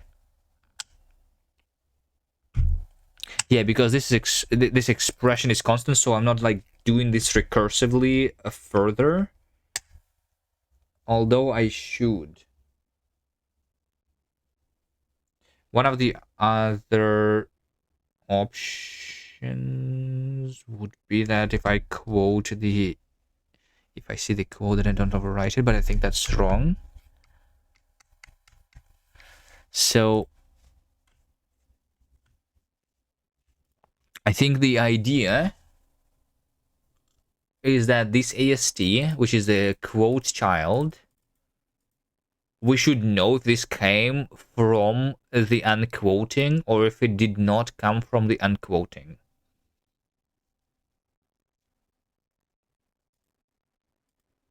Or, wait, hold on.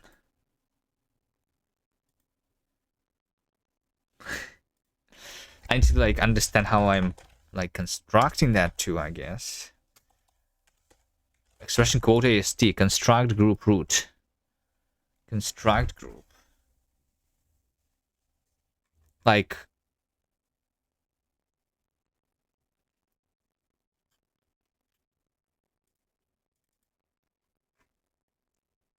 construct. So this is constructing into an expression.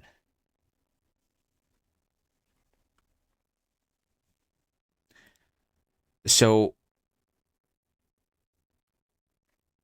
if I'm seeing the unquote,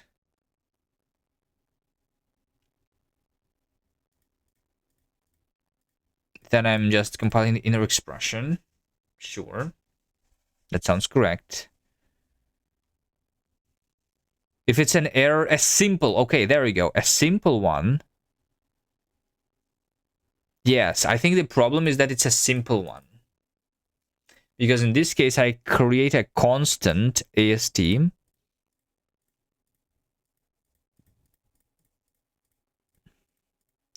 While in reality, this should not be a constant, this should still be a quote. But it should be like a quote constant or something. And because I still need to like attach the information there to that thing.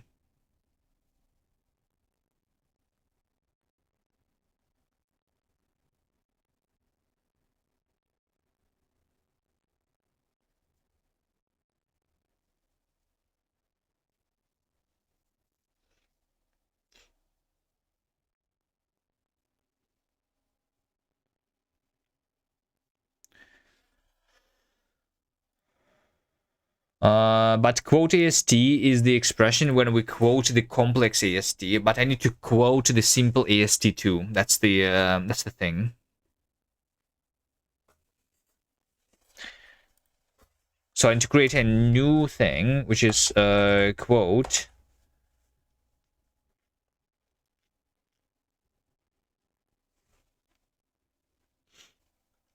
Can I like can I just do quote AST and this over here is going to be like complex?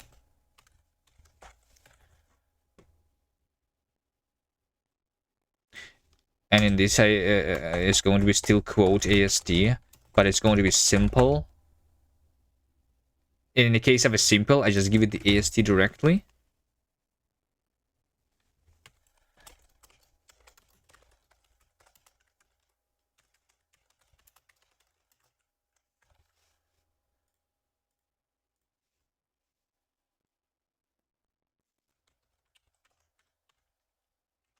Instead of this constant shape. So quote AST, expression quote AST. So can I say that this thing is actually expression quote AST complex?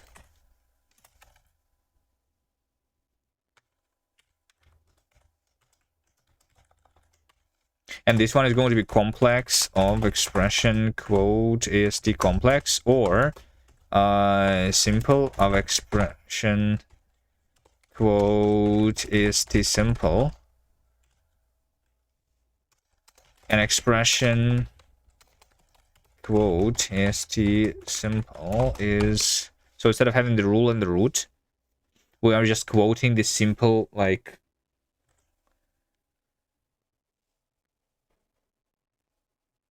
I mean, we just believe that it's simple, so I'm just going to say that AST is AST.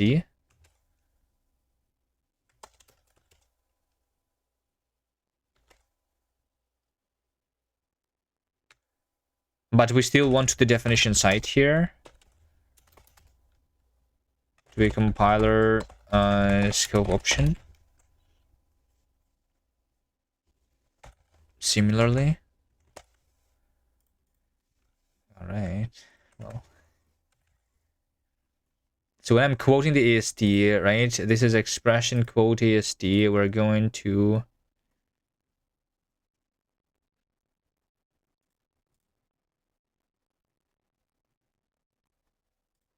say match expression with complex expression. Then we do that. But if it's a simple,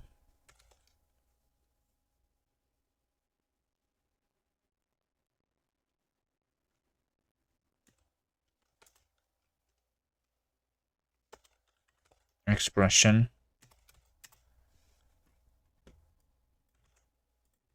So I'm constructing the AST here, which is basically the I mean, the shape is just going to be here. The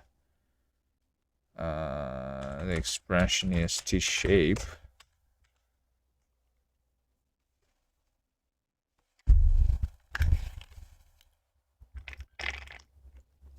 Data span.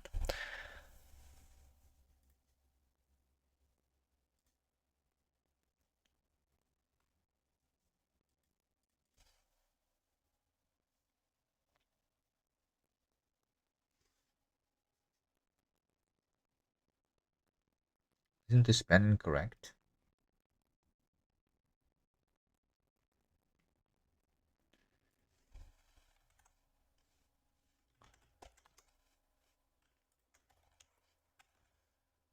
Complete expression shape. Okay, quote AST.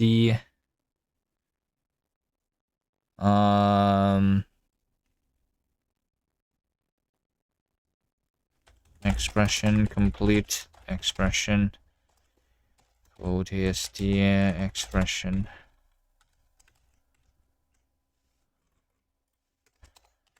Complete expression quote AST.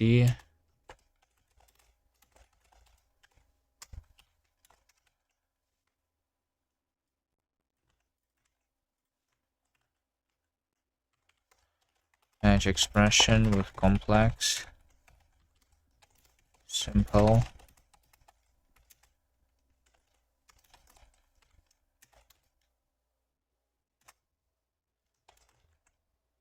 Nothing to complete here.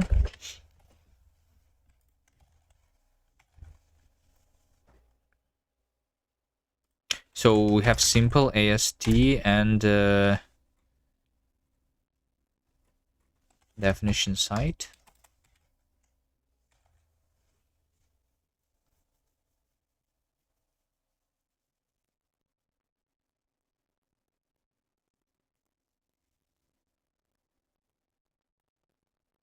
Which means that this data doesn't really like yeah, I was like trying to override the definition site here, and that's like different. I think this needs to be deleted. Delete this. If it is confirmed to work, that is. Let's see, Kast. Does it like work in general? I mean, I went to this to like, yeah. Okay, Kast examples, monad. The monad example worked, I guess, so it's not completely broken. I think I should delete this. Okay, Kast the test. But it still could not find the argument in scope. Okay, so I did I fixed something that didn't fix anything. Is that right?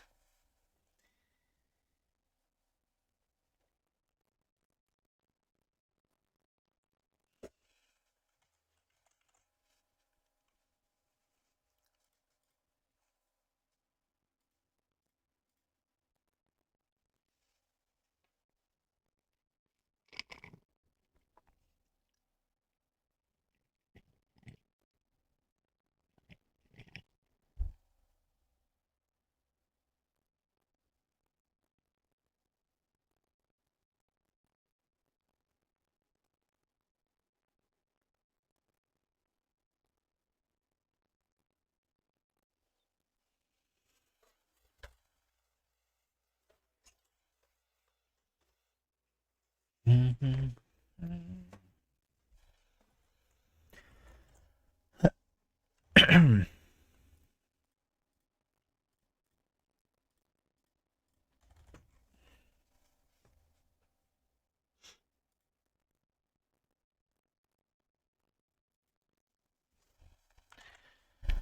All right, so how do I then stop guessing? You can find arg in scope. I need to debug, figure out in what scope it's actually trying to find it.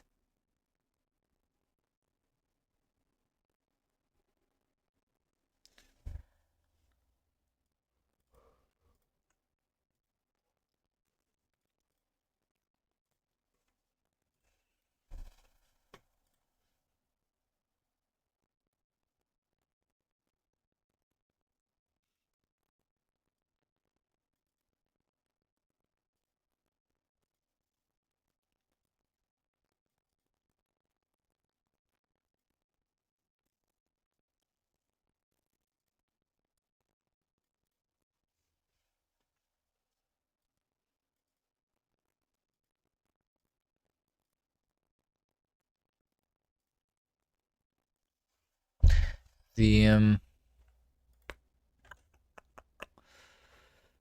do I want to really start like printing out the things, all the ideas that are going to be impossible to understand anyway?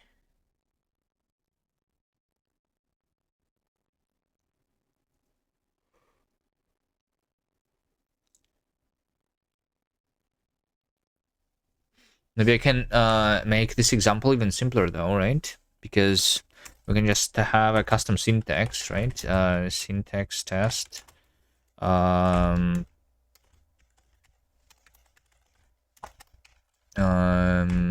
don't know. Let's say test body, right? And then we implement syntax test body as just body.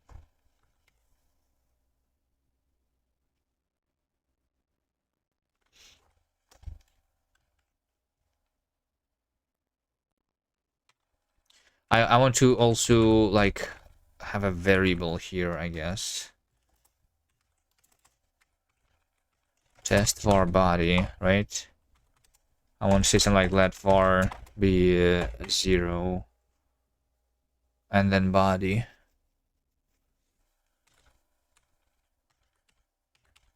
Right.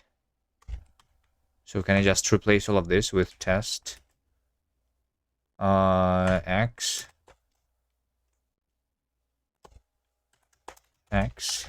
right? Because that's my body.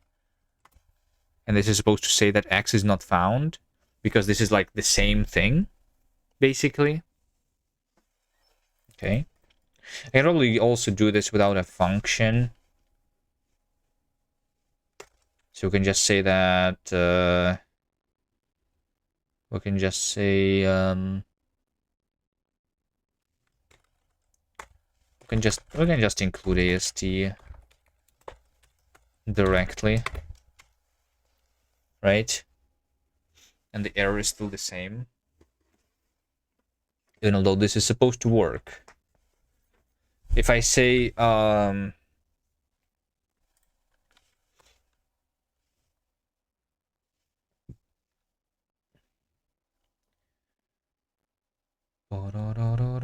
I know that it is a lot of work, but maybe it's worth making the traditional phases of the compiler. No, I don't think so. I think that's like the anti-work. That's the whole like point of this thing, because that's what makes the language usable.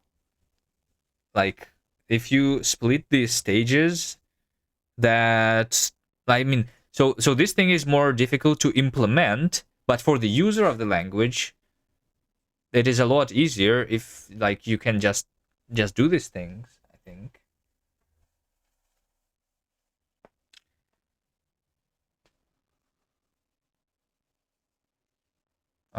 You know, so like yes, if you want to make a language that is easier to implement, there are surely ways to do that. But I'm trying to optimize the final experience after the language is done. If that makes sense, right? Like, it is already proven like that, like these ideas where you, I don't know, like all of the languages are including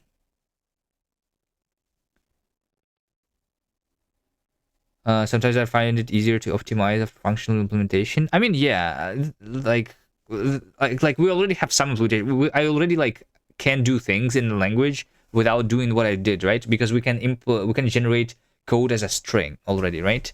But this is solving so many like issues with the like existing languages, which are already difficult, which are already very complex, right?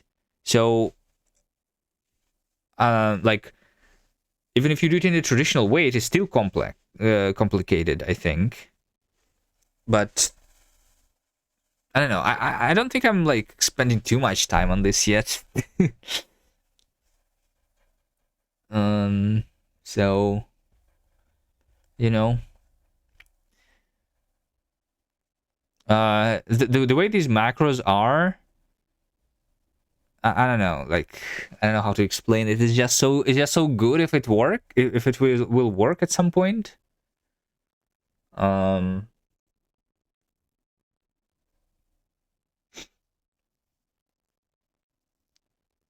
I'm wondering if like the only other like language that I can think about which has something similar is Jai, but I have not really tried Jai, so I'm not sure if what they are doing is similar or not.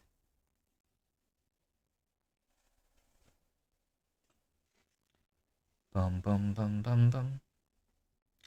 You're fighting so many concepts at once that can be hard to track what's going on. I think in this specific case That's not it. Right now, the only issue that I'm trying to understand is the hygienic macros. Hygienic macros is a well like is a thing that is existing in other languages. It has like also really nothing to do with the fact that they have stages or not actually, right?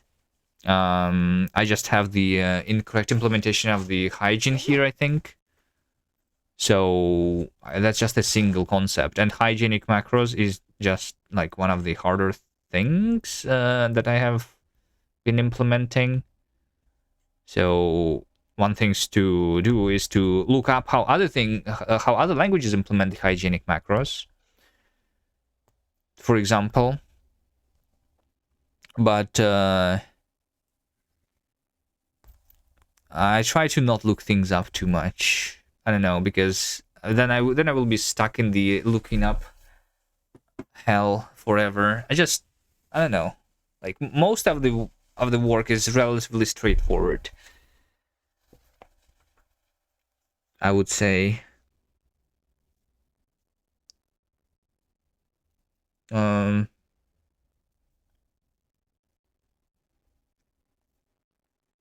There are some difficult things though, but I don't know. Like it's difficult because I never done this before, obviously, right? But yeah, the problem is literally just the hygienic macros. It like like for example, one way of debugging this could be try to make a simple language in isolation instead of trying to test this in the in like the entire language, which is very complex, right? Just instead make a simple language which only has macros, right? Like create a Lisp with functional hygienic macros, right? To understand how this should work, and then go back to this and implement this here, right? That could be the way if I get really stuck, I guess.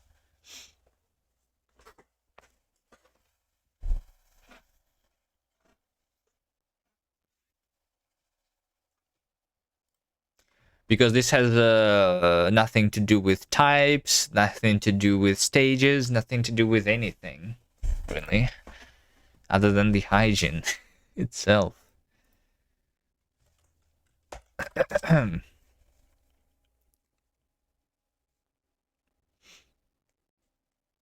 I think. Maybe it has a little bit to do. Because I'm not maybe there are other implementations. No, but like what I'm doing is literally I'm just annotating kind of every AST with the information where was this AST defined, right? So I'm capturing the compiler scope. Compiler scope is like basically the lexical scope. So I'm capturing the lexical scope in which everything was defined, right? Yeah, but then there is this problem, then there is this problem. Let's say that you have you have a macro, right? Macro which has like some symbol as an argument, right? And then it creates the AST like this, if true, then let symbol be 1, and I don't know, and then like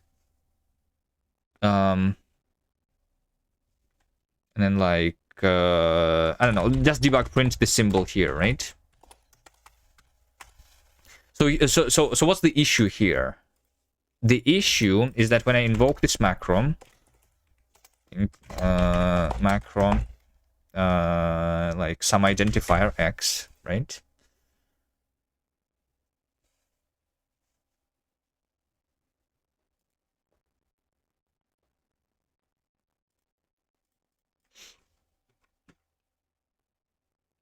So the issue here, this currently works, but maybe like it just works not like correctly. So in which lexical scope should this variable, when I'm constructing this as an actual AST, in which lexical scope should it be defined? So the way I'm doing it right now is I'm maintaining multiple lexical scopes at the same time. Is that the correct thing to do or not? I'm maintaining multiple lexical scopes. So because right now I'm compiling the source code, which is defined over here inside of this macro, right? So if I like have any symbols here, like this dbg is supposed to be resolved in the lexical scope where this macro is defined, right? Yeah. But then in which scope should and then like over here we're opening a new scope inside of the if, right? We are opening a new scope. We are opening a new scope. So in which scope do we introduce this symbol? That's the question. And the answer that I am doing is that I'm opening two scopes. I'm opening one scope in this calling macro scope, and I'm opening another scope in the macro definition scope. Because we can also introduce the symbol that is not interpolated, like this, access to, right? This symbol and this symbol, these are two different symbols, you know? And so, but they are kind of belonging in the same scope here, but not really, because this one is like defined here. So because of that, I'm actually having multiple lexical scopes in parallel for each of the definition sites. So when I look the thing up, I'm trying to find the current like scope corresponding to the definition site. I'm not looking the symbol up in the definition site, but in the scope that is like maintained for that thing. It's always what scope is the how scope?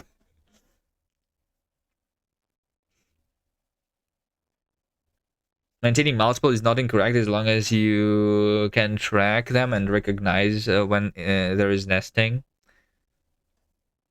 Then following the nesting correctly. Yeah, that's like the idea here. Treat the scopes like trees. Then the tail of the tree.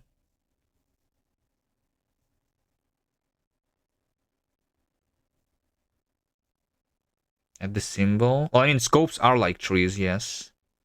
Every scope has a parent, which makes it a tree structure. Sure. At the tail of the tree, add the symbol. Then bubble the symbol up. To the next scope, I have to reach the top. What do you mean bubble the symbol up? I mean, when I'm looking the symbol up, I'm looking it like up until the root. Yeah. The question is in which scope?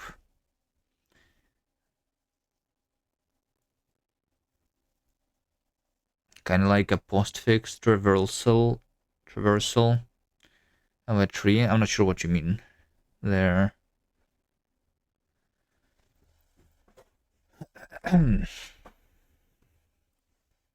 Not sure what you mean there. So, but this thing is basically the issue here is that we have like two nested macros, I guess. And the hygiene breaks when there is two nested macros, I suppose, maybe. Maybe that's what's happening. Can I like rewrite this in an easier way? Because like yeah, can I say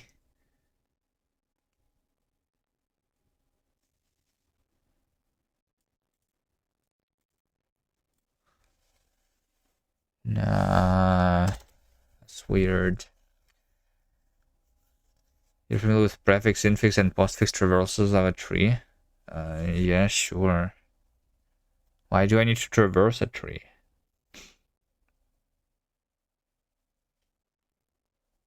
Traverse it when? When doing what?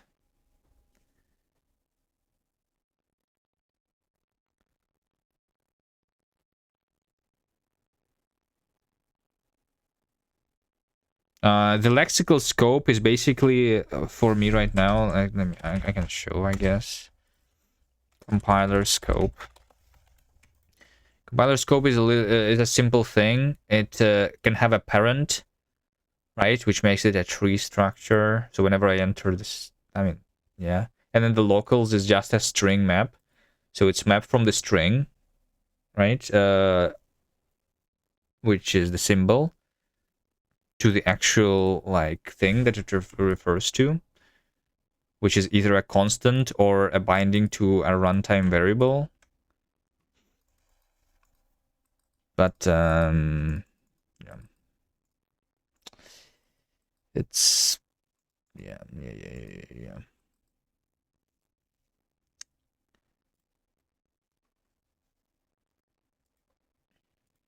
Yeah, I cannot explain what I'm doing clearly either, which is why it's a problem. But this code, like, can I simplify this even further is what I'm like wondering, you know?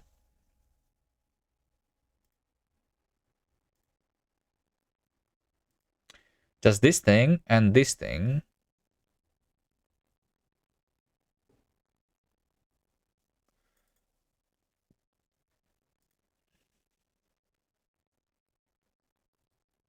have the same definition scope? For this example, what does test do?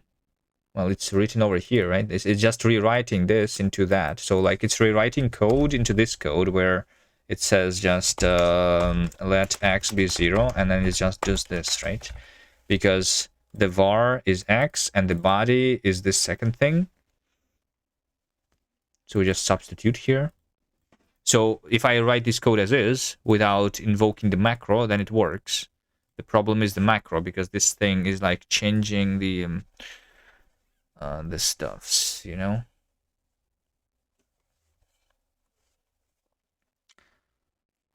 Test is a custom syntax, so I have syntax extensions in the language, which are backed by macros, right? So when the parser sees this, it just takes this as and converts this into the AST and makes this be the variable, the argument to this macro, and this is the second argument. If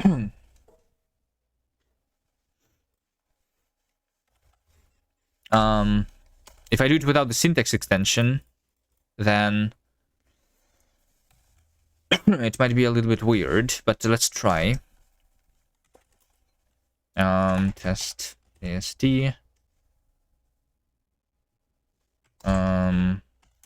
F. So we have like two ASTs, right? Var and the body, basically, and we like return the same thing. So then I try to include AST. So now the question, how do I pass these arguments, right? This is just doing the passing of the arguments to the macro automatically based on the syntax. But we want to construct this directly here, right? We construct X, and the second one is the quoted X, right? Something like this.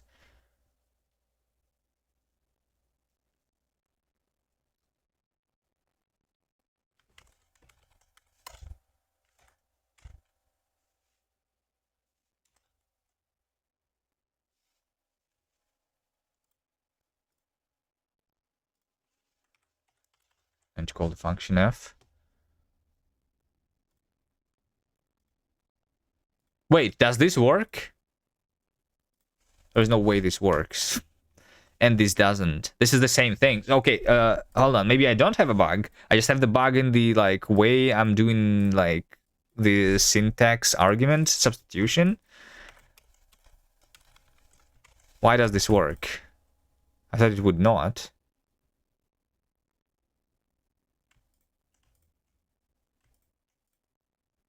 Let's dbg print body, right? Like this is supposed to print like yo, right?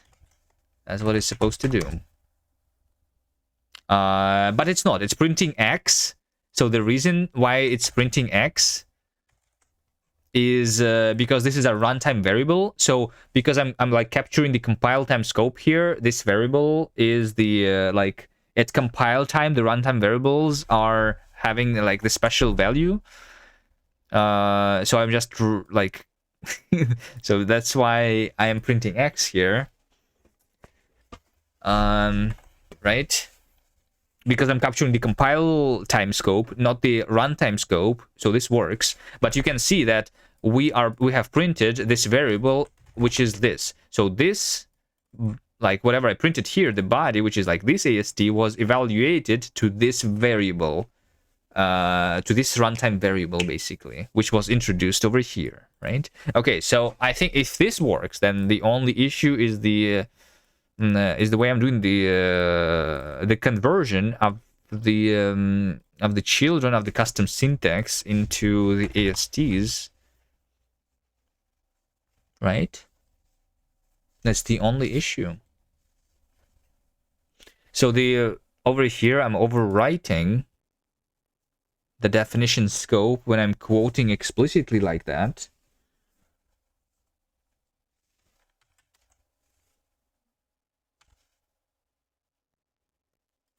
And in this case, I'm not overwriting or something. Kast compiler.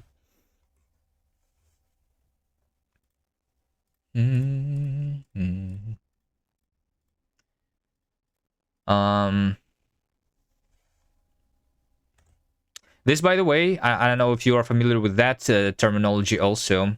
The runtime replacement. This, like where you treat the variable, the runtime variable as like a thing, as a value at compile time.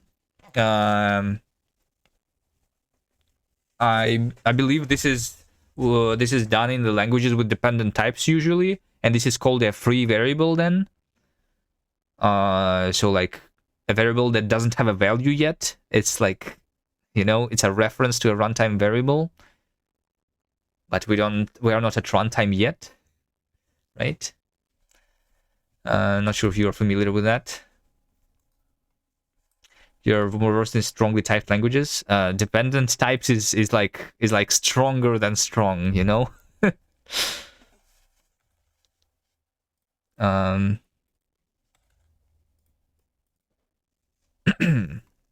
Dependently typed is when you can depend on a runtime variable, basically. So the simple example is like if you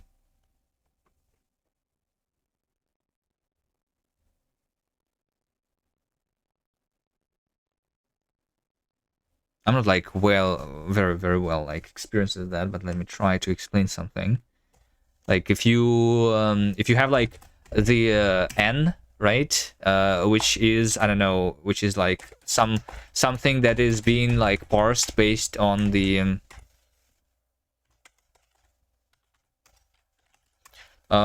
based on like the runtime inputs, right? So this is a runtime variable, right? And we want to construct the array of this size, right? So array. So you can like type this thing to be a constant time like integer array of size n, for example, right? So like you normally cannot do this because n is a runtime variable, but dependently typed languages allow you to do this and like type check and stuff, you know. It's I don't know. Yeah.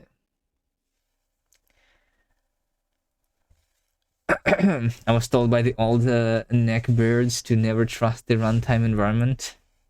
What are codependent types? No idea. Codependent type, is there such a thing? Codependent type. Codependency is a term that is used to describe the psychological disorder that revolves around the need of dependence of others. How to understand the type of codependent you are? I don't think this has to do with the type theory. Codependency is a theory that attempts to explain the imbalanced relationship where one person enables another person's self-destructive behavior. Yeah, I don't know if like, yeah, we're talking about different type of dependency. You know, the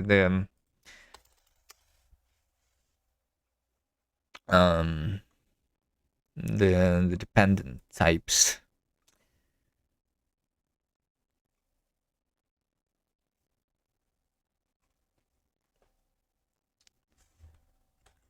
You know, like the sigma types and the p types.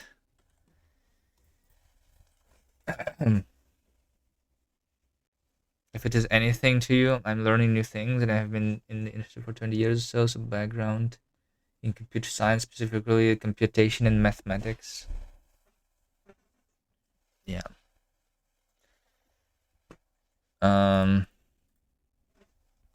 What's computation? Is it like a field?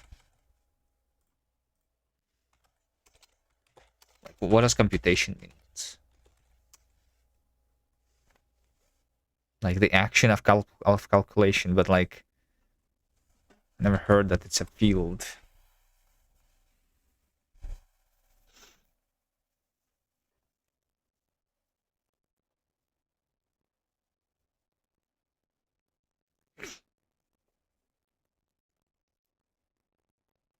Or maybe I'm not familiar with the word. That makes it possible and how it works. All right. So yeah. The type theory is part of math technically, as far as I understand. And type theory, and then like based on the type theory, like this is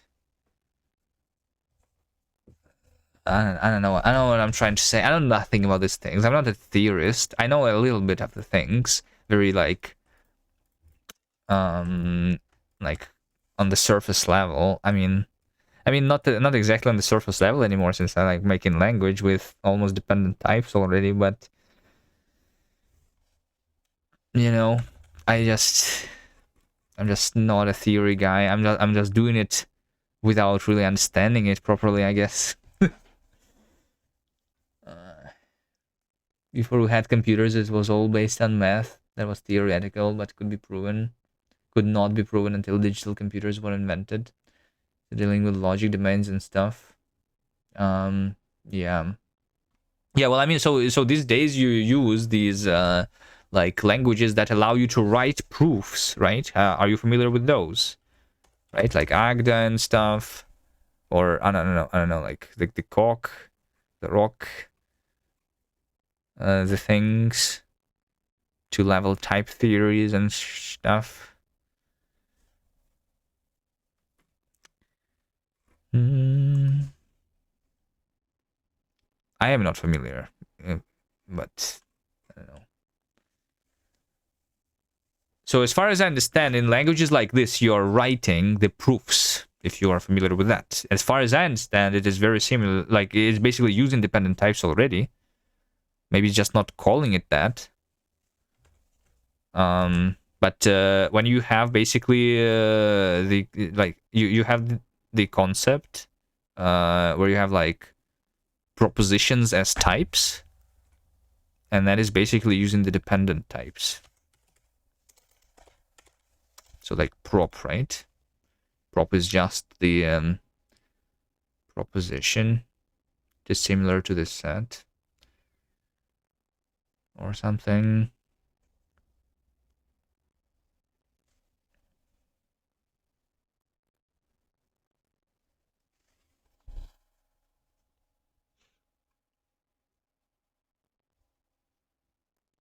Yeah. So like this basically says that for all sets A something something. I mean, this is absurd, but like, you know, proofs. Like I have not really like read much about Agda.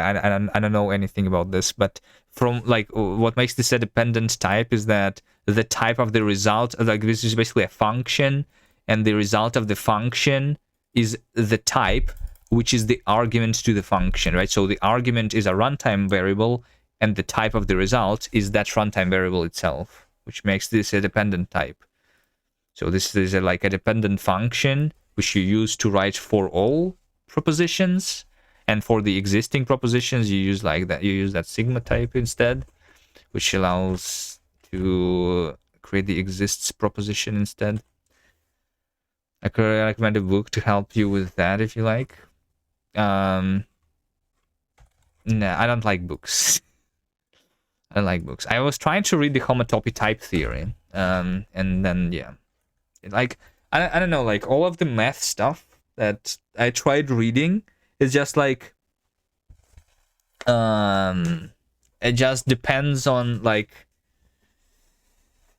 on like certain foundation that I don't have, I guess, or something. It's using weird like the concepts themselves are really easy in my opinion, but they are like described in a weird language. Using like and I feel like they are described unnecessarily complicated. That's like the summary of it, I guess.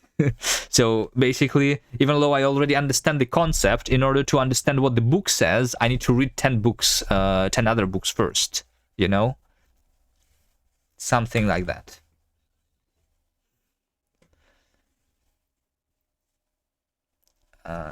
Yeah.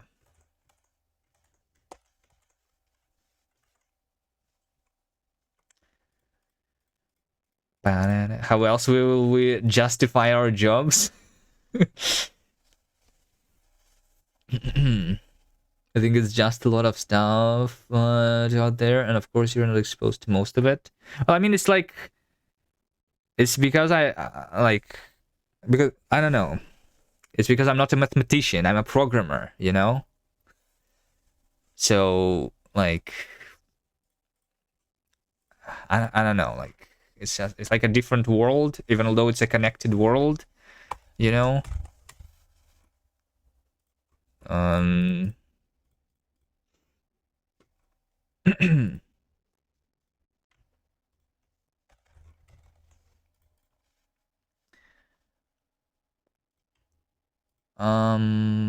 right. So we need to like figure this out. So we go to the Kast compiler. This is where the custom syntax rule, and we are constructing the AST here. So the constructing of the AST, if I make this work literally the same as the quoting of the AST, then that should just work, right? So over here, I call the init AST dev site.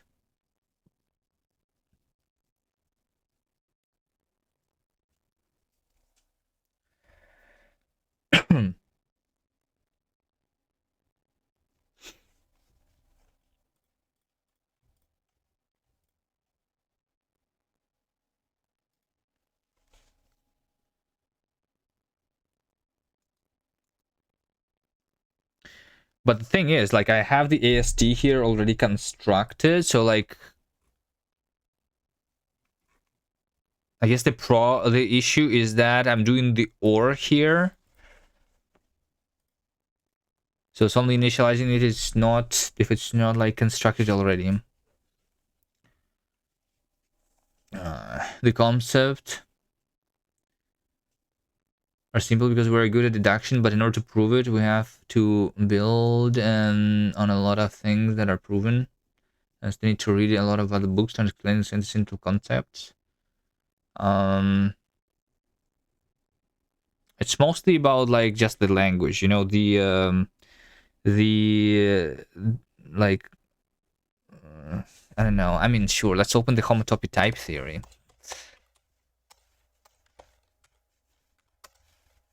for example, right? Let's see if I can see something here.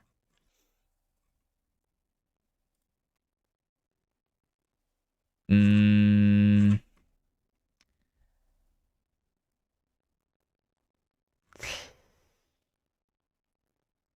don't know. I don't think I will be able to find it easily. An example of an issue, but basically, like, a lot of the time you just use some like imagine if if in the programming world you're trying to use a syntax that was not defined before, you need to learn it. Like there's nothing to prove yet. You just need to understand the syntax or something. I guess. And the syntax is not defined because you're just assumed to understand the syntax. Like, but then also it like is sometimes like different across different like books or something. Or I don't know. Like sometimes they introduce the syntax in the thing itself, and sometimes they just refer to something that's supposed to be well known, but I don't know.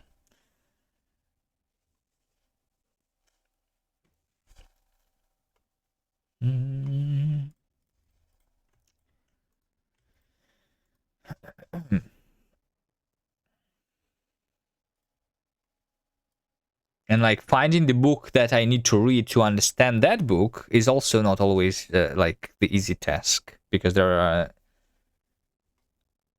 like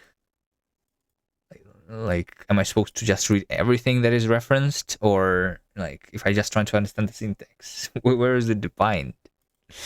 I don't know. It's difficult. I might try like again at some point maybe, but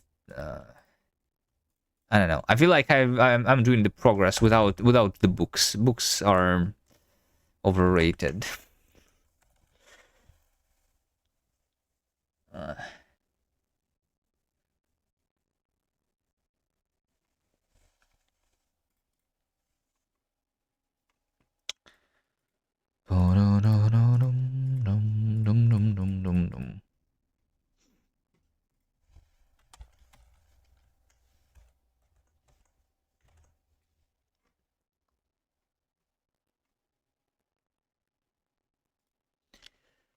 All right, so I'm trying to see this here. I'm overriding the definition side only if it was not present before.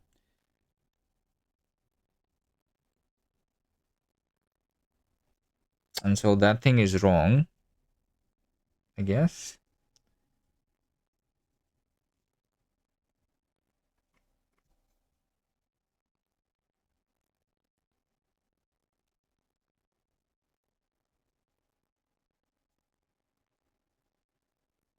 Depends on the goal.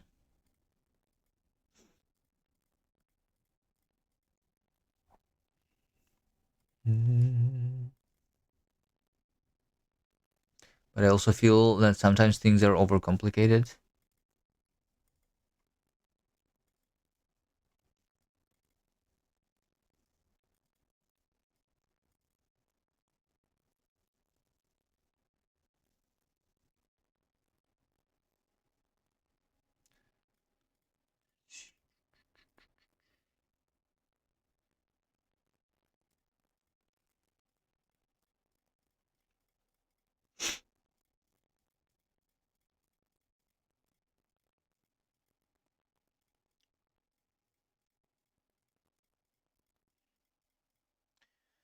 All right.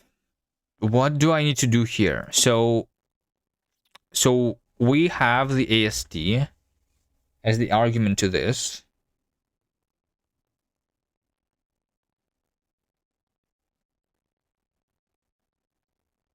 So the reason I'm doing it like that is because the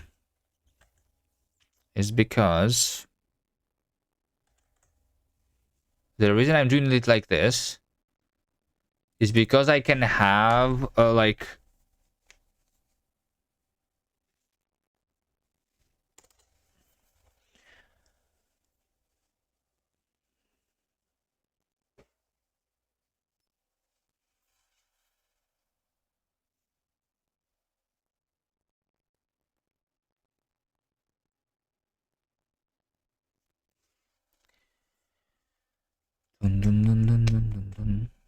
So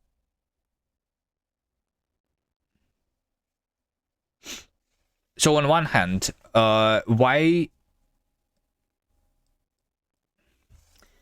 Here's the issue, I guess, right? Here's the issue. If we have a dollar sign here, right, which means unquoting, right, which means unquoting.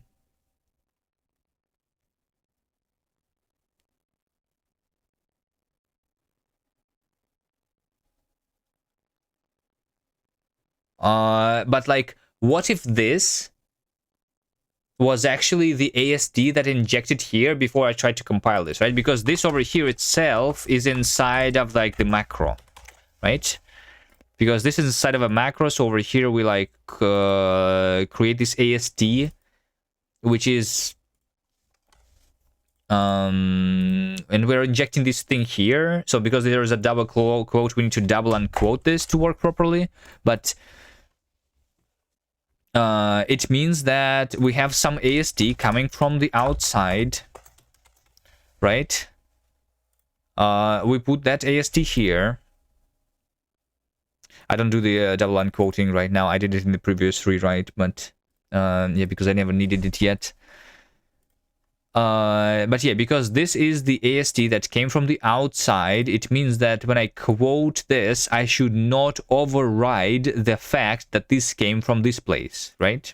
So I need to remember that this ASD came from here, and I need to not override it, which is what this is about here. The definition side is only overridden. It is only overridden if it was not, like, set before. That was the idea here. But in reality, I guess, what we have here... well, I mean, what do we have here?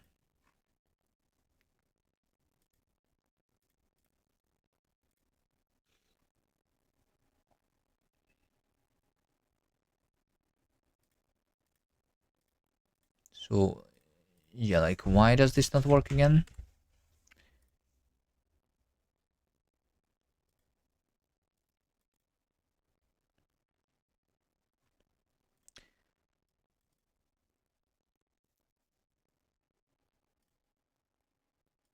So,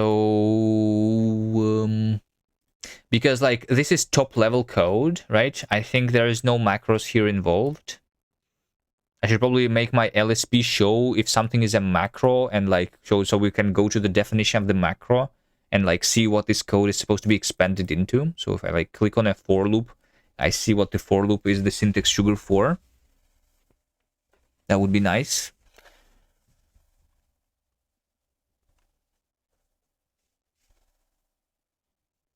But the only macro here is the test custom syntax. Include as AST is the built-in,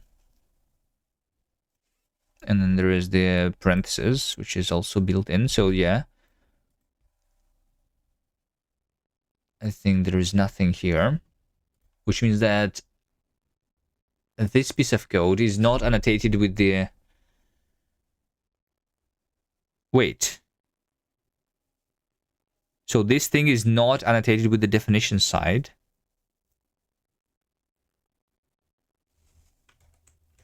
In which case...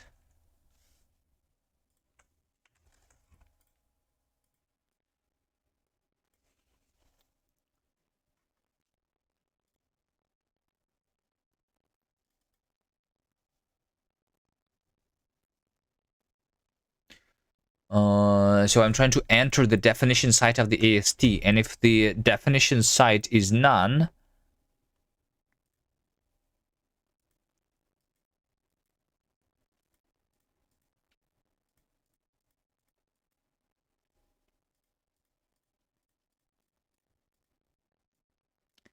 then I quit.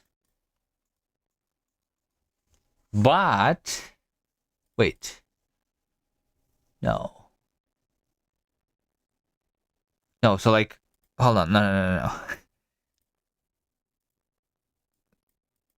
It's like, this to both things.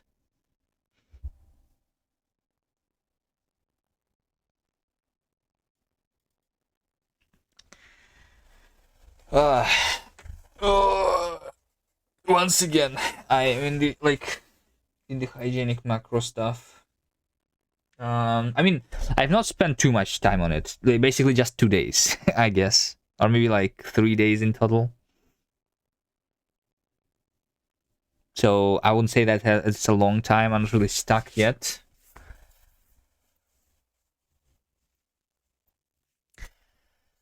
Um,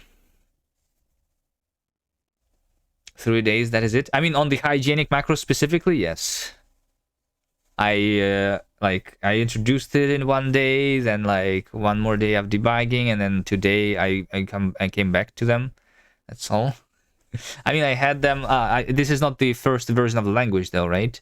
So I don't remember how many times I spent in like the previous versions, but I don't think it was too long either.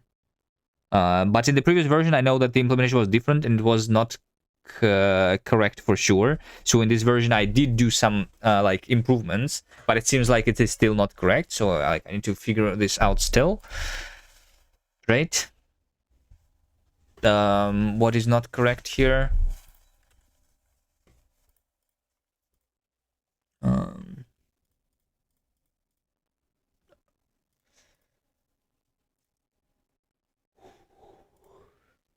I think it was just 3 days in this version. I really try to like switch the things if I get stuck. So like there's going to be day 4 at some point if I don't do it right now. What's a hygienic macro? It's a way to make the macro system more like, I don't know, easier to use, I guess. The what is the language that has macros that like you're familiar with? I don't know. I mean, but so one of the ideas, right? Macros are a way to generate code, right? In C, right? For example, in C, right? Let's write some C then. So you say like define macro foo, right? And this is going to be equal, and it's going to be like, I don't know. It's going to be expanded into the code like int x is 2,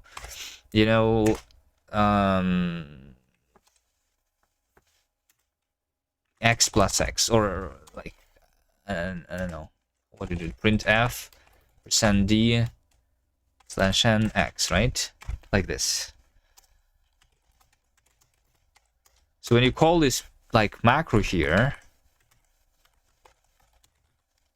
right, you have introduced this variable x into this scope, which makes it but you don't see the x here, right? Let's say that you had the x here before, int x is 1. Now you have basically tried to shadow this variable. I think this will not even compile in C because of that, right? Because you have the variable with the same name in this scope.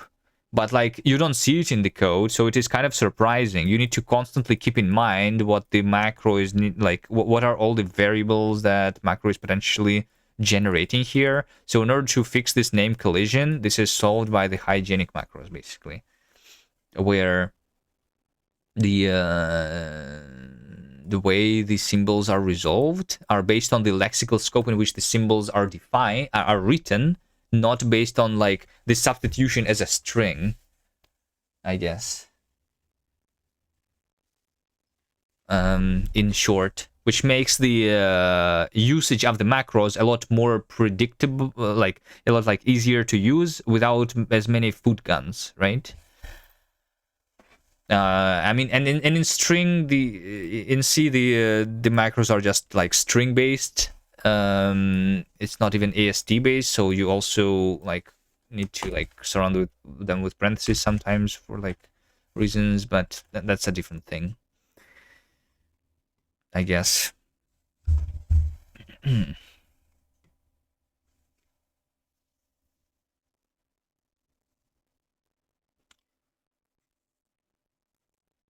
Yeah, it's just a thing that cannot accidentally mess or overwrite variables. Yeah. Um. But at the same time, if you write a macro, like, if you write a macro like in C, once again, you write a macro like define, and this macro has the argument x, right? And then you say, how do you expand this in C? Or is this expanded automatically when you just say x? It has been a while. You have like a var here, right? So like you say int var is 2. So now when you say this like macro define x, now since you have written x here, right? You kind of like you see this name here. So the x, the fact that this x refers to this x is like not as surprising anymore, and that works, even although the variable is defined like kind of in the other place, right? But it is also using the name that you define here. So, that is also supposed to work. So, yeah.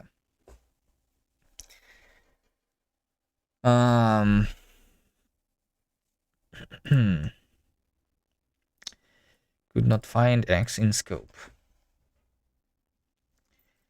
Could not find X in scope. What is the, like... I should just, now that this example is really minimal, right? What I should do is to enable my logging, basically.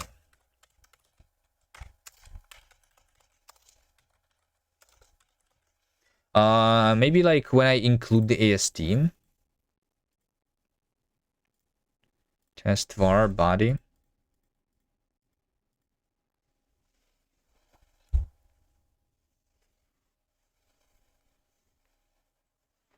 At least it's not JavaScript. What? See? Well, I chose to transpile to JavaScript before transpiling to C, but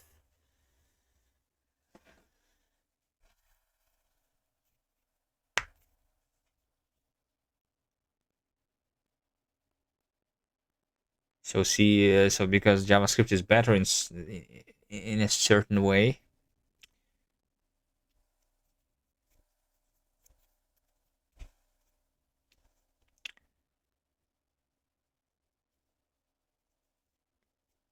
I don't know. I just like JavaScript as a compilation target so much.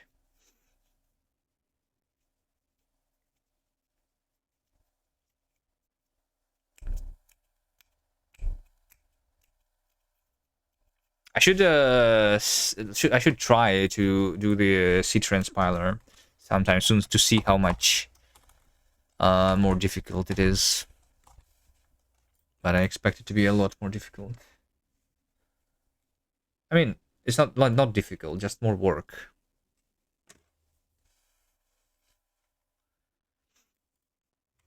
What do I want to even print here? Like, what do I even want to print here?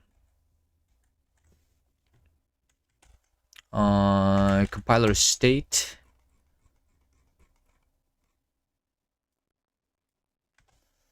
Right, let's try to enable the logs here and see what's going to happen.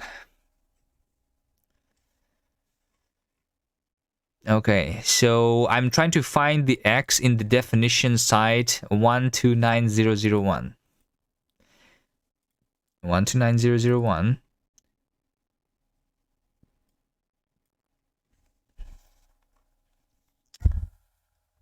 129001 was entered over here after I was finding body in the scope.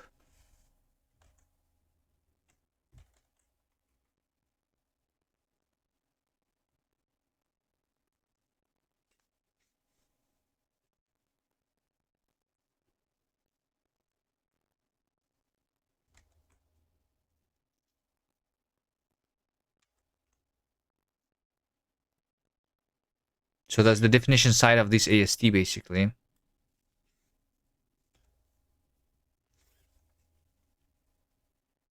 injecting into the definition site for x, which is 129001. Oh, wait a second. Hold on, look at this.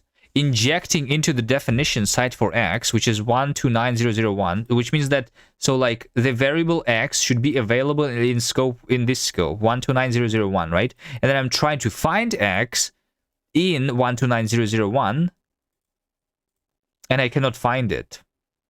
Why? Because I'm trying to find it in the scope 129073. But 129073 is a child scope of 129001. So why can I not find it? That makes no sense actually now. Now that I'm looking at this logs, this makes no sense. Because the scope in which I'm trying to find it is the child of the scope in which the variable is existing. What current backends have you been working on? I have interpreter and I have JavaScript transpiler. That's all. I also had a brief moment when I was trying to transpile the language to OCaml, but then I think that's OCaml is a little bit too annoying to do that. I knew it. You know what?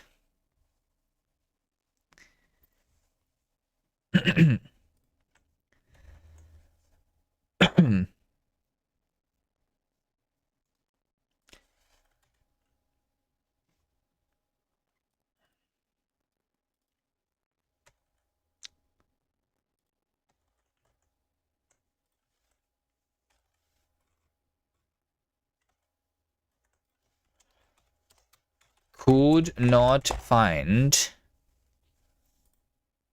X in scope. Right? So this is the thing that happens. So let's try to find opt. Let's say, so say finding X in this scope, right? Let's see if it goes to the parents and stuff properly.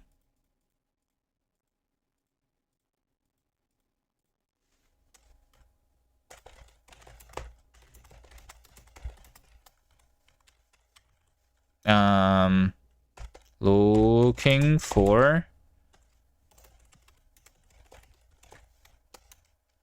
identifier in, this is just the scope, id print scope id. Let's see. When you found a bug, I have started a new job and have to learn camel-based language as well. Unfortunately, not a good one. Wait, look at this. Looking for X in 129001. Even although previously over here, I said injecting into the definition site for X. Oh, wait, hold on. It says into the definition site. Now, yes. So I inject, oh yes, okay, look at this. I injected it into a different scope. I injected into 129053. Okay. This is totally worth 100 crabs. I think for some reason my thing doesn't work today.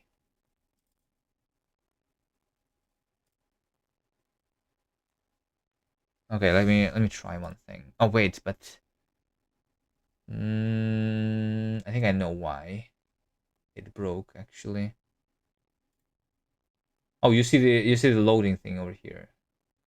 That's the Twitch alerts. Yeah. Okay, yeah. Well, it was totally worth 100 crabs.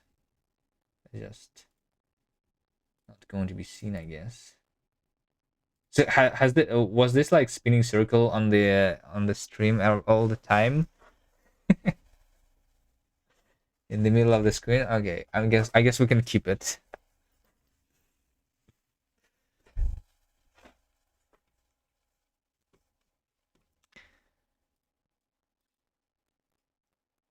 Okay, so let's see. This actually gives me the information that I need. So enter definition site. This entered already definition site. So like basically, like I said, I'm maintaining multiple scopes, multiple lexical scopes in parallel based on every definition site, right?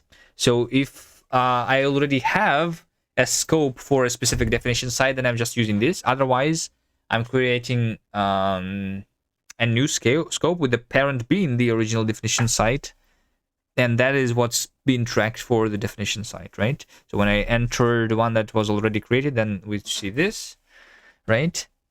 So before I injected the X into 12953,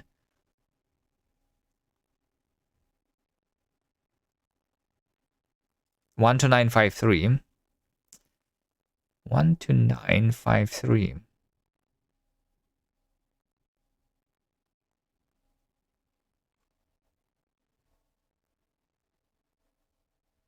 Why don't I see where I'm entering it? Am I blind?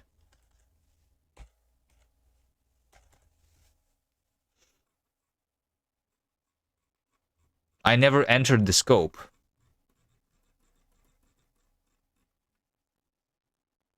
Oh, it's because okay, it's because when I'm injecting the variables, I'm always creating a new scope. It's a little bit weird, but yeah. So the parent is this, original scope is that. So yes. Now we're entering the, so this is the scope with this variable. I'm entering it when when I'm compiling this, I'm entering this scope. So this scope has this variable. Sure. And then I entered the definition site for, okay, so there you go. So there is two, like this AST consists of two things, right? This is the quote with the child being the X identifier, right? So when I'm compiling the body here, being substituted with that. So when I'm trying to compile this, I enter the same scope in which X is already defined. But then when I do this, I for some reason enter the new one. But why?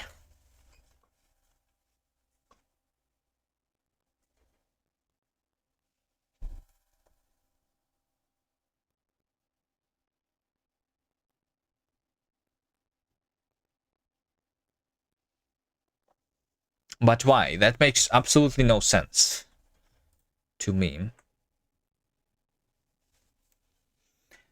I know why. I know why. I know why.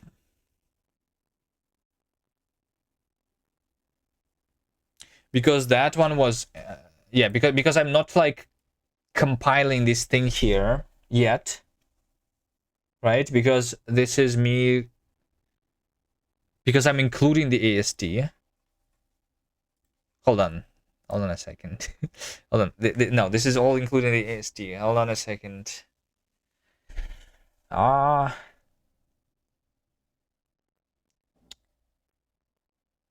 yeah. This over here is evaluated at compile time. This is like actually running this code, right? So I was compiling this thing, which is compiled down into the quoting of the AST.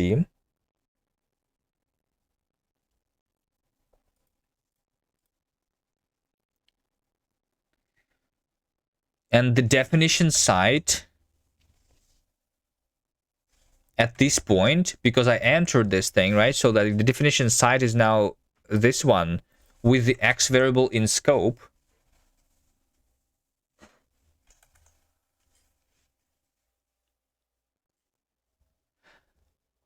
But over here, I say that we enter the definition, like after this over here is evaluated, we basically have the AST saying X, right? We basically just have the AST saying X.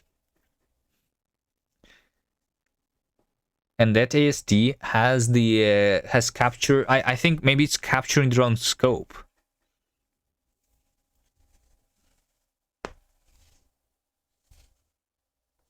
right? But why would it be capturing the wrong scope?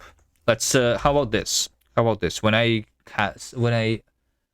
say core syntax, right? I want to when I'm quoting, when I'm compiling the quoting, I want to know what is my definition site, right? Here. Oh wait, hold on. What is this? If true or root, then some. This code looks sus. Is there some to do here? And it is always okay. It is always the call site. Why is it always the call site? Yes, because I'm constructing the quotation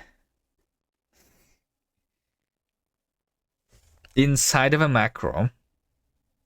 So I should capture the scope that was created inside of a macro, not the call site. Call site is the is the thing after all of the expansions, which is a different scope than what I actually need to capture. That's right. So I should just capture the current definition site. No?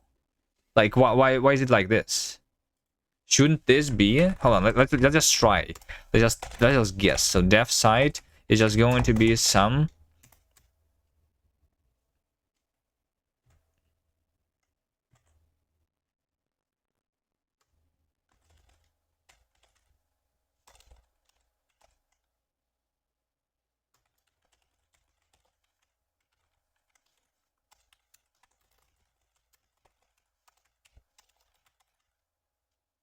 Just definition site, like that's what we want, right?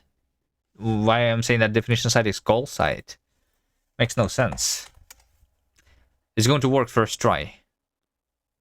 No, my bad. Good luck with figuring out. Through the quote, impressive and inspiring. The way I'm struggling is very impressive. I agree. It's going to be even more impressive when I give up and like go to sleep.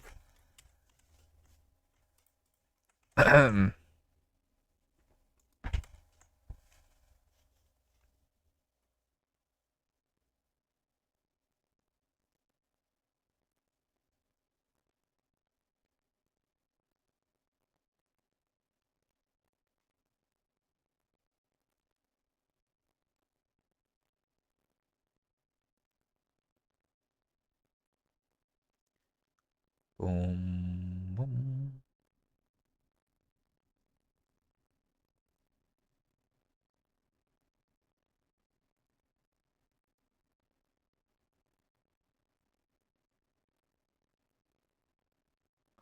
It's worked. Wait, hold on. It actually worked. I just see the error and like I think it doesn't work, but it actually works because it says now interpreter error. It's like it was previously the compiler error. We don't see the logs anymore, but now it's interpreter error. So like that's like the next step because now we have resolved the symbol properly. So if I restart the language server now, we are going to see, and I can go to the definition. Look at this. If I go to the definition here, I appear here. It actually worked. Okay. So yeah. Okay. I found like the weird thing, I guess. And yeah. In the way I was compiling the quote, the quotations. All right, so now, in order to do this, in order for the interpreter to find this variable, this means that I should not only capture the compiler scope, but also the interpreter scope. I'm pretty sure that that's what is supposed to happen here. Let me just get rid of the logs, though.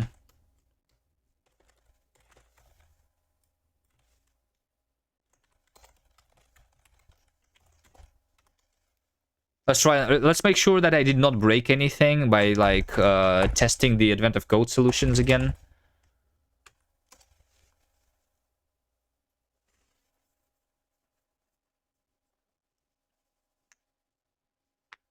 I don't think the advent of code solutions, they don't use a lot of macros, but I mean, they use they use those macros that are implemented through the syntax sugar in the standard library. But yeah. Hello, C Films. I'm doing well. I'm actually made progress.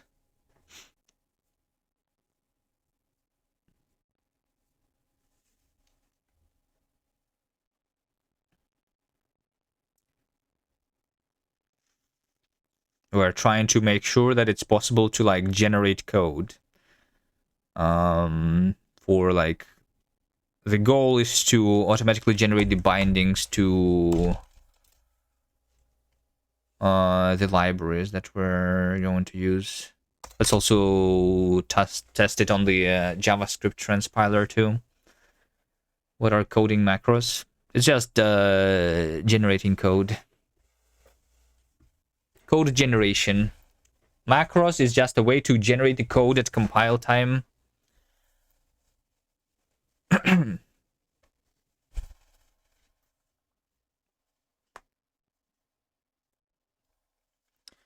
Okay, I think it works. Everything works. Everything works. That's nice. That's good. I like when things work. Let's commit this then. Found bug in hygiene. Fixed. All right. So now we need to make sure that it works on the interpreter. So, like I said, we're going to start capturing. So basically, ASTs are going to act as closures, right? So similar to how when you create a function, it is capturing the surrounding environment. I guess the ASTs are going to be doing the same. It sounds weird, but I think that's what needs to be done.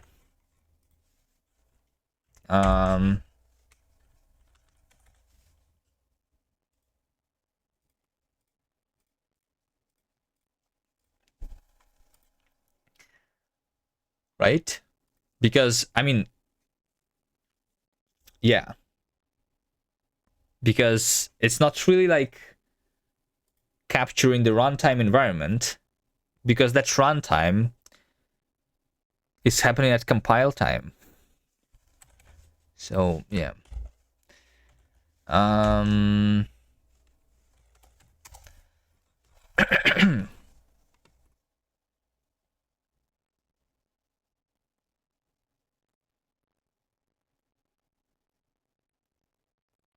But at run, it should not resolve to a different thing at runtime. We should just resolve it to a constant instead of to a runtime variable, right? So when I transpile to JavaScript, this is just going to be replaced with a constant. So the ASTs, they capture the interpreter scope, the runtime scope, right? But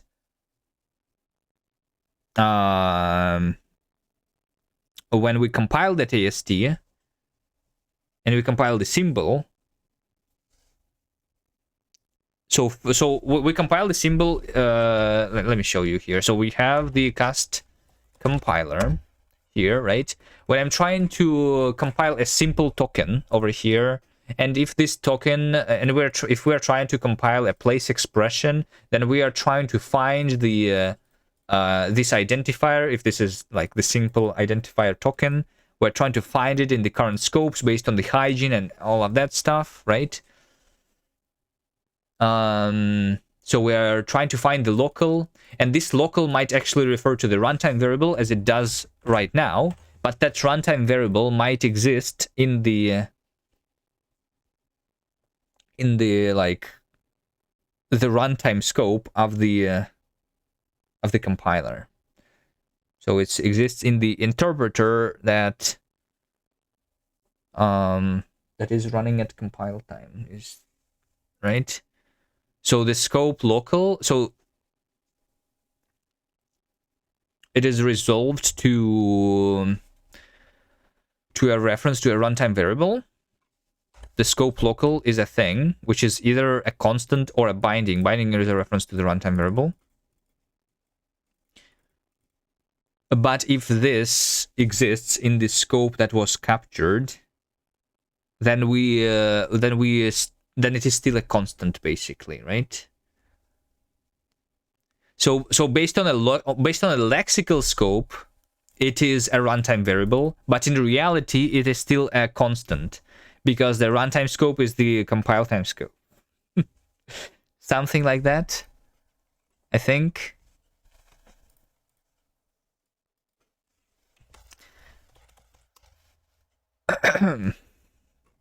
So AST data over here, the definition side. So I guess the definition side is not just a compiler scope, right? Yeah. How about I just call this? I have a dedicated type called definition site. And definition site is basically the compiler, which is compiler scope, and interpreter, which is interpreter scope. I think I should rename these though. Like, this is the lexical scope and this is the runtime scope or something. I don't know. Whatever. It's okay.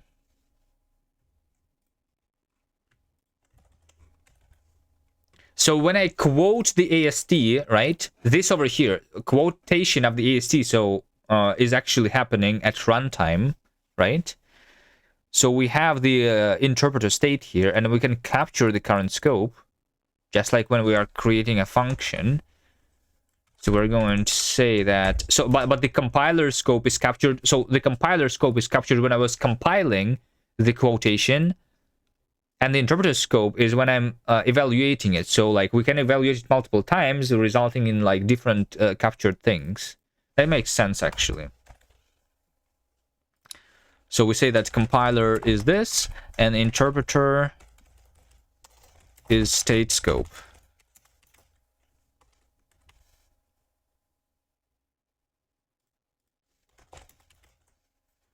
Hello, Diego. Dev. Oh, what is this? What is this on the screen? Failed to load module. All right, I guess Twitch alerts are going to go.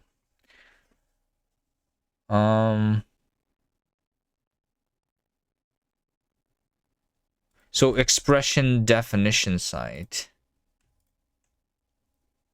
Oh wait, but expression definition site is an option. Why is it an option? Is it? Am I ever initializing this to none?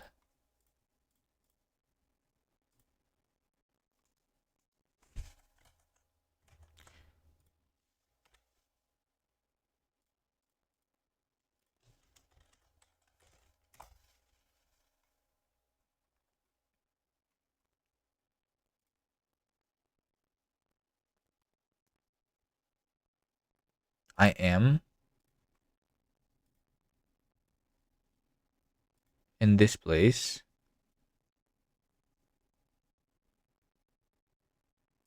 That's the binding. Initialization of the state.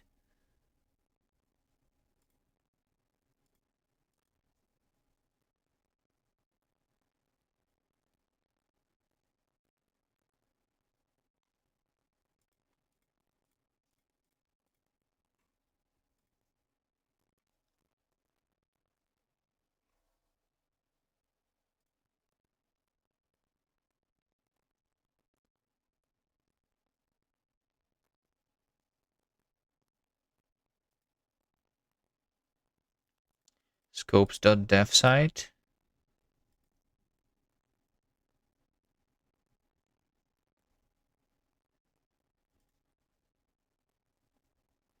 Dev site, dev sites.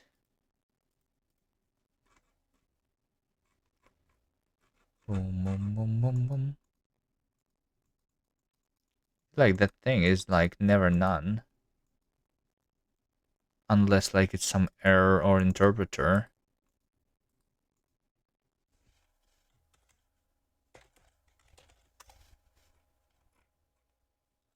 I mean, I guess I can like do a map here.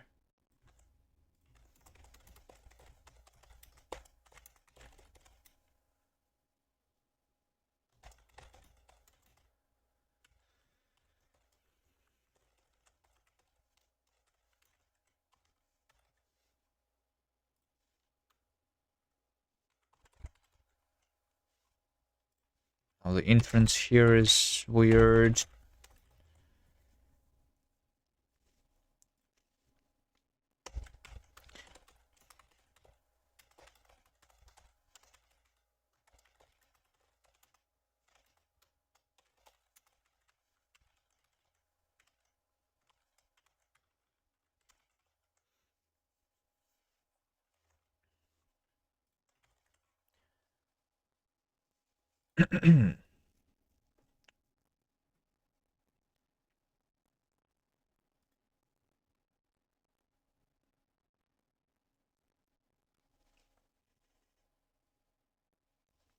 Well, wait, or I can like...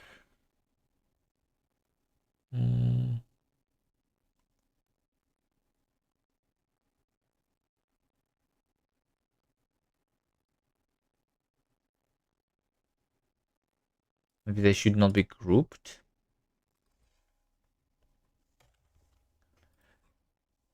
Initialize AST. This is initialized in the definition site. I mean, shouldn't this just set the definition site?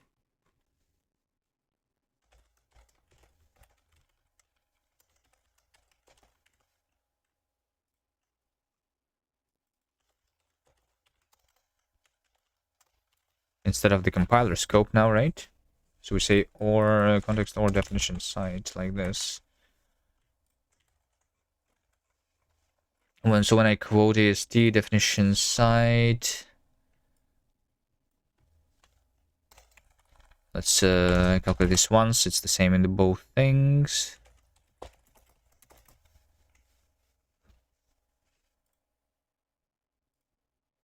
Oh wait, but the expression, the definition site is like over there.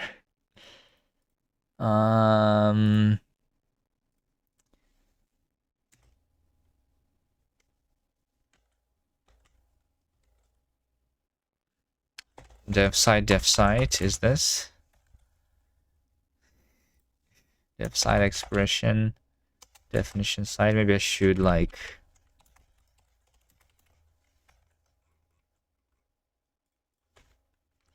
expression definition site.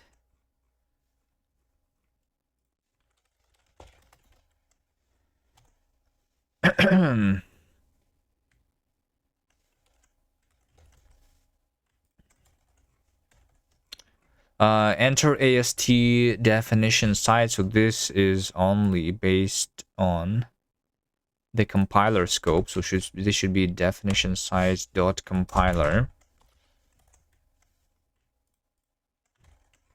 In the core syntax,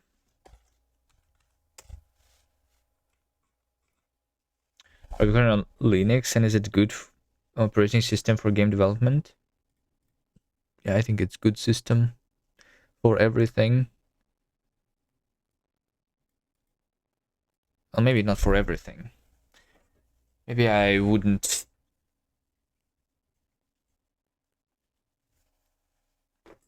put Linux on my grandma's PC, but maybe, I mean, at the same time, why not?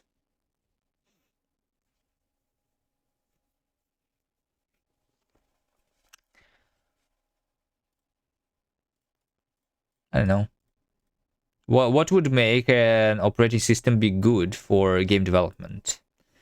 Well, I mean, I guess maybe like the answer is that you should be developing, you should at least be testing your game on the target platform that you plan to release it on, right? So, like I'm making a game, and my game should work on Windows, but I'm almost never testing it. I have Windows on this PC too, so I could Or I could like test it in Wine. But I'm kind of like confident that it's going to work on Windows. Anyway, the biggest issue is like, I don't know, the Macs. Because it technically should work there, but I have no way of verifying that. I don't know. It also depends what kind of game you're making, what tools you're using, maybe. Is there like still some tools that are only working on like that don't work on Linux in game development? Like when you are trying, for example, to write music for your game, right? That's something that I'm not doing, but if you want to use a DAW, then would those things work on Linux? Well, I don't know. I'm currently working on a browser game now. No, the Linksider in the corner. You see the trailer running all the time. That's not a browser game, no. That game is on Steam. There's a demo there. You can play it, and you should wishlist the game if you have not yet. That game is working on all systems. It's working on the web too. It's working on the Android. At some point I might look into how to make that run on iOS too.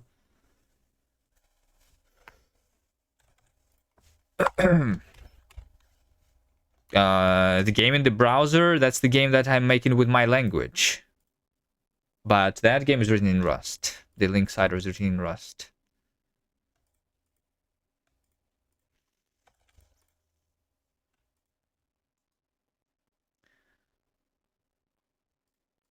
We are not yet at that point where I'm rewriting Linksider in Kast. Not yet.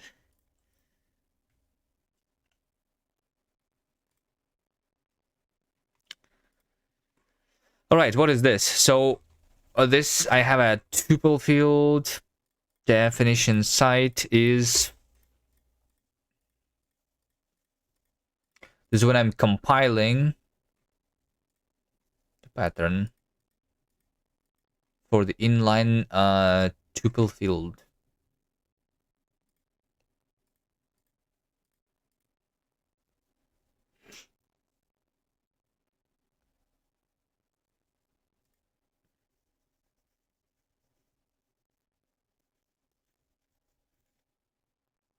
Well, this one isn't really like that. That does make sense to have the compiler scope here. I think the definition site then should not be an option. It should be a separate optional compiler scope and optional interpreter scope, I think.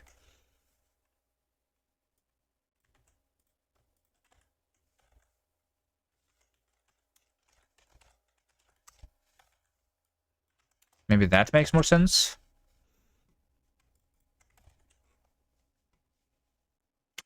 Yo, it's LJ. Yo, hello. Yo, what you making? I'm making a programming language. Hi, welcome. What are you making?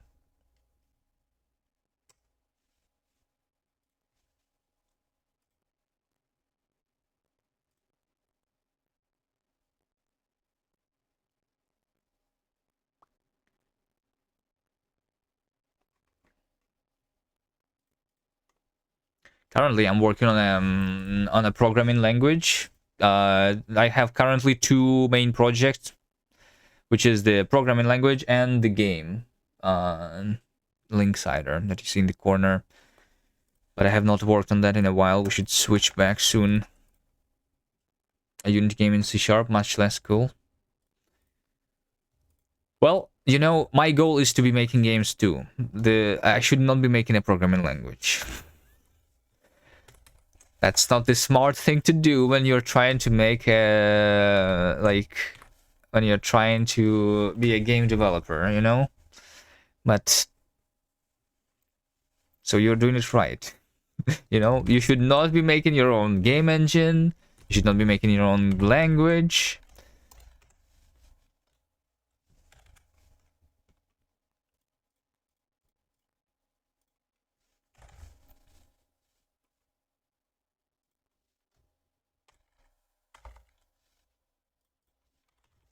So we say instead that compiler is expression dev site and interpreter is some state scope then? Is that what I do?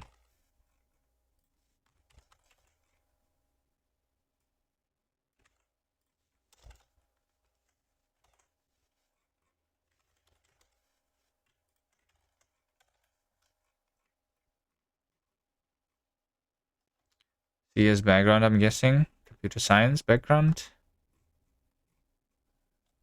Yeah, I guess. I'm a dropout though, technically.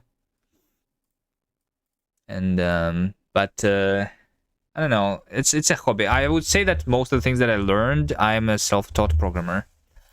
We were just talking about it earlier that like I don't like books. I don't like reading. I like doing things, and that's how I learn. I just know what I want to make, not necessarily how to make it. I have background in the competitive programming though, which I guess is computer science, right? But like I don't know.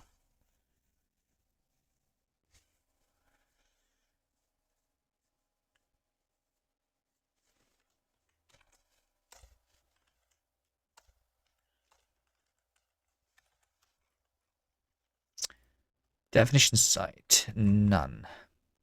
So not none, but compiler is none. Interpreter is none. If you're making your game in Unity, don't you also have the background in computer science? Like you're required, you need to write code in Unity, right? It's not like all blueprints like in Unreal Engine.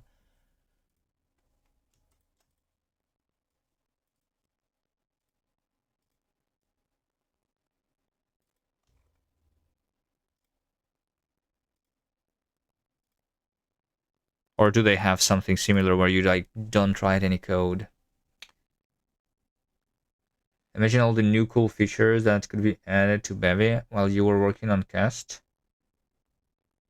That have probably been added to Bevy while you were working on Kast. That's why I was considering the Bevy Jam is happening really soon. In 10 days. But should I? I don't know. I don't know. I don't know. Just to like try, see all the new things.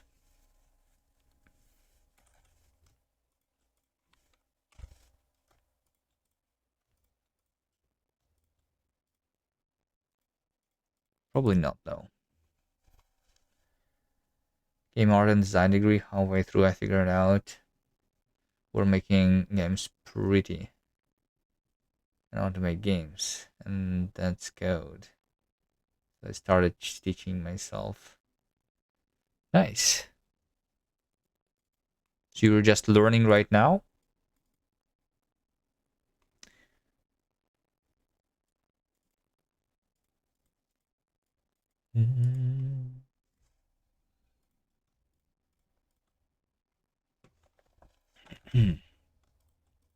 But yeah, I don't know how much you actually need to know how to code to make games these days with these modern engines. I don't use them, but like you're supposed to just like I don't know, like click buttons and like draw the spaghetti on the screen with like the visual programming or whatever.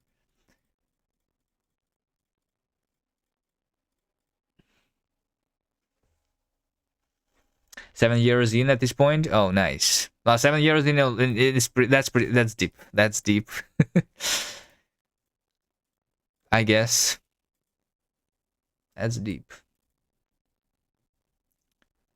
I am doing it longer, but I don't know. 7 years is. I think 7 years in, I was already thinking of making my programming language. I only started it like a year ago, but like I had my thoughts a while ago. Done parsing types. By the way, you're right. If I want LSP, easy LSP support, I might need error types to be part of the language.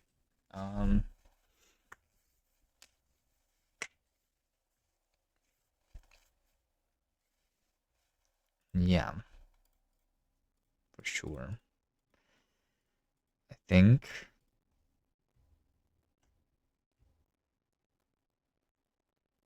Maybe.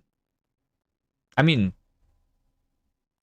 or you can like make it so that the LSP is only working on the correct programs and it doesn't work on like incorrect programs, but that would be too limiting, right? Doesn't Idris have typed hold? I mean, those kind of serve that purpose as well. I thought typed hold is a thing that is supposed to be inferred, no? Or is that a thing that is like? I mean, I have the underscore. Is that different? Let me show you here. I can say like this: let x be underscore, right? And this over here is just the not inferred value of not inferred type. I can show, yeah. And like it's not like even the type hole. It's just a hole. Because I can infer the values too. I don't only infer the types. I infer all kinds of things.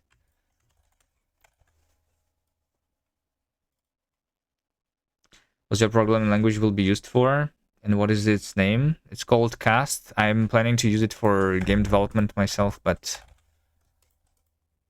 Well, I mean, yeah, that's basically it, I guess. Whether someone else is using it or not, I don't really, like, think about it much.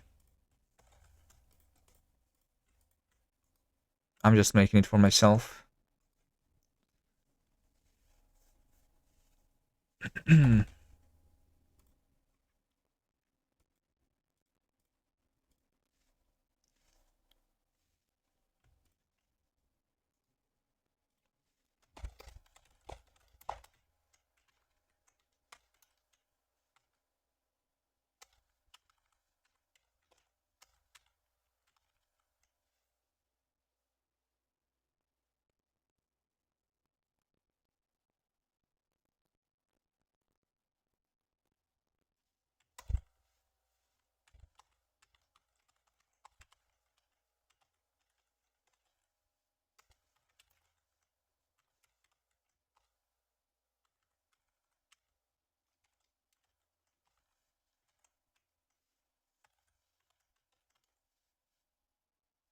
But now I am focusing on finishing the current parser before the rewrite.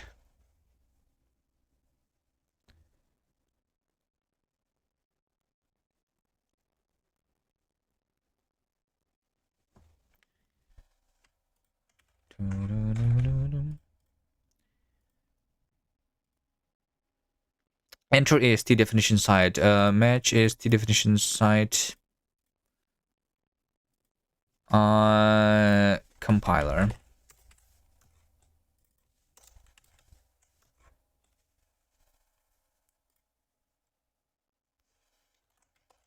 Maybe. So now when I'm doing the binding here, I say that definition site is compiler is this, and interpreter is none.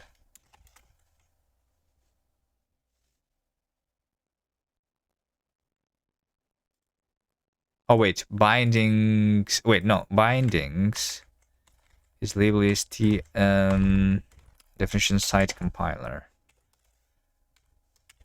That's right. Okay.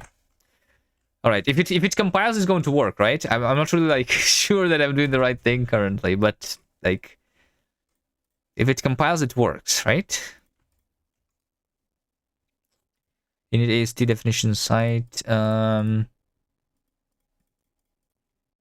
So this is the compiler. This is when I'm compiling the thing. I'm going to initialize it. When I'm compiling, yes, when I'm compiling, I'm not capturing the interpreter scope yet. So I'm going to say that compiler is this, but interpreter is going to be none, I think.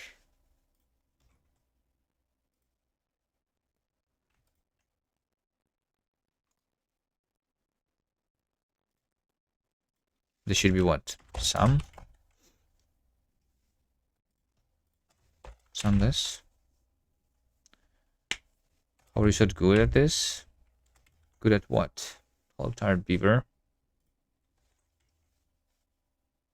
If I was good, I would solve my issues in like the first hour of this stream instead of like delaying it for 6 hours.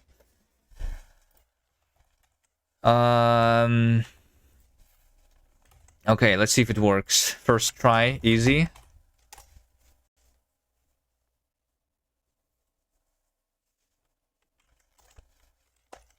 It did not work.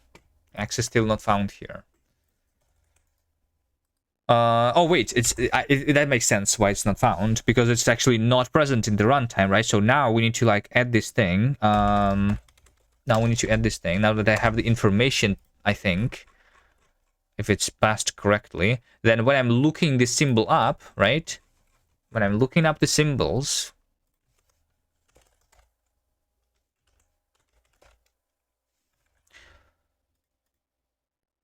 so I have these two things, I guess. This is the important thing. So we have the local place expression and local expression, right? Which is, I guess technically could be done with a single function, but whatever. So we are trying. So I'm trying to find something, and I have found a binding, and this binding is potentially present. This binding is potentially present, and that in the definition site interpreter. In the definition site interpreter.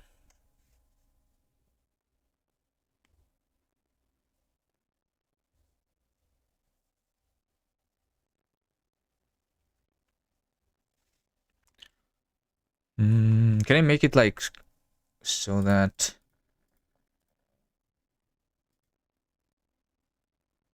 match local?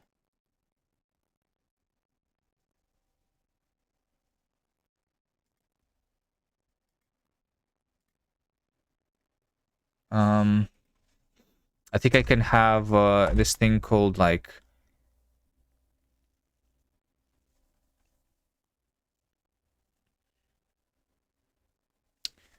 yeah, this is the local scope of the compiler, right?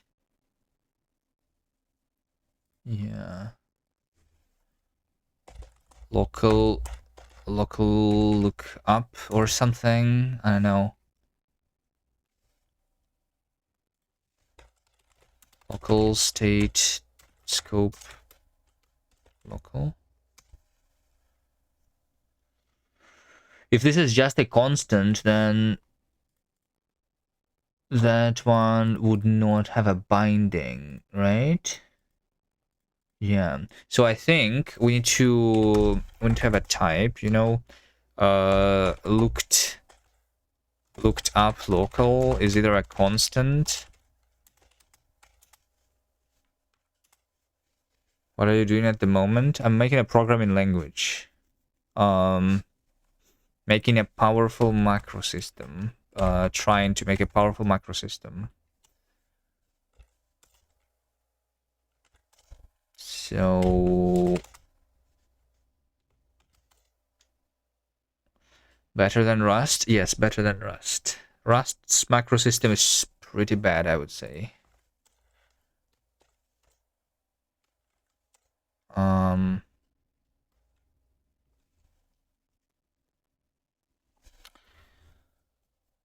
It's better than C? Yeah, Rust is better than C for sure, but C is a very, very low. What's the word?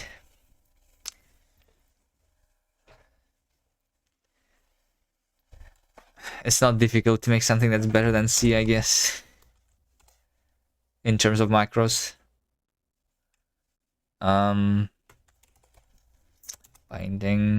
Binding, or constant of, so this would be like value plus binding potential if this is like a reference to the constant which is named, so that we can go to the definition. There is the idea. Bindings, so this would be like binding option, I think.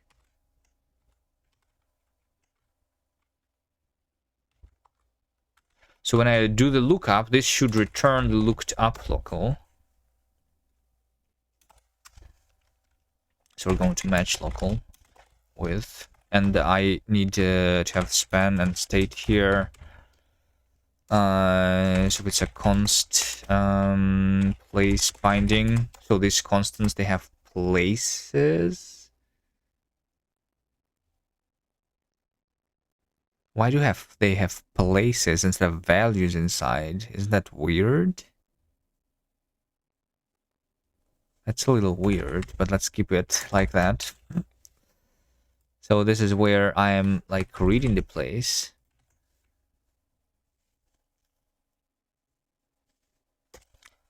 And then I return const value binding. Is this one optional?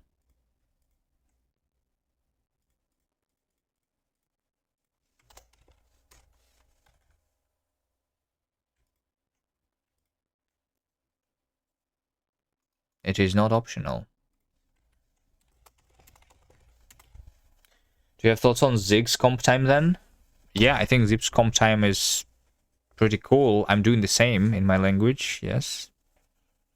Well, I mean, maybe not exactly the same, but the ability, like one of the problems with the Rust macros is that it's a separate language, right? So why is it a separate language? There's like two separate ways to write macros in Rust: the procedural macros, the declarative macros. Which, like, I mean, the procedural macros are kind of the same language as the Rust itself, but like you're writing it in a very different way. I don't know. It's like, it's basically like a third language. So like two languages for the macros and then the language itself. You know, making it very complex.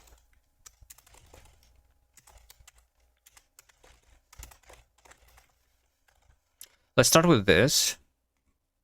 Wait, I don't need the state, because for reading the place, I don't need that.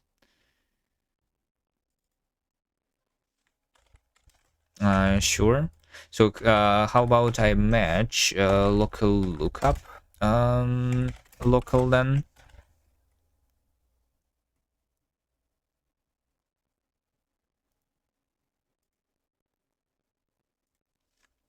Match local lookup local.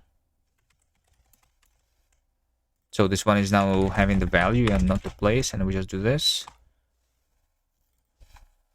And this is binding, I guess match binding with some binding.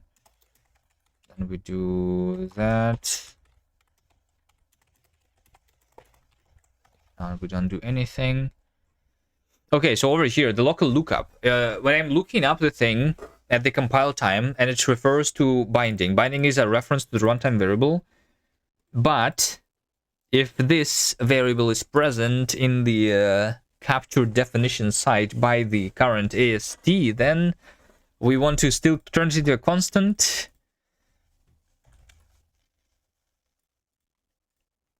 Which means that I want to have an extra thing, which is def site interpreter scope.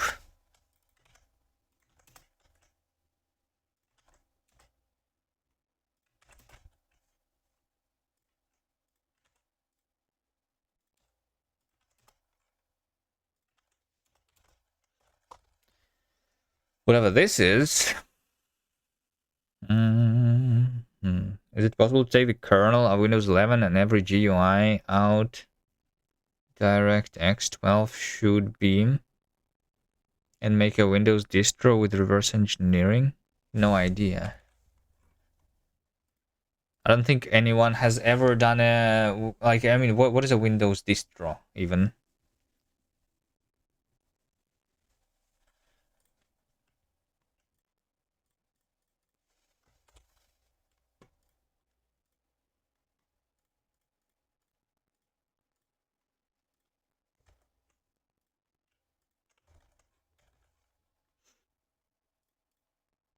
So, over here, I have the local expression. I need to supply the definition scope, right? So we have label est, data, definition, site, interpreter. There you go. There you go. Local expression, label, est, data, definition, site, interpreter. This over here.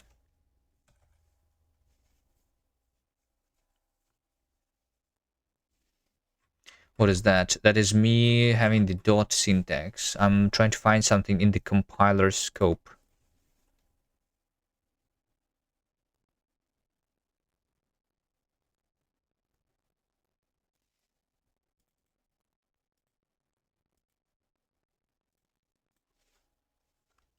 None.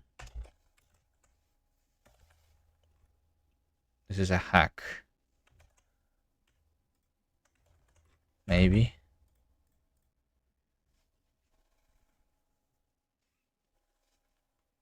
Have you tried Rocklang by any chance?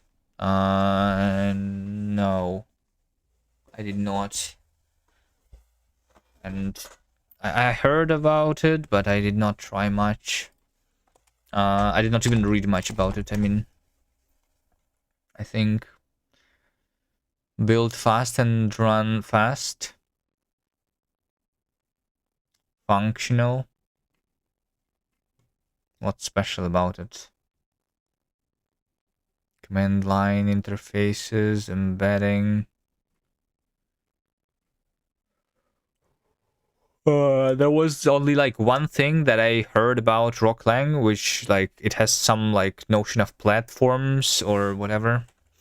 So it's like platform independent, or I don't know. I think that's the special thing about it. You check up on it every now and then.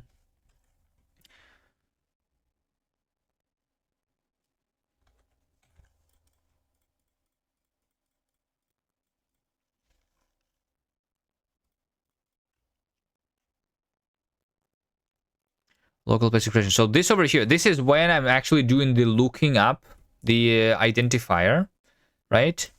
So my hygiene, I mean, this is my AST. So we just say definition site interpreter here. That's all of the current simple token. Yeah, that makes sense. AST interpreter, definition site interpreter. Okay, it compiles, but we need to implement this here, right? So this is not used yet. So this is the last thing, and then it's going to work first try, right? Right.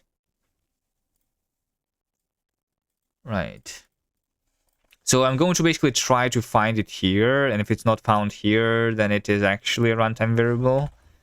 So we're going to match interpreter scope find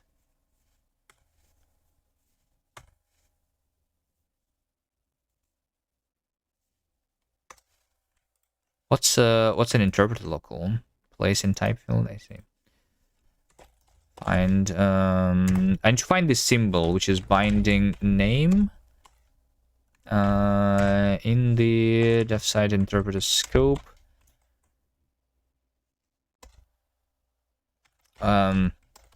If it is some, so I'm going to match definition site interpreter scope with if it is some scope, then we're going to do this.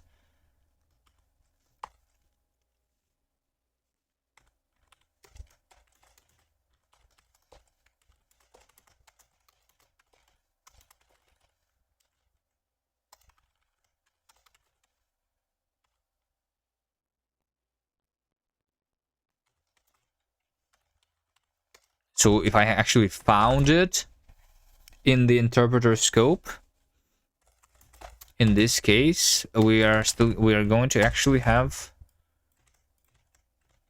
the constant. I'm going to read this place, and this is the thing. Do I need to keep the binding? This will just allow me to go to the definition. So yeah, sure, maybe why not? This is only used for the LSP. All right, it's going to work first try, I believe. Wait, it actually did? I will I will admit I did not believe. Hold on a second. But what actually worked, right? Let's look at this code. So we are generating this variable here. Right? So this is a macro done with the custom syntax extension.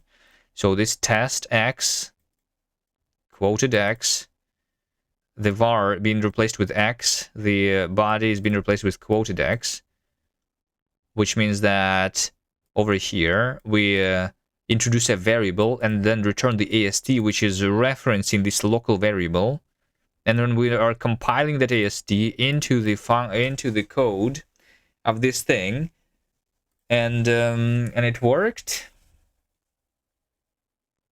right? So kind of like dbg print basically this included stuff, and this is supposed to print. Well, I need to specify the type here, right? So it's going to print 0, right? Yep, nice. Okay. Now to the actual example though. It's compiled without errors, therefore it must be error-free. Yeah. Now, why do we want this? So here's the code generation example, right? That we were trying to do. So we were doing the code generation with like constructing the strings before, but we want to actually generate the source code like this, where when we create a macro, we can reference the local variables. Is the idea. So if I restart my language server right now, it's going to stop complaining.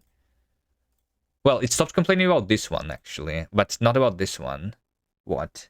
Oh, because type shape type is... Okay, this is a different error, though, right? This is an inference error, which is actually interesting.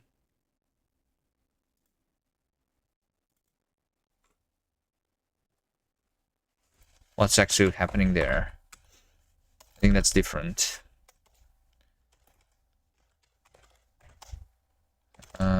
Examples, code gen.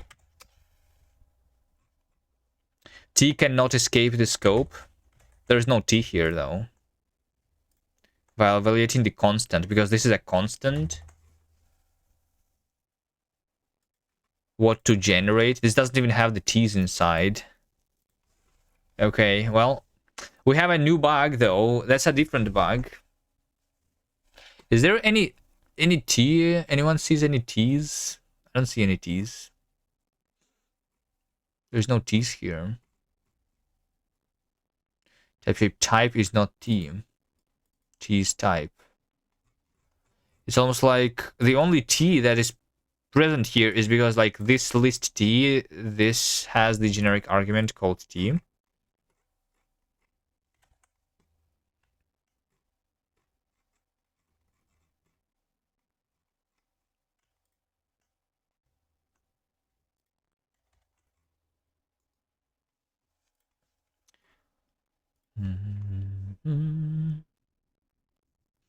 I don't type.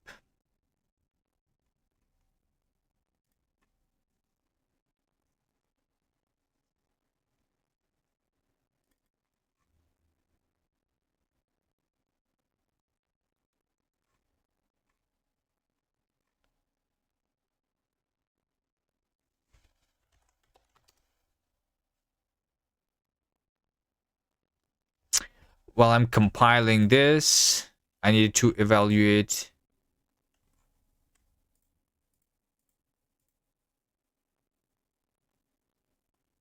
this. Right, so I was evaluating this native expression.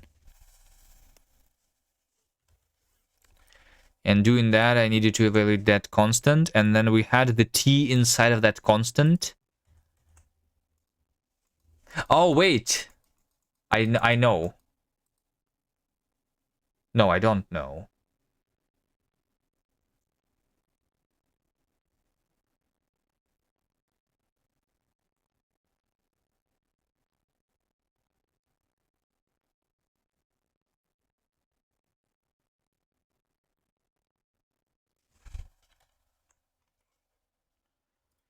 T cannot escape the scope. This is a wrong error.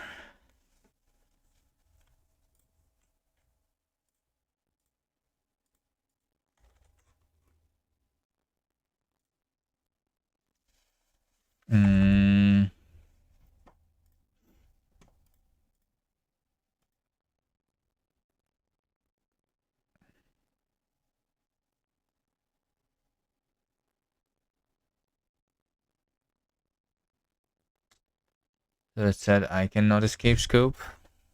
That's T.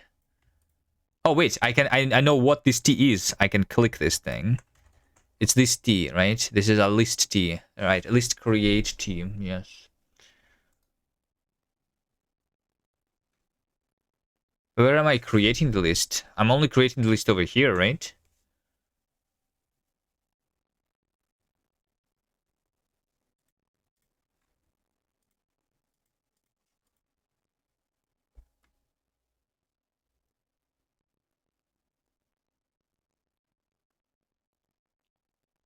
But that is done like already once like inside of this function. I don't have that. dbg print what?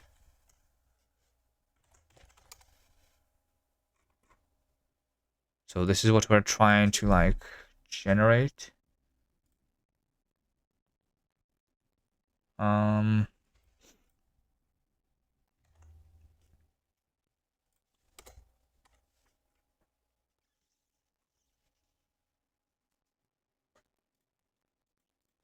Wait, what about dbg print type of what? Do I like there's no way I have some t's there, right? There's no t's.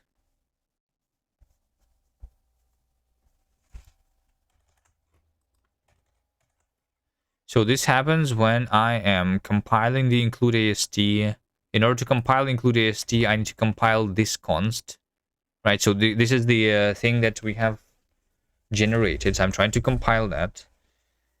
I'm trying to compile this function, this scope, this native. Well, I mean, yeah, I need to like evaluate that stuff.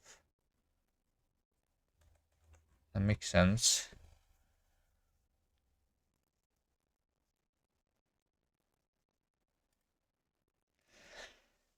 What?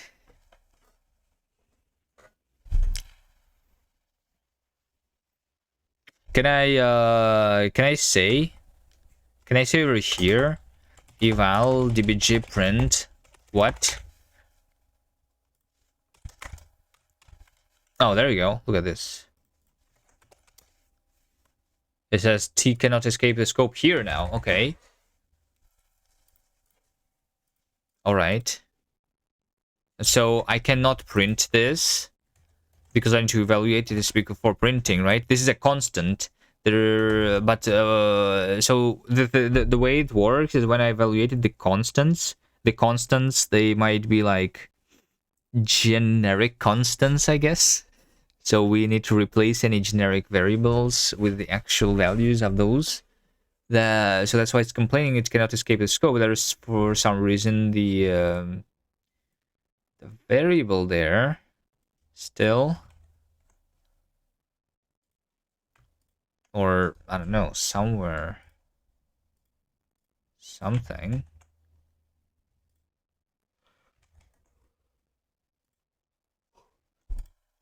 What about the other things? Can I print name? Right? Like, so this is the variable that is existing in this scope, right? We can go to the definition from inside of the macro. That's funny, right? So like this works. I should print the parsed what name. Parsed what name is parsed floats, right? So that's what we're supposed to see here. But yeah, so we see the parse float identifier over here. Nice. There's a to-do. This to-do is not necessary. What if I try to print the args? Right? So the args is the arg identifier. This one.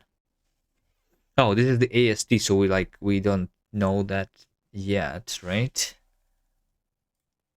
Unless I am like escaping it. In which case it's going to say that type tuple is not that. Yeah, it's like say type, I guess. Did you forget? Yes, I did forget. I need to do that.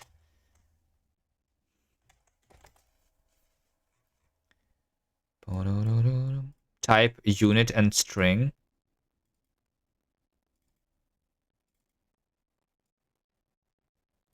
Oh, wait.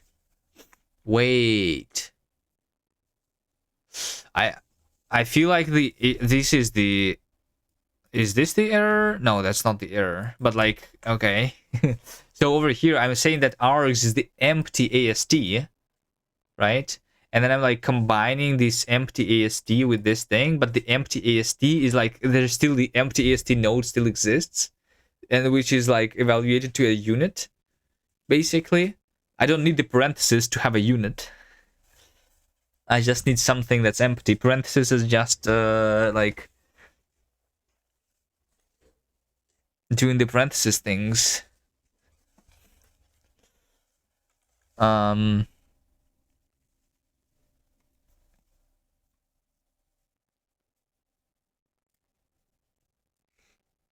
So this should not be like that. I should check if it's empty. Can I just say none? Can I say args is match args with none? Then it's just going to be arg, you know?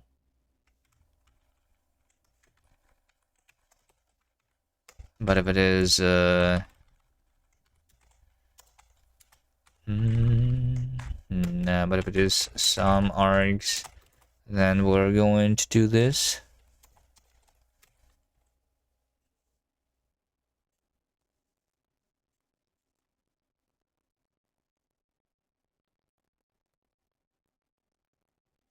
Well, in any case, it's going to be some.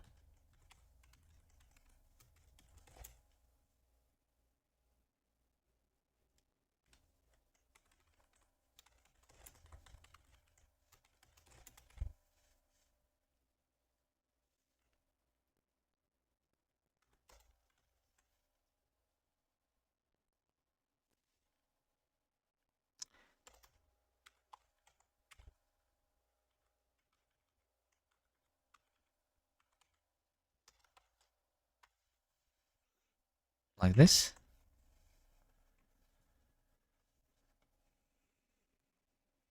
And then I just say that args is match args. If it is some ASD, then it's going to be ASD. But if it's none, this is where I'm creating the empty ASD, which I will inject here, and that's fine. So now, like, I'm supposed to have like the only a single string argument here, right? That's what we're trying to create. All right, that is fixed. But this is the actual bug in the compiler, in the language, I mean. That the T cannot escape the scope, even although there is no T's.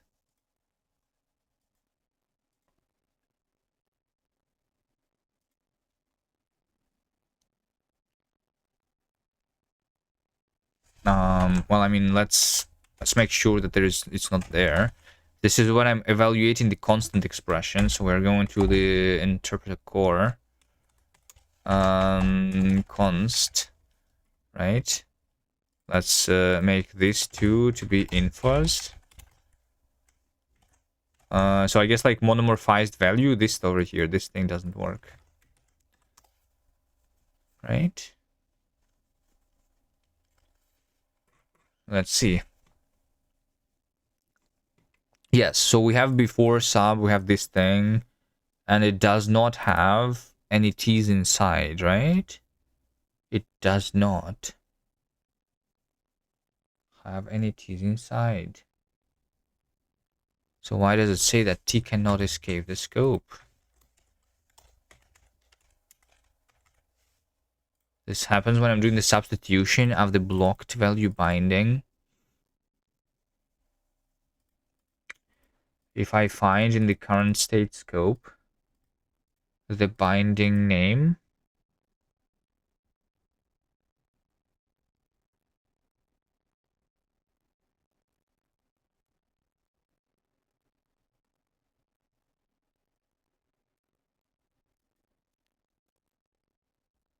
if I cannot find it,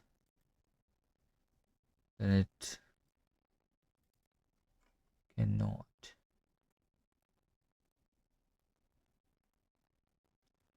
Oh, if the binding scope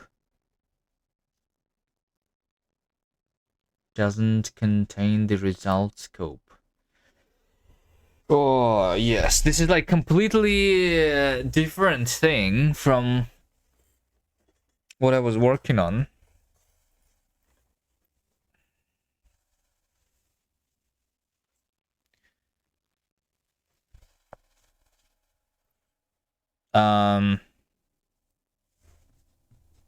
That's substitution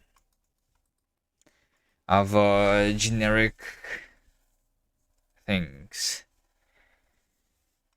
But maybe it's inside of the type. Let's see again. Bum bum bum bum bum.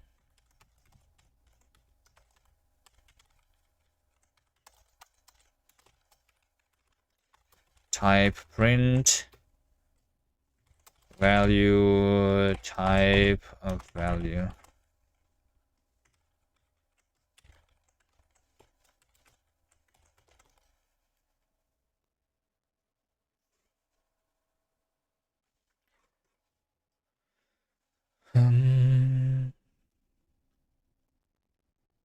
So the type also doesn't have any t's inside.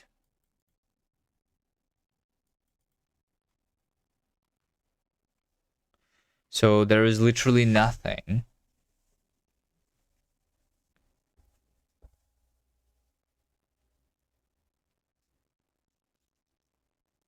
And that is supposed to break.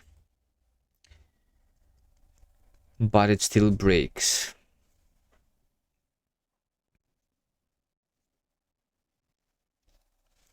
Wait a second. Is it because of this?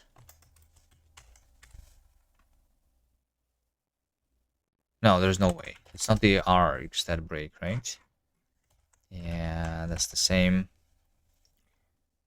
What if I don't use the lists? What if I do not use the lists?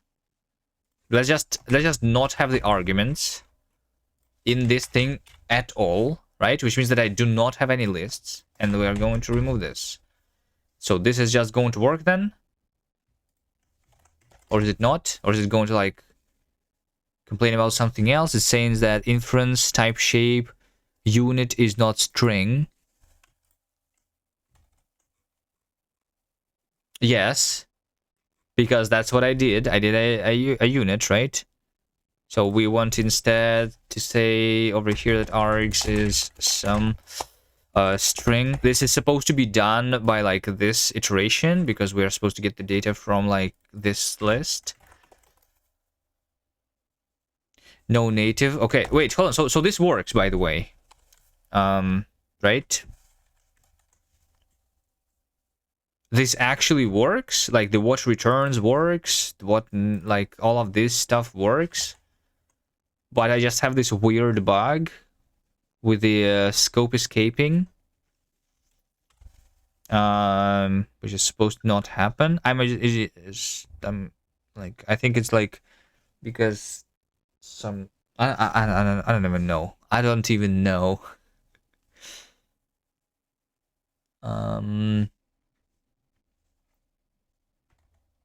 So we can run this with target JavaScript, and it's going to print 1 to 3, right? So we're parsing the float 1 to 3. The parsing of the float is the so this is a generated function based on this spec. The spec is that I'm trying to generate that the name is parse float and it returns a float 64, right? So this is the structure defining what code I want to generate. This is supposed to be parsed from the specification so that we can generate all of the things and we can just use them. Okay, so I just need to fix that bug, but I think that right now I cannot do this. But like the concept of generating the macros, I think works. So we just write the code as if it was not a macro but like a normal like function, and it just works. So we're referencing the symbols in the like. Yeah, I think this is nice. I think this is nice. I think this is nice. I'm just going to commit this. Nice. Macros are nice. Nice. Macros are nice. That's a nice error message. The commit message, right? So we can generate code as ASTs. There we go. We actually can do a lot of things. Maybe like some. Oh, we'll see. We'll see. We'll see. I think I'm going to be done for today, though.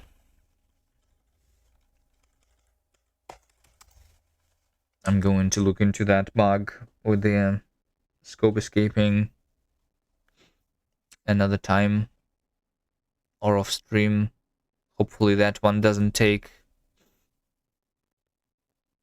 a long time to find.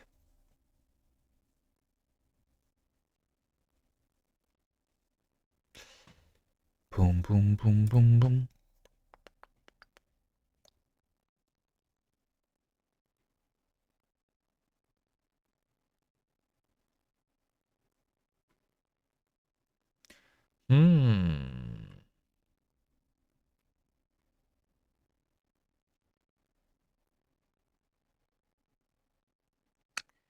Let's see what people are doing.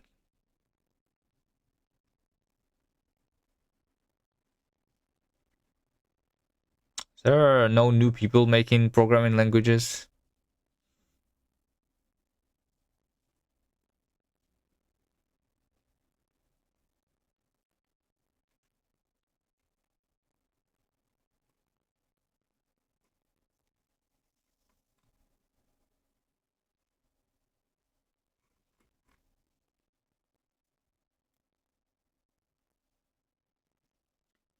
I